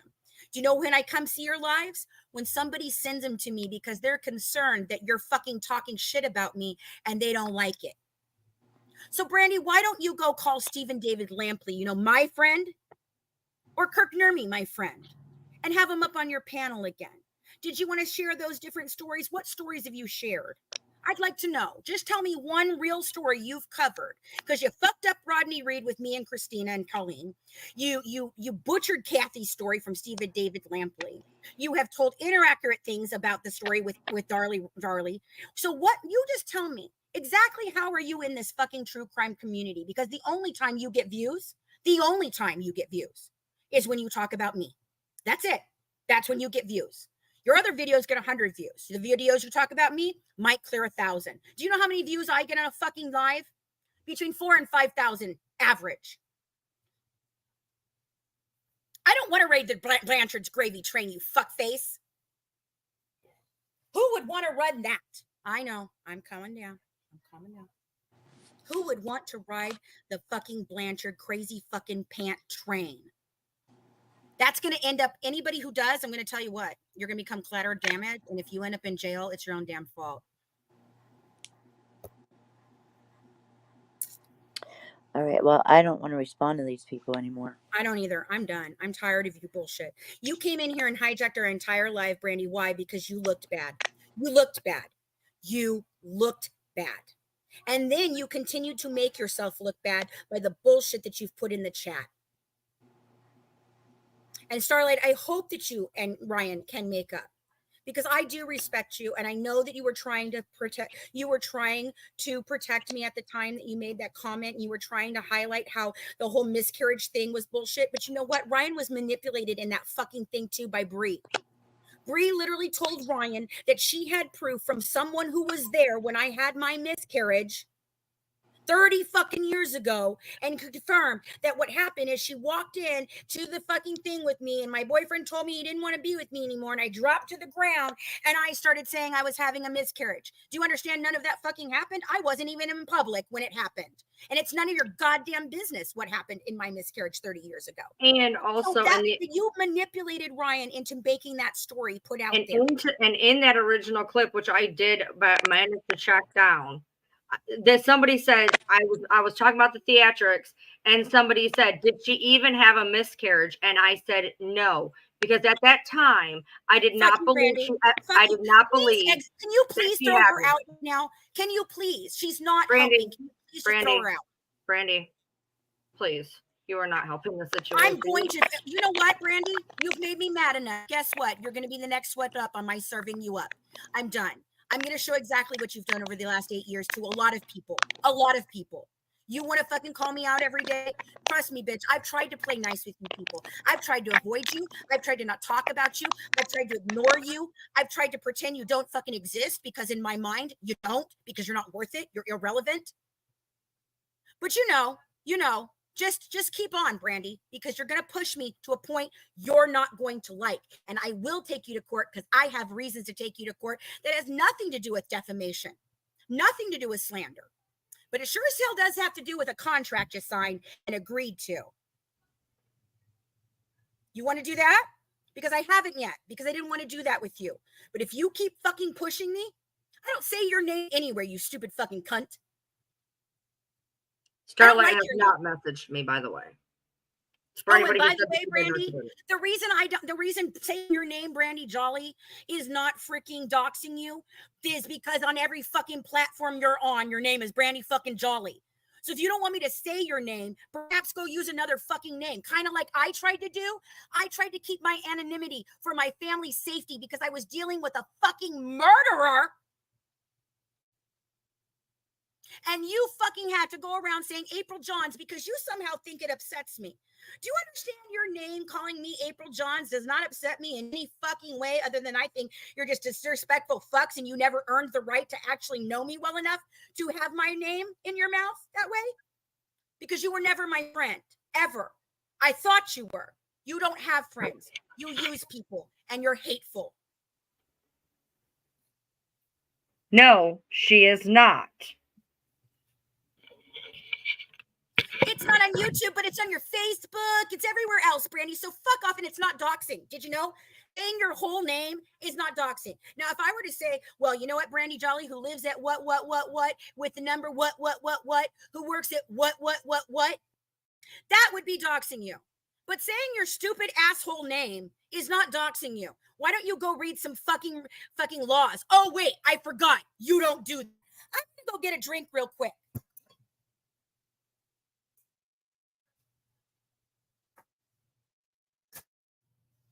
Okay, so anyway, so to dispel that, she's not messaging me. To dispel the fact that I was trying to be a decent person to her, even though she put out a rumor. Okay, so it's just I just want to say one thing.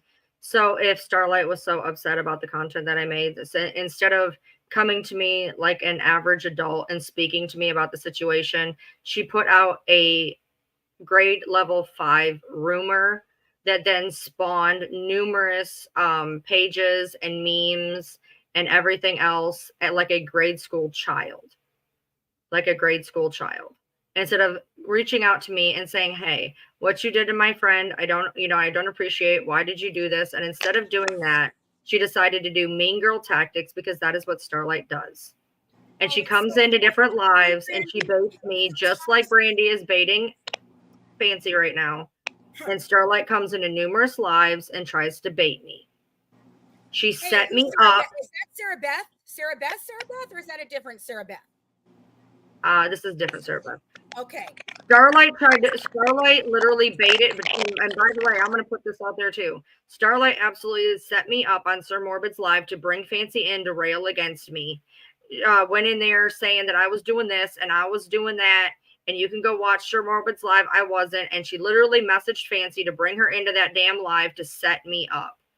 That's exactly what these creators do, is they go around and they try to set people up and set us to fail and everything else. I was set up on Sir Morbid's live by Starlight. And then I was embarrassed by Fancy and her theatrics of saying horrible things about my daughter. Brandy that had no right to do that. They had no right to do that. Once you see the things that Brandy's done, you'll understand that Brandy deserves it. Hey, Brandy, can I ask you a question? I think what happened to the blog? What happened to the blog page on Facebook that you used to make all the shitty posts about me, your long diatribes about me that you would say were not about me, that Christina took all the screenshots of? Hey, what happened to that? Did you get it shut down because you didn't want to look fucking shitty anymore? Because you didn't want anybody to find it anymore? Because I sure as shit can't find it. But guess what, babe? I've got all the screenshots. This has been going on for 8 years. You guys don't understand. This is not Brandy today. This is Brandy over 8 years. And Brandy, out of everyone, has been the worst, fucking hands down worst to me through this all. Worst. And the only reason she ever got involved with me, ever at all, was because she wanted to be involved in the Natasha drama. And no matter how many times I asked her to stop participating or going after Natasha, she wouldn't. And then when I chose to leave Facebook because all the drama on Facebook was absolutely ridiculous, and I said to my friends, I said, you know what? If they're going to harass us every day, because back when this was going on, we couldn't monetize Facebook. I said, the least I can do is go start a fucking YouTube channel and I can monetize it for them to come fucking harass me at least. And you know what happened? Brandy threw a huge fit because she thought we were abandoning our people on Facebook, the people that were being attacked every day, doxxed and freaking sent horrible messages every day for just following us. And she threw a temper tantrum. And when we all decided to vote to leave, the entire company decided to vote to leave, Brandy threw a temper tantrum, quit the company, and ran to the blog that I just fucking talked about and made fucking pieces of shit about me. And my friend, and I didn't even know it. Christina was who found it. Oh, you don't know Brandy, honey. You don't. I do, but you don't. And swearing does not make you a bad person. Fucking criminy.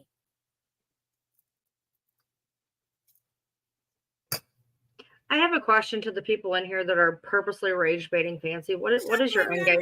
Next subject. What is your end game? What is your end game? What is your end game? Why are you here? Why are you purposely?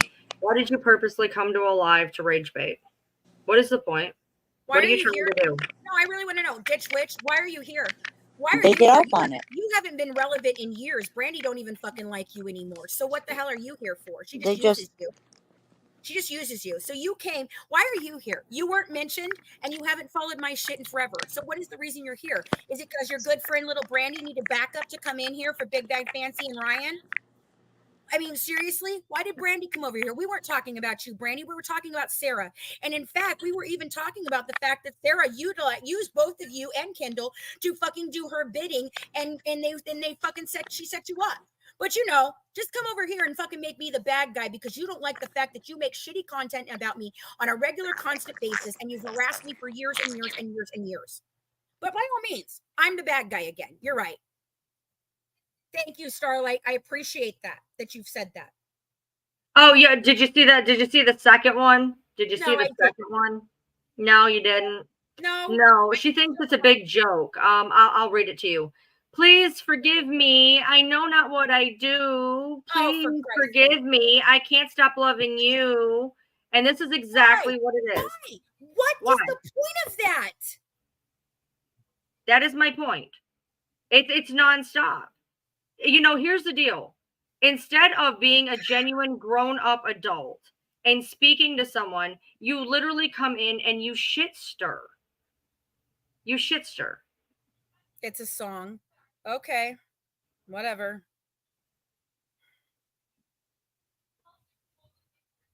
Oh my God. Nicolay, I have to say this, even though you're an asshole to me. The Sarah Beth, now that you say that the only Sarah I know personally has an H and is crazy. Hey, guess what? That's why I named my daughter Sara. She's not a Sarah with an H because she don't like them. She thinks they're weird. I think it's hilarious that you brought that up because yes, every Sarah I've ever met with an H on the end of her name is not very fucking funny and not very nice. And every Brandy I've ever met's been a total fucking piece of shit too. So I mean, it must go along with your name. You want to sit here and talk about how I do this or that. You had an entire 30-minute part of your live where you talked about my lipstick. My lipstick. You've called me psychotic. You have said that I need mental help, that I should be in an insane asylum.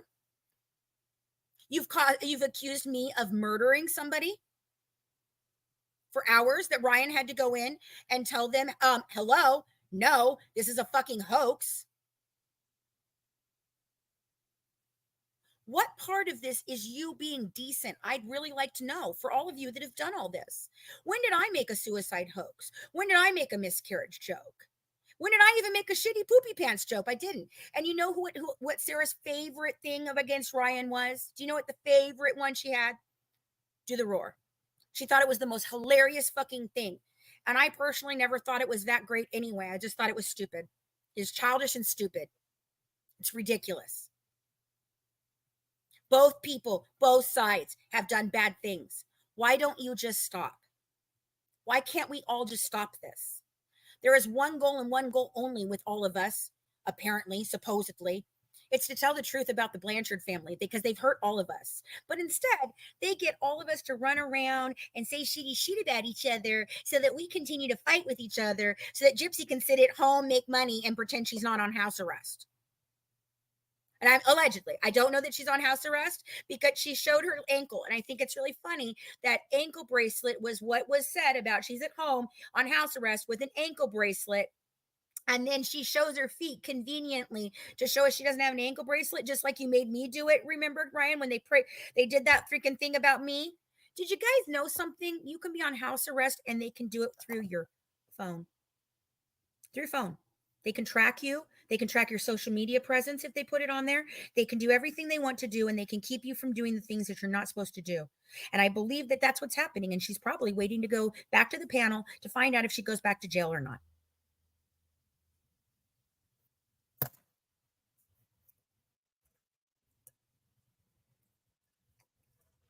Vanessa, I don't give a shit.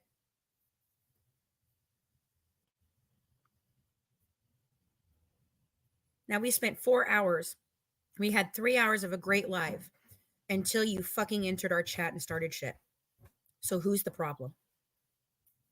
Thank you, Veda, for being here.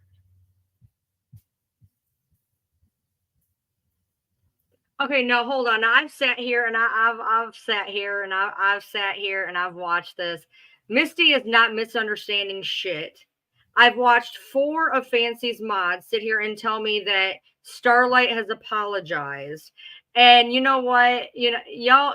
Oh my God, I'm not gonna do it. I'm not gonna do it. But what you're not gonna do is tell Misty that she's misunderstanding anything. Oh, I just put Starlight in it. I just put Starlight in it now. What is being done is the same shit as usual, where somebody comes in and makes some shitty fucking comment. Right. And they're going to try to rage bait me, and I'm not going to do it. And in the meantime, I'm seeing numerous people in here after me calling her out saying, oh, when are you going live? I want to become a member. I love you, Starlight. I love you, Starlight. I love you, Starlight. Cash App, Starlight. That's what they said. Where's Cash App, Starlight? I want to give you money. So again, you're allowed to back that side. But if my followers come in and say anything, they're horrible, they're this, they're that. Well, I'm sitting here watching people saying, we back you, Starlight. We know that you did that, Starlight. We don't give a fuck, Starlight. You're good, Starlight. So, you know, and then Starlight in timeout. I love Starlight. She's my friend. I don't have any problem with her. She helped me the other night with the issue with Sir Morbid when Sir Morbid was completely out of line, and he put an apology, and the whole thing was a misunderstanding between me and him because of people like you people that come in here and do this shit. And what I really was driving home in that very simple comment was I told him this, and this is why he issued the apology. It wasn't towards him. I said, I don't have a problem with Morbid in general. I've heard some things about his past that give me pause, which is true because I had people telling me he's horrible, he's this. I didn't go investigate that. I just said it gave me some pause. Okay. And then I went on to state that he allows his panel and his fucking mods to abuse anyone and everyone, and it's not okay.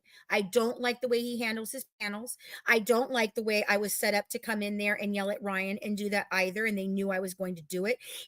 And the last night, the night that I went in there to talk about this, where I was jumped and fucking screamed at from the second I walked in there, is exactly why I didn't want Pink Cat Sarah to go up on that fucking panel when we were trying to keep the fucking criminal charges and the evidence from the criminal charges from being leaked out to the public because you fuckers try to start shit no matter what we're fucking doing. That's exactly why I told her she's not going up there. It's exactly why I said nobody from my fucking team is going to come up here. And when I went back to my chat, it's exactly what I said to every single one of them. No, Sarah, they were not going to ask you up there to talk about prison fucking confessions. They wanted you up there so they could bait you into the bullshit that they fucking cause. Now, Morbid and I are fine. I understand why he does what he does. I just don't intend to participate in it.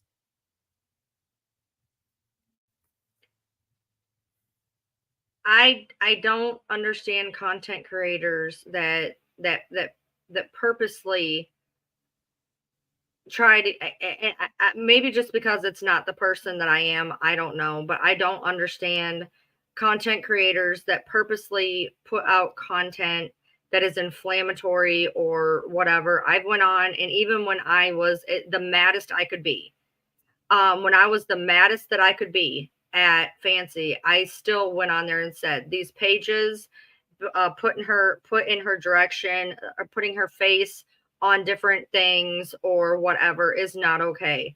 I don't understand why these people think it is perfectly acceptable to make pages of people, draw people, and purposely and to stir the shit pot. Yeah.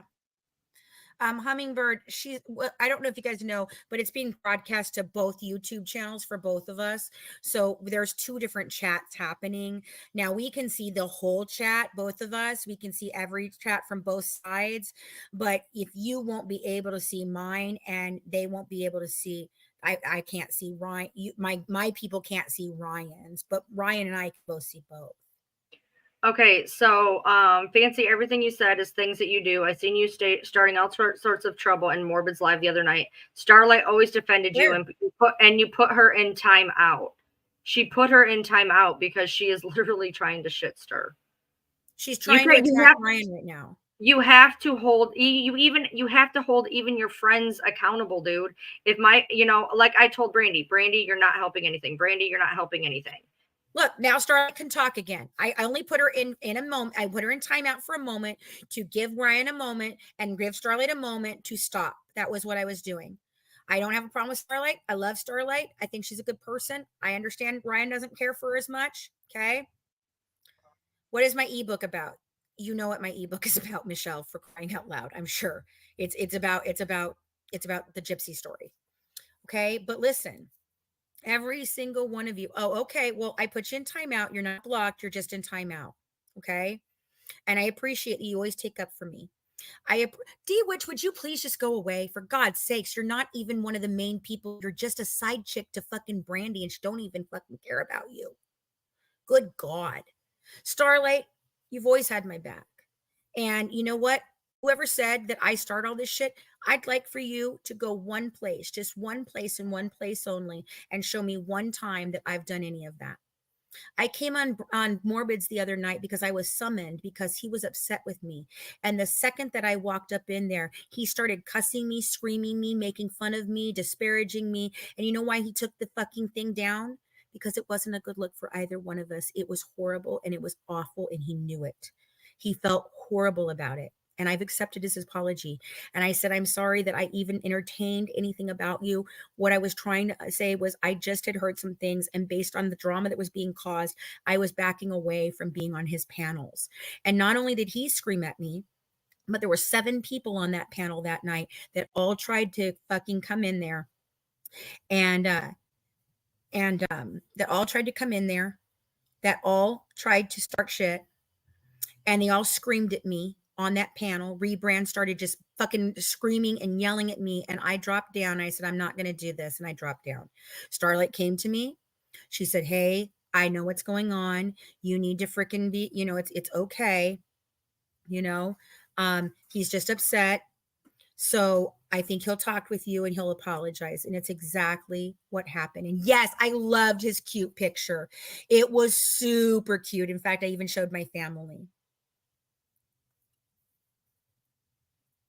Keep on, D-Witch. Keep on. Keep on. You're doing a good job. So that is not what I did the other night. I was fucking set up that other night by whoever freaking started that shit.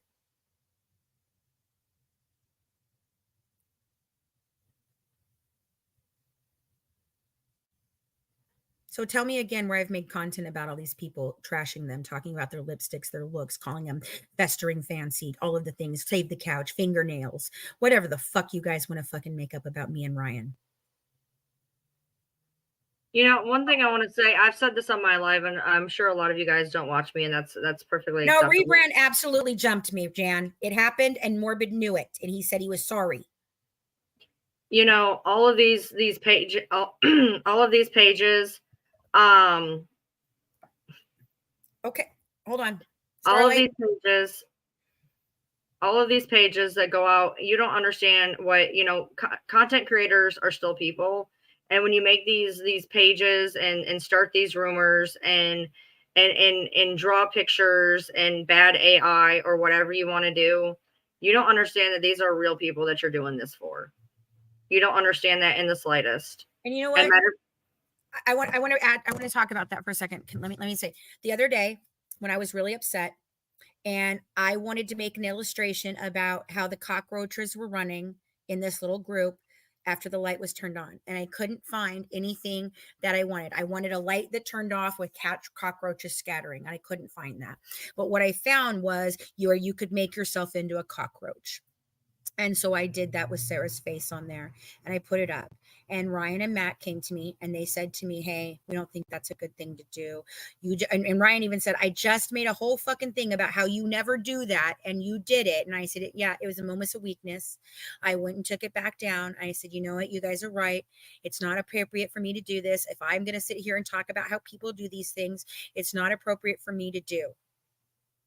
I understand. Okay, look, if Starlight is sincere in her apology, great. But the way Ryan perceived it with what she was saying and how she was doing it, it did not seem to her to be an apology. I can't tell you what Starlight's motivation is. I can't tell you if Starlight is actually fucking, sorry or anything like that. I don't know. I'm not Starlight. But I wanted to stop her from continuing on for a moment just so Ryan could get a break. And I don't know how to unmute you. I thought I put you in a mute for like a few minutes, but apparently not. So I don't know how to unmute you, or I would. You can, yeah, you'll be able to figure it out after this live. Yeah, I don't know how. No, she'll be unmuted for the next live. I just don't know how to unmute her. I don't know how any of this works. I have no idea how any of this works. Yeah, I don't know how to unmute her right now, but she's on her backup account and she's welcome to be here and she's welcome to speak. I simply was trying to put a barrier between Ryan and her at that moment. But this is not okay. And the way that you people behave is just unbelievable. And you hurt our subscribers. You dox our friends. You go after anyone who shows me or Ryan support.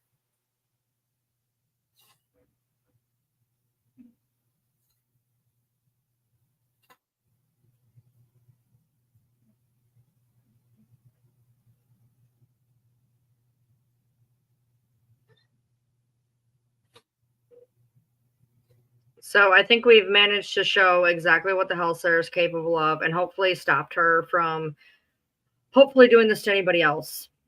Because if she's done it to Alicia, I don't know how many people she's done it to or will continue to do it to. And that was the whole point of this live. Right. And you know, Brandy, if you hadn't come in here and run your fucking mouth and D-Witch, you hadn't come in here and fucking bullshit, you were actually going to be put in the clear for this because Ryan and I were both saying that you guys were set up with it just as much. But the reason I was pissed off is because you will continue to allow it to happen.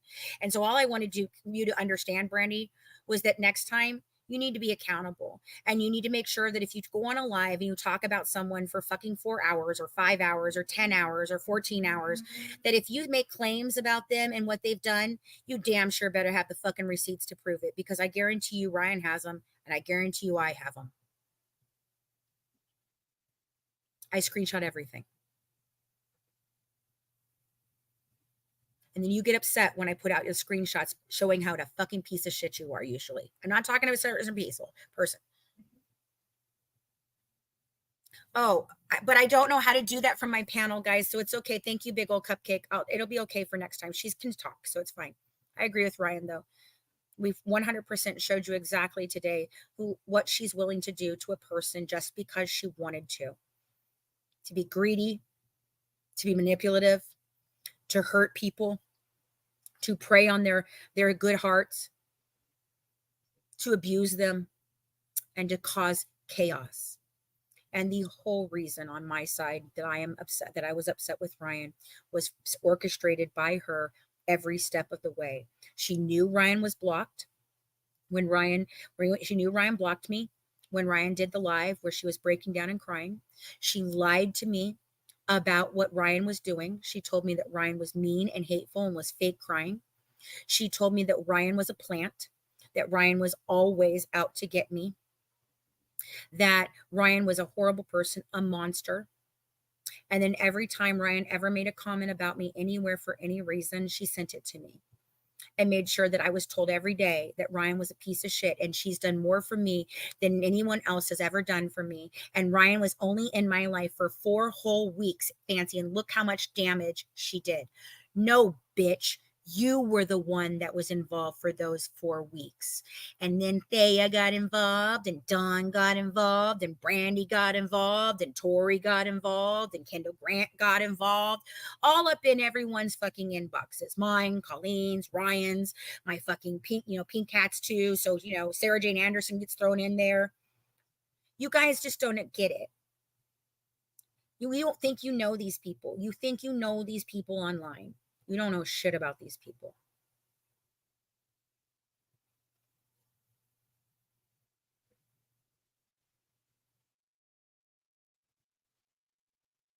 For any of my followers that were asking, I will be my normal live at 8 o'clock, which is about an hour from now. After I get off this live, I have some things to do, and then I will be on my live as normal at 8 o'clock. Are you talking Gypsy? Or are you going to do trauma or something else? Probably just bullshit. Okay. I was going to say, if you're going to do Gypsy, I'd show up and I'd be in the chat for you. Probably just bullshit. That's fine. No problem. I don't think I'm going to go live again tonight. Mac and I are going to try and finish the book. The book is written. It's totally done, no matter what Sarah says. And oh, by the way, there's 8 whole new chapters in it for you guys that has nothing to do with the transcripts. There's an amazing interview with Suzette. There's an amazing interview with my daughter. There's a freaking wonderful chapter written by Mac. There's a good chapter on the updates on the medical things. So, Sarah said that Ryan was the reason all your pages got taken down. What's the truth there? The truth there is I have on numerous occasions actually reported Fancy. Okay. And I can tell you that in most of the cases that I did report her, usually for being an asshole towards me, most of them were not found to be in violation. I don't make it a point to report very many people. Matter of fact, the only people that I've ever really reported is Fancy, and I have reported Thea because she is absolutely out of control and a horrible person, putting out horrible things about a lot of people and doing a lot of fucking damage to people who have done nothing to her. I know exactly who I've reported, exactly how many times I've done it, and I can tell you with by no stretch of the imagination that anything I did contributed to any pages being taken down. No, she tried to tell me that you took it down from inside. Huh? Yeah, because you were inside. You know how you had access to it? Yeah. So she tried to tell me that because you had access to it, that you were the one doing it from inside. And I was like, that doesn't make any fucking sense. I don't know how that would happen. How would I, even if I had access to it from the inside, I wouldn't have been able to get the account banned from the inside. So that makes no sense. Right. If I wanted to, look, guys, if I wanted to be an asshole, if I really wanted to, because trust me, the vindictive part of me, the petty part of me, when I had access to that account, I damn near thought about fucking deleting it out from underneath her. And I could have. I absolutely could have. I still was able to get into there after that live before she even woke up. I could have literally deleted her whole account and wiped her out from underneath it. And I didn't. If I wanted to take that account down, I had every power within me to be able to have done it. And I would have done it. And I would have told her I fucking did it. But that account And if she had done it, I wouldn't even have been able to recover it because it would have been 100% down forever. There's still a possibility that I can get that back. Once I get through all this shit with everybody and have all the proof and everything, I can still possibly get my original TikTok back that had over 20,000 followers on it. That's what happened. I went from 1 to 20,000 followers in less than a month, and Christy Blanchard fucking shit her pants. I fucking came to TikTok and they didn't expect it. They thought they got me down after the Banfield show. And I posted proof today that not only did Christy send a letter, but Banfield confirmed that they pulled my segment just because Christy asked them to do. I came to TikTok and I fucked up their game. And every time I fuck up their game, they viciously try to find a way to attack me. They don't want me to have any support. They don't want me to have friends. They don't want me to be strong. They don't want me to do any of those things, because if I do those things, they know that the truth is fucking coming and it ain't going to look good on them. And those of you that participated and did their fuckery, you either come correct and knock it off and admit what you've done, or I'm sorry, you're going to get swept up in that whole fucking thing. And I hope it's damn worth it for Christy fucking Blanchard. Because she wouldn't making even shed a tear for any one of you. I'm gonna touch on this comment for a hot second.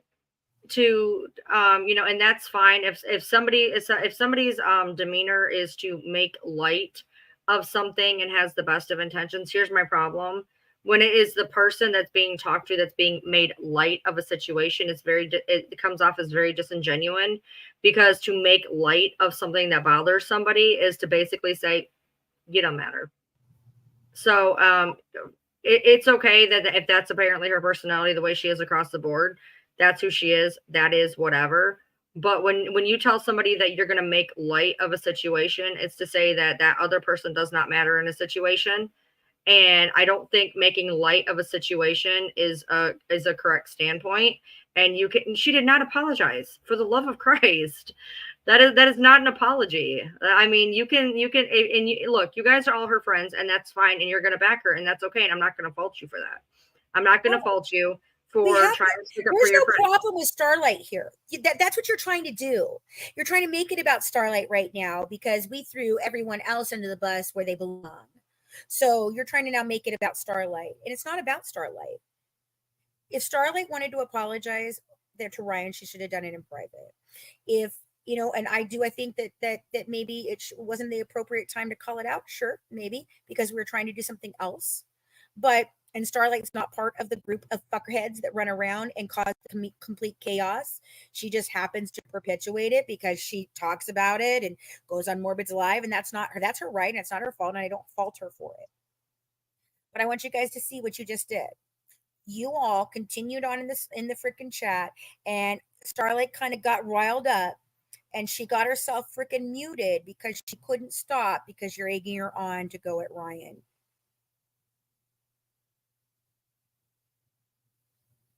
To me, if an apology is meant to be genuine, she could have came in my inbox, especially after I reached out to her and told her that I could help her with a person that had doxed her, that I have the information of somebody who doxed her, and I came to her as an adult who, even if I have a problem with her, it was the correct thing to do, much like I came to Fancy. And after she did what she did to me on Morbid, to tell her that I had information, and I came to her, even though we are not on great terms, to tell her that I had information that would help her, because I even tried telling her back in a live that this had happened, and maybe we both forgot, because I forgot I did it till yesterday because I was searching for when me and Nina got into a fucking fight. It's on the same live. But I went to her trying to be a decent human being and told her that, and if she wanted to actually apologize and not do it for show and not do it for whatever, then she absolutely could have came in my messenger and been genuine about it. So there's my point. There's my point. So that's all I'm going to say on that. Today this is interesting. We sat down and we talked about this live together, me and Mac and Ryan, and decided what exactly we wanted to do. Do you know why we were 30 fucking minutes late? Because I sat here with a fucking piece of paper writing down every single one of the screenshots so we could do this easily. That's why we were so late. And you know what? It was supposed to be about one subject today and one subject only. And that was what Pink Cat Sarah did to Alicia. And as soon as we finished all of that, we got through it. We didn't have a whole lot of fucking problems. Certain fucking people enter the chat and start some fuckery. Then Starlight says, okay, I'm going to come over there, because she was like, oh my God, you're talking about Pink Cat? Hell yeah, I'm on my way. So then what happens? We start to fucking get into an argument about that, because now it's about Brandy, and it's about Starlight, and it's about D-Witch, and it's about fucking Kendall Grant and Bree, and when it was never supposed to be about any of them. There is one person in this situation that we were speaking about today that is the awful, evil, horrible person, and that was Pink Cat Sarah. And she runs around with other people who do horrible things. And those of you that associate with the people that do these horrible things, whether you do them or not, you sanction their actions, and you make them feel like what they're doing is correct, and you encourage them to continue to keep doing so. When you sit on a panel, and at the very end, after you've done a 5-hour bass session on a person, and then you say, I don't normally do this. I don't normally do this. You do normally do this, by the way. I don't normally do this. But when it comes to fancy. I don't care. I'm going to do it every single time. You did no fact checking. You know you didn't do fact checking. My team sent you the fucking proof that you needed. And then you had to come backtrack the other day to freaking explain why you fucking realized, oh man, I was had by this person. But instead of coming in here to the chat today and standing united against the fact that Pink Cat Sarah is doing this, you had to come in here and start some fucking bullshit. And I want to show you something that's sitting in my inbox, in my email right now. For all of you that want to sit here and think that you've got some really good friends that are really backing you up and have your back. Where do you see this fucking email? I'm going to show you.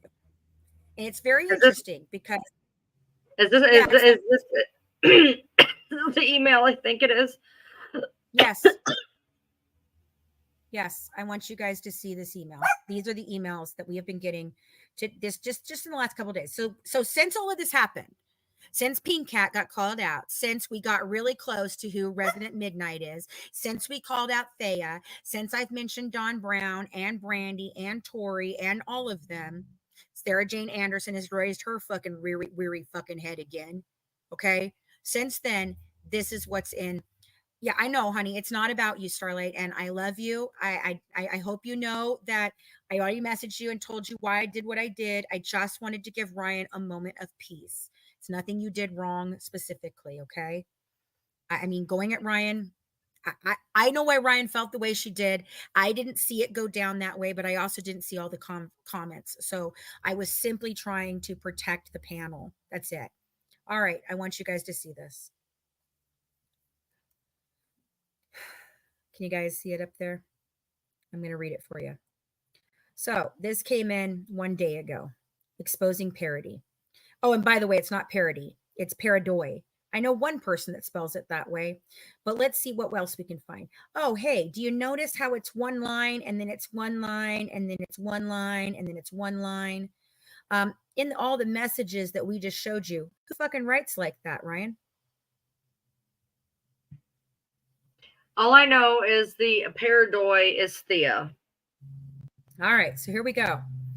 I think Ryan was sent by Christy and also the girl Parody to, oh, she spells it right there, to take you all down with country dentures. And the reason she mentions country dentures is because yesterday I mentioned country dentures because I talked about the Ashley Banfield show and I showed proof of how that went down. So here we go. The parody page and all the pages made by Bree, Mama Dukes, Dawn, Brandy. You know how look how she spells Brandy. She does this every single time.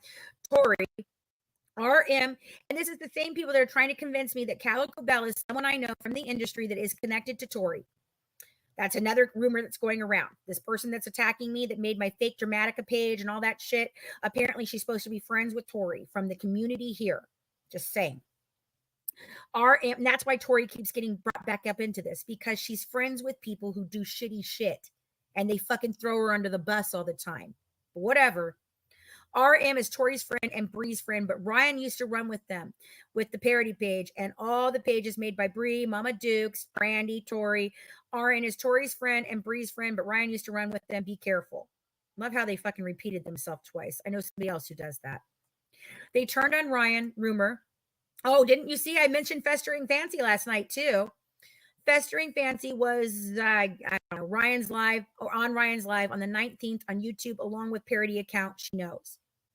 You know who else mentions the 19th in a live, or who mentions the 19th in a video? Thea.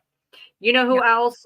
You know what was really funny about Sarah using the word vile? She used the word vile in that one. She used the word vile in a text to Veda, and Thea just put up a video and called Veda vile. Interesting. So here's my response. Thanks for the tip, Thea, or is it Pink Cat? Maybe it's Dawn or Brandy. I mean, you all seem to run in the same circles for much longer than me or Ryan knew. It's not lost on me that I just ended a live with Ryan where we said all these things and connected them to Thea and others. And here you are trying to sway me the other way again. What's the matter? Are we not paying you enough attention? Well, it's about time for SJA to show up again. It's been enough days for her to risen from the dead for the 10th time. The person who was so convinced that Ryan was a plant was Pink Cat. Weird that you come here saying this right after I say that. Weird, right? I mean, you're just trying to help me. I get it. But man, you were just itching for it. How did you have the time with all the doctoring and gardening and content creating and finding missing people and private detectiving to do? Well, hun, whoever you are, I'm not buying. You are delusional to think that just because Ryan and I saw exactly through all everyone's bullshit and got our heads straight, man, I bet that chaps your fucking hide. I bet it's driving you mad. Were you the one who gave the new instruction on Reddit of how to be nice to me to screw me more and push me to isolate myself again from people who clearly scare you?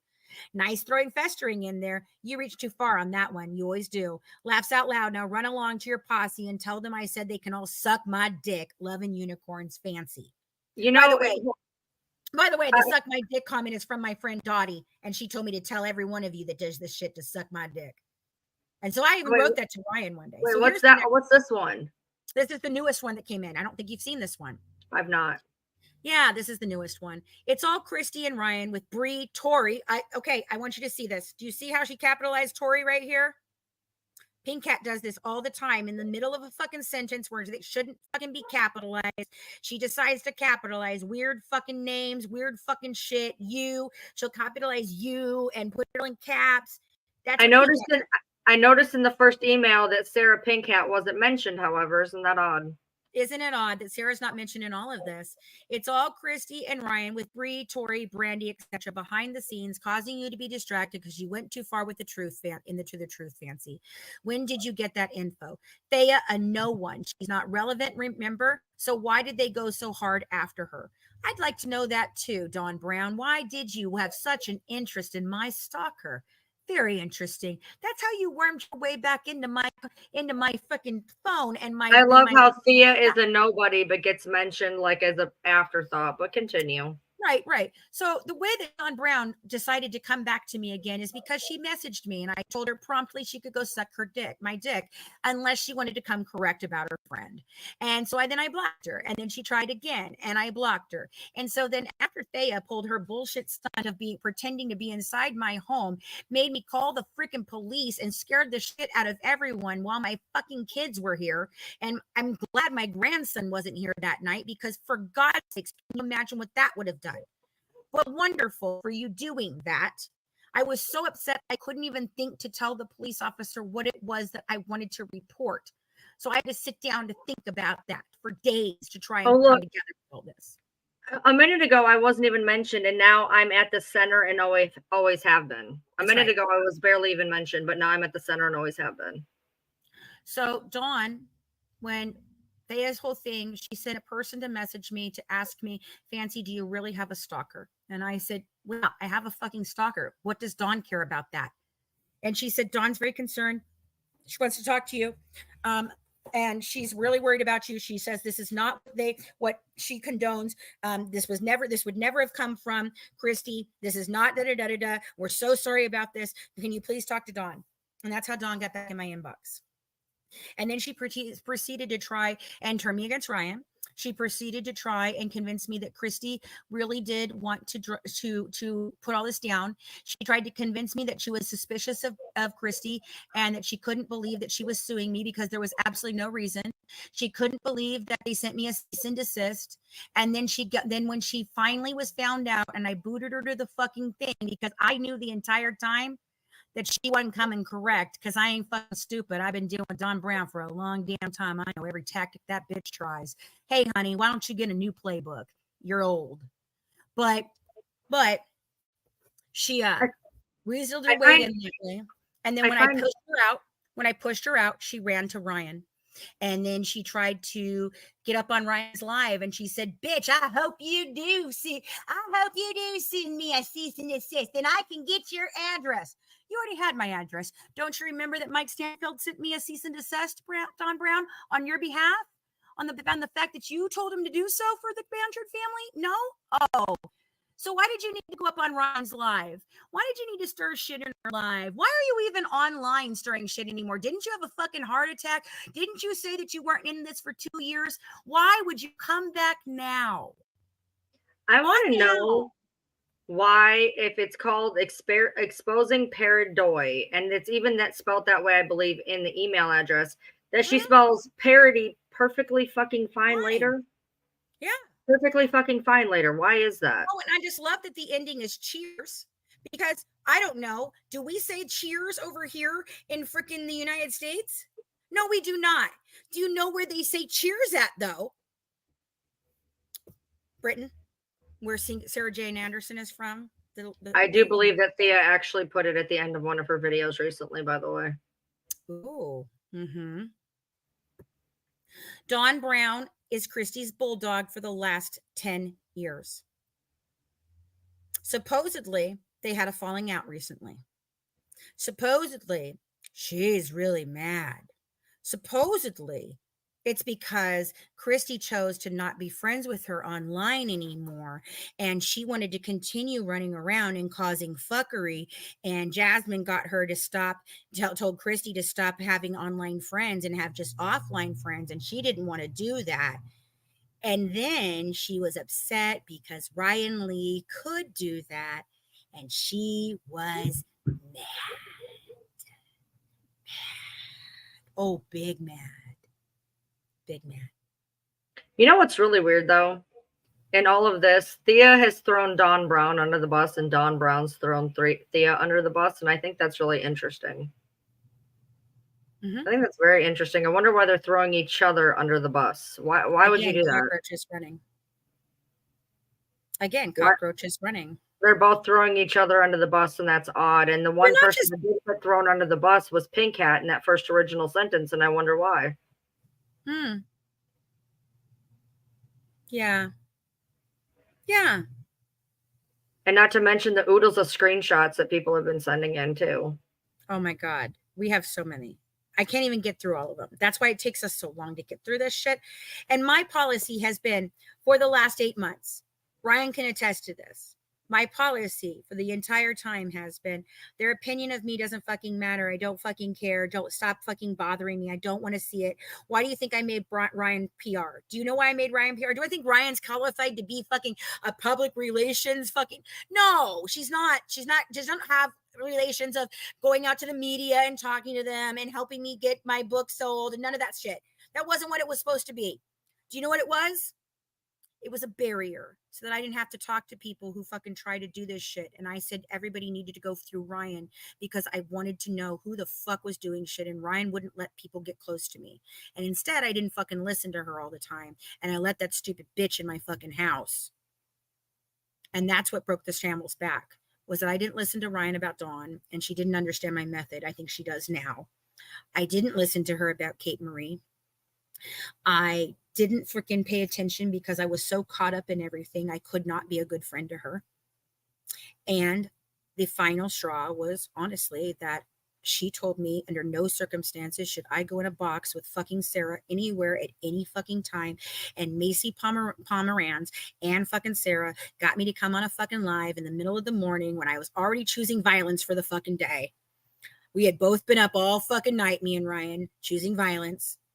We chose it that day. Both of us said it that day. I got up, woke up and chose violence today. It was fun for a little bit.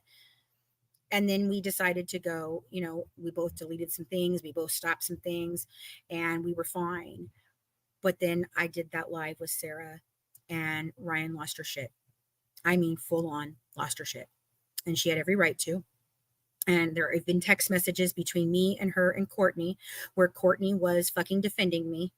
And I said, oh, no. I fucked up. That was an audition for her. She fucked it up. And I said that. I even said it out loud to people. Well, that was an audition for her and she fucked up.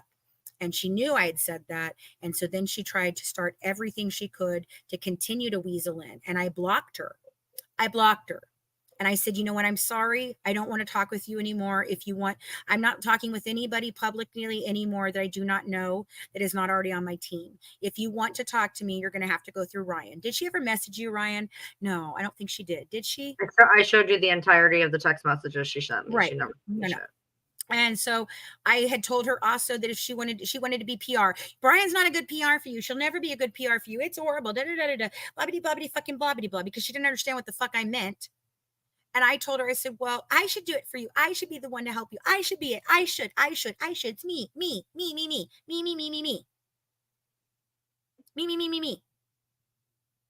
And I told her, I said, well, then you're going to have to go through Ryan, because if you can't get along with Ryan, then I can't have you on my team. And when Ryan came to me and talked to me about it that day, I did take my licks that day. And I said I had an ass whooping coming. And I took it. And then they fucked with us some more. I don't know what you were going to say. Oh, yeah. So, I mean, the amount of shit and you know, it's hard because I don't think I think a lot of people are being disingenuous. I think there's a lot of people working with each other. I think there's a lot of people working to spin everything around. It seems like people at this point are sharing accounts to get their point across or to do their deeds or whatever. Right. And then they want to turn around and throw each one of you under the bus. It's like there's no loyalty among thieves. There's no loyalty among shithead people, I guess. And you know what? If Ryan and I had just sat down and talked to each other after that whole blowout, instead of letting all of you guys that start the shit, the people that start the shit, not the regular people, the people that start the shit stirs, I guarantee you none of this would have happened. Ryan and I would have sat down. We might have had some words. We might have called each other some names. I might have said, you're being a bitch. You might have said, you're fucking stupid. And we might have had some words. But at the end of the day, I know that we would have walked away and we would have continued doing what we were doing. But you know who couldn't have that? One person and one person only, Christy Blanchard, because she saw me and Ryan as a force, an absolute fucking force. And when Ryan made that fucking interrogation video, I was so fucking moved and impressed by that. I was so hurt that she would ever think that she wasn't valuable to me. I was hurt that she would think that in that way, because honestly, besides two other people in all of this, she was the first one who impressed me. She had her own ideas. She took initiative. She did her own thing. And she came to me and said, hey, I've got this thing I want to fucking do. And I said, okay, run with it, babe. Do whatever you want to do. We worked together to put all those fucking amazing freaking cuts out that we were doing at the time with the handcuffs and the Dr. Beckerman. We sat together for hours working on those things. And they saw that and they knew, oh shit, Fancy's about to level the fuck up. And it was coming and the train was leaving the station and they fucking knew it. Somebody said about 2 hours back and somebody said it, and I can't highlight anything, but somebody said about 2 hours back that they thought that whenever we got close to something, that's whenever everything started to spin into another direction. Yep. And you know who hated your that video that you made Sarah. more than anyone else? Pink Cat Sarah. And she worked on me and she worked on me and she worked on me. Even after Ryan left, I left it up because I thought it was still good work. And I left it up and I left it up and I left it up and I left it up. And then she just worked on me and told me it was crap and it was embarrassing. And oh my God, how can you do that? And I just think it's just, I think it's terrible to Dee Dee and da-da-da-da-da-da. I mean, the whole thing. And I finally privated it a couple weeks ago, because I was tired of hearing her talk about it. Do you think that Pink Cat Sarah is working with Christy and Gypsy? I don't know who's working directly with either person. And to be honest with you, I don't think Gypsy's involved in any of this. Gypsy wanted me deplatformed, okay? And she was very straight about it. She came straight out and said it. This is what I want. This is what I'm doing. Gypsy comes straight at you from what I can tell. She's not the one that's running around with different profiles and all that shit and doing and causing all that. I mean, I'm sure she has fake profiles. Don't get me wrong. But most part, Gypsy kind of fucking comes at people just as straight as anyone else. I'll be honest with that. So I don't know that Gypsy's involved, but I absolutely 100% believe that Christy Blanchard has her hand in the pot from the very moment that she talked to me in 2017, and from the very moment she put the first stalker on me, which was Natasha Cooper, and she told them a lie about me cheating on my husband and contracting an STD, which then spawned hundreds of fucking groups to make fun of me and my husband and my friends and my house and everything else. Did she make those things? No. And she even convinced the two girls that made the worst ones of the worst ones to come on Brandy's live called It's All a Distraction, and own up and take responsibility and accountability, because they didn't want Christy Blanchard to be blamed for it. No one said Christy made a fucking Facebook page and started some shit. What I said was Christy gave you the information and continued to give you information and continued to lie about me, tell everybody I'm a felon, tell everybody I'm this, tell everybody I'm that. So you would make those pages for her. She don't got to do shit. She keeps her little hands clean while everybody runs around and does her dirty work. But it all leads back to 3 people every fucking time.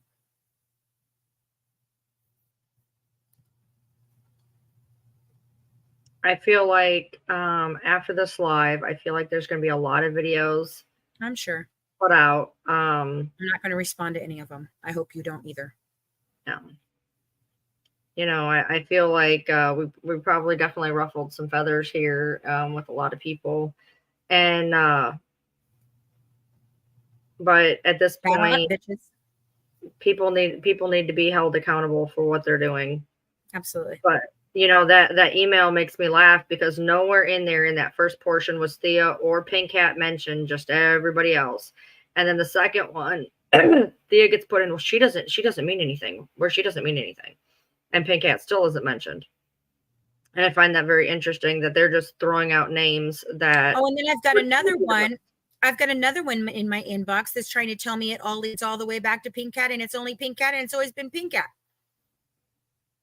That's the other person in my inbox who writes very similarly to this person. And it's so fucking weird. It's so weird. That's why we can't figure it out, because it's just fucking bizarre. Yeah, but I mean, literally, Thea had a profile at one point called Exposing the Paradoid. And now here is an email with that exact same name. Let me guess, she's being set up. That's going to be the thing now. She was being set up. She didn't make that email. She has no idea, et cetera, whatever. And that's, you know, it's absolutely ridiculous. You know, everybody keeps saying, I didn't do this, I didn't do that, I'm being set up, they're doing this, they're doing all this. And honestly, now see, this is who I actually think is Thea. I think this Faust Gray person is actually Thea, because they're trying to throw it all on Pink Cat Sarah, telling me that she's Resident Midnight or can be working very closely with them, all this shit. And then you get down here and they're like, I'm never going to reveal my sources. I'm not going to do this. I'm not going to do that. But then they fucking, they point me to a person who put out the screenshots about Sarah that did it because we gave her the fucking screenshots to put out about Sarah. And they're trying to tell me that I need to go read these fucking screenshots so that I understand how Pink Cat is behind all of it. And they're like, I can't give myself away. It's all Pink Cat. It's all Pink Cat. Oh my God, it's fucking Pink Cat.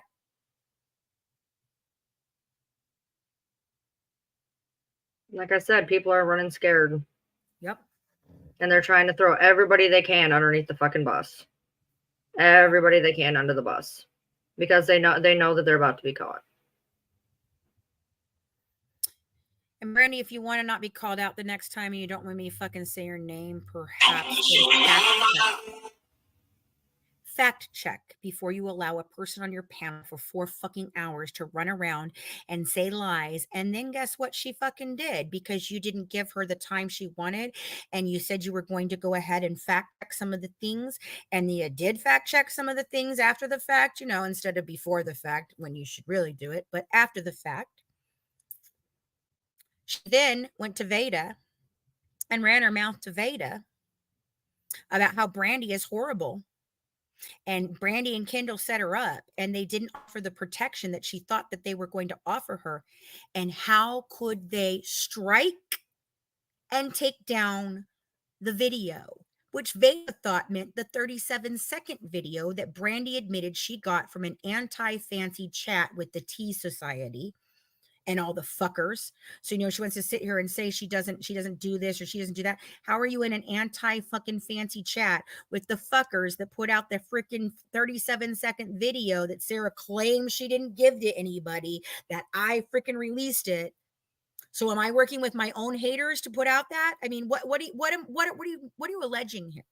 So she wanted Veda to help her strike your freaking channel, Brandy. Not the 37-second video. No, that was okay to stay up. She just wanted that 4-hour live down. That was what was important, because she didn't get protected enough and she didn't get what she wanted. And I didn't pay her any attention afterwards. And Ryan didn't pay her any attention afterwards. So she went to Veda.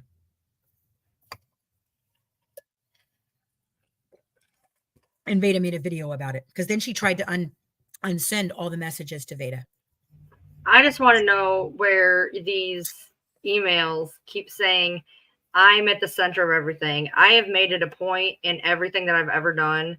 I come correct. I come from the front. I come with my face attached to everything. I don't have time to do fake profiles. I don't have time to do any of that. Everything. Literally, somebody just asked me, did you ever report any of Fancy's videos? Yeah. I've never hidden from anything I've done. I don't need to hide from anything I've ever done. Neither do I. And I'm never gonna hide behind a fake profile, because I'm not a sissy. If I'm gonna say something, I'm gonna say it full fucking face. And With my you chest. know, the point is to try to pin anything on me just makes you look absolutely just insane. Because if you can honestly believe that I'm doing that, there's no point. When everything I've done, I've told on myself. I've had to take shit down for misinformation. I've come correct for everything I've ever done. Why would I hide and do it? And more importantly, this is the kicker. I'm just going to throw this out here, and y'all can take this however you can, just digest it. If I was ever Resident Midnight by any stretch of the imagination, why in the God's fuck would I put rumors out that are that detrimental to myself and my husband? Why would I ever want that heat? Why would I ever want any of that? They've accused me of being Resident Midnight. And what the fuck kind of world universe is crazy fucktard town is that? That makes no sense. Why? And not only if I was going to be Resident and try to throw shit at me to take spotlight off of me, I'm sure as hell not going to come up with something that fucking detrimental. That is Stina, insane she to me. didn't. No, Stina, she didn't just host her once. She hosted her twice until fucking she went and burned her with Veda, and then she got pissed about it, and then she decided she was not going to give her any more platforms. She did the same thing when Jasmine, the fake PR, turned on her and outed her and showed exactly what Brandy'd been running around doing. You know who she first ran to? She immediately hit the live and then told everybody to get me into the live so that she could show me exactly how my friend Jasmine had done things to her, when Jasmine had already shown me what she had done, already told me what was happening, and explained everything about it, and it was the only thing that made fucking sense. So, but she wanted to turn me that way and make sure that she could get me up there, and she's like, oh my God, Fancy, see, I just want to show you that I'm not the one. Jasmine's the one, and she's doing all these things. I ended up in that live. I didn't even know I had been summoned. It was funny. It just happened to pop up on my scroll page, and I heard my name being mentioned again, and I was like, are you fucking kidding me? What the fuck is Brandy talking about me again for? And I clicked on it, and she was like, oh, Fancy, I guess you heard the summons. And I was like, no, I have no fucking idea why I'm here. What are you fucking talking about? And she was like, well, this is this and that is that, and I'll send it all to you. And then 2 days later, we found out that they had made that Kendall Grant had sent in a fictitious claim to the nursing board to try and get Colleen's license pulled. And since I could not get a hold of Kendall, I went to Brandy and I was like, your fucking friend did this, because I had Kendall's name on it. I knew she had done it. And then they went live and laughed about the fact that they had done it, and how Colleen is a horrible, unethical person. And oh, now, by the way, Kendall, are you paying Colleen's rent? I mean, that's something you said you wanted to do, right? Funny. You're the one that cost her to not be able to pay her rent, not me. You. And guess what? It didn't work. It was dismissed because you're fucking stupid and you don't know what you're actually talking about. You don't understand the medical records. You don't understand this case. You don't understand the laws. You don't understand productions. You don't understand anything. You guys fucking have no clue about the things that you fucking run around and talk about as if you know something. Yes, Colleen still has her job. Well, she's at home with her kids right now. She's looking for a job because her husband was working for a while she took some time off. That was before, that had nothing to do with the fucking thing. So she's looking for a new job for that. But she's been through hell. And you know why she didn't want to finish the book? It wasn't because of me. Amy will tell you that. None of this was because of me. Colleen didn't leave the company because she's terrified of me and hates me. Colleen left the company because she told me first she wanted to leave the company when the whole thing with Ryan went down. And I told her, give me a minute. Just give me a minute. Just give me a minute. Just give me a minute. And she was so worried that we wouldn't recover from Ryan. And she's like, maybe it's just time, Fancy. Maybe we go out on a high note of we did our 2 years and Christina is gone and we just don't do this anymore, Fancy. Maybe we can't come back from this. And I said, oh, absolutely not. They are not doing this year. And so we came back from that. And we were all doing good. And Colleen was even participating and she was doing things and we were talking and she was the one we were talking about future books and future projects. And then Pink Cat Sarah started.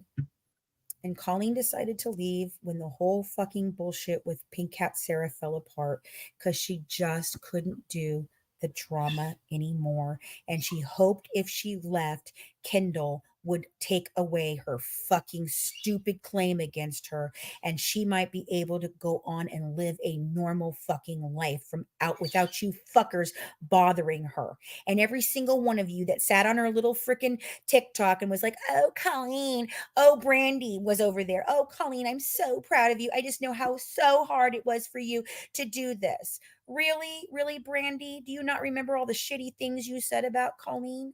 Titania went over there too and tried to fuck with Colleen, and so did Tori. And I can show you all the text messages of those messages where they all fucking hate Colleen because Colleen was the only person that was standing beside me through all this and I trusted. They were mad that I picked Colleen in the first place to do the podcast. They don't like her. They were mad that I picked Christina instead of them. Brandy wanted to be the one to be picked, and I didn't pick her. You know why? Because I couldn't get through one fucking episode with Brandy ever without a whole fucking meltdown from her. And Christina watched that too.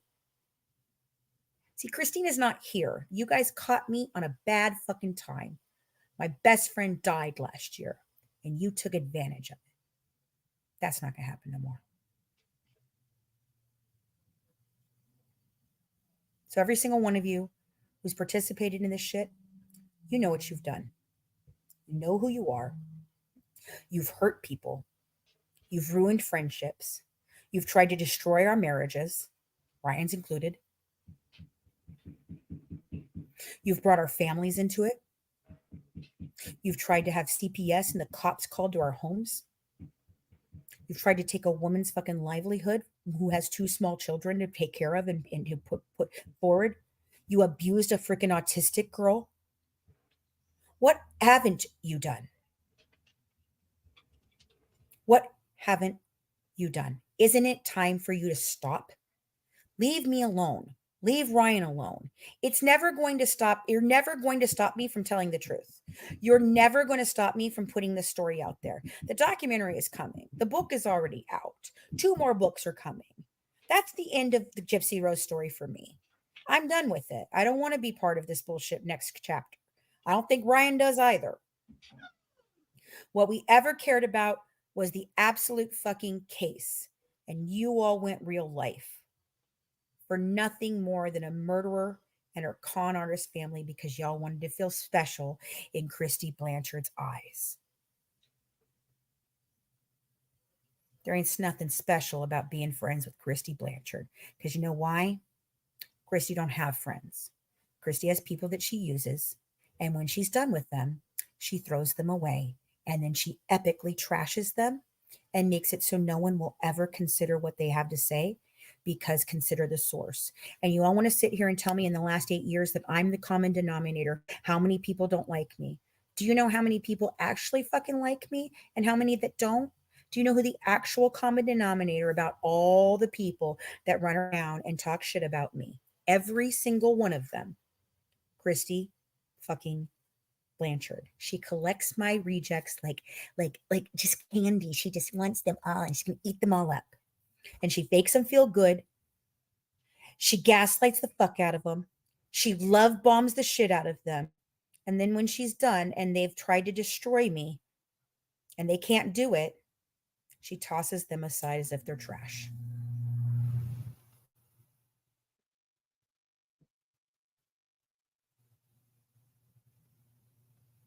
And I tried to tell Ryan this a long time ago, and she thought I was fucking crazy. Isn't it funny that she's sitting on this panel with me today? You okay, babe? Yeah, I'm good. All right. You want to say anything else? Because I'm done. No, I have to go live here in 20 minutes after this for Sorry, 5 hours live. It was supposed to be I thought 2 hours, but then, you know what? We were done in the 2 hour mark. The last 2.5 hours has all been the fuckery that you all came in and started when we were finishing up and getting off the live. You waited till the very last minute, which is exactly what you did when we finished up the Adam Montgomery stuff and you pulled your corn incident. Oh, and by the way, I didn't accuse any actual one person of it. I just started tossing out names. And I said, you know what? I don't give a shit whether you did it or not. You're all associated with each other. So you're all fucking responsible. And you could have got my entire platform shut down. You could have got me swatted. You could have got me put in jail for freaking sexual content. You could have ruined my entire business. For what? To be funny and put some corn up on my YouTube channel in the middle of the day for children to watch after we just discussed the tragic, horrific, torturous death of a 5-year-old at the hands of her father. Disgusting human beings. And I don't know why you keep coming around me because I don't like trash. Big old cupcake, I ain't yelling. That's not yelling. You want me to yell? Oh, honey, you ain't seen yelling. The dog says, I'll yell. All right. Well, I'm gonna go collect myself for 10 minutes before I go on my normal live with my normal 8 o'clock live. So I'm gonna go collect myself for a good 10 minutes, and then I'm gonna have to turn around and go live again for a little while, and then I guess from there on out, I don't know what the rest of my plans are for the day, but I don't know. I'm still trying to get my David Blanchard shit out, and I was working on the pregnancy timeline. But to be honest with you, I don't even give a shit about it anymore. Fuck her and her fucking family. And if she wants to bring a baby in this world, I feel sorry. And tomorrow you will be right back on it again, because every time you say you don't care. Oh, no. I'm just saying I don't care about her pregnancy timeline anymore. I really don't care if she's pregnant or not. I don't care. I honestly don't. I feel sorry for the baby. I'm worried about the baby because it's an innocent little baby being born into just fucking chaos. But I don't want to talk about her bullshit. I'm going to talk the case. That's what I'm going to talk. That's what I want to talk. I don't want to talk about what she's doing and how many times she went to the Dollar Tree yesterday. That's Nina's content. That's Bree's content. That ain't ours. We don't need to report on that shit. Yeah. Have a good one from the Good Wife. Serving up the crime. One dish at a time. Bye, guys. Bye.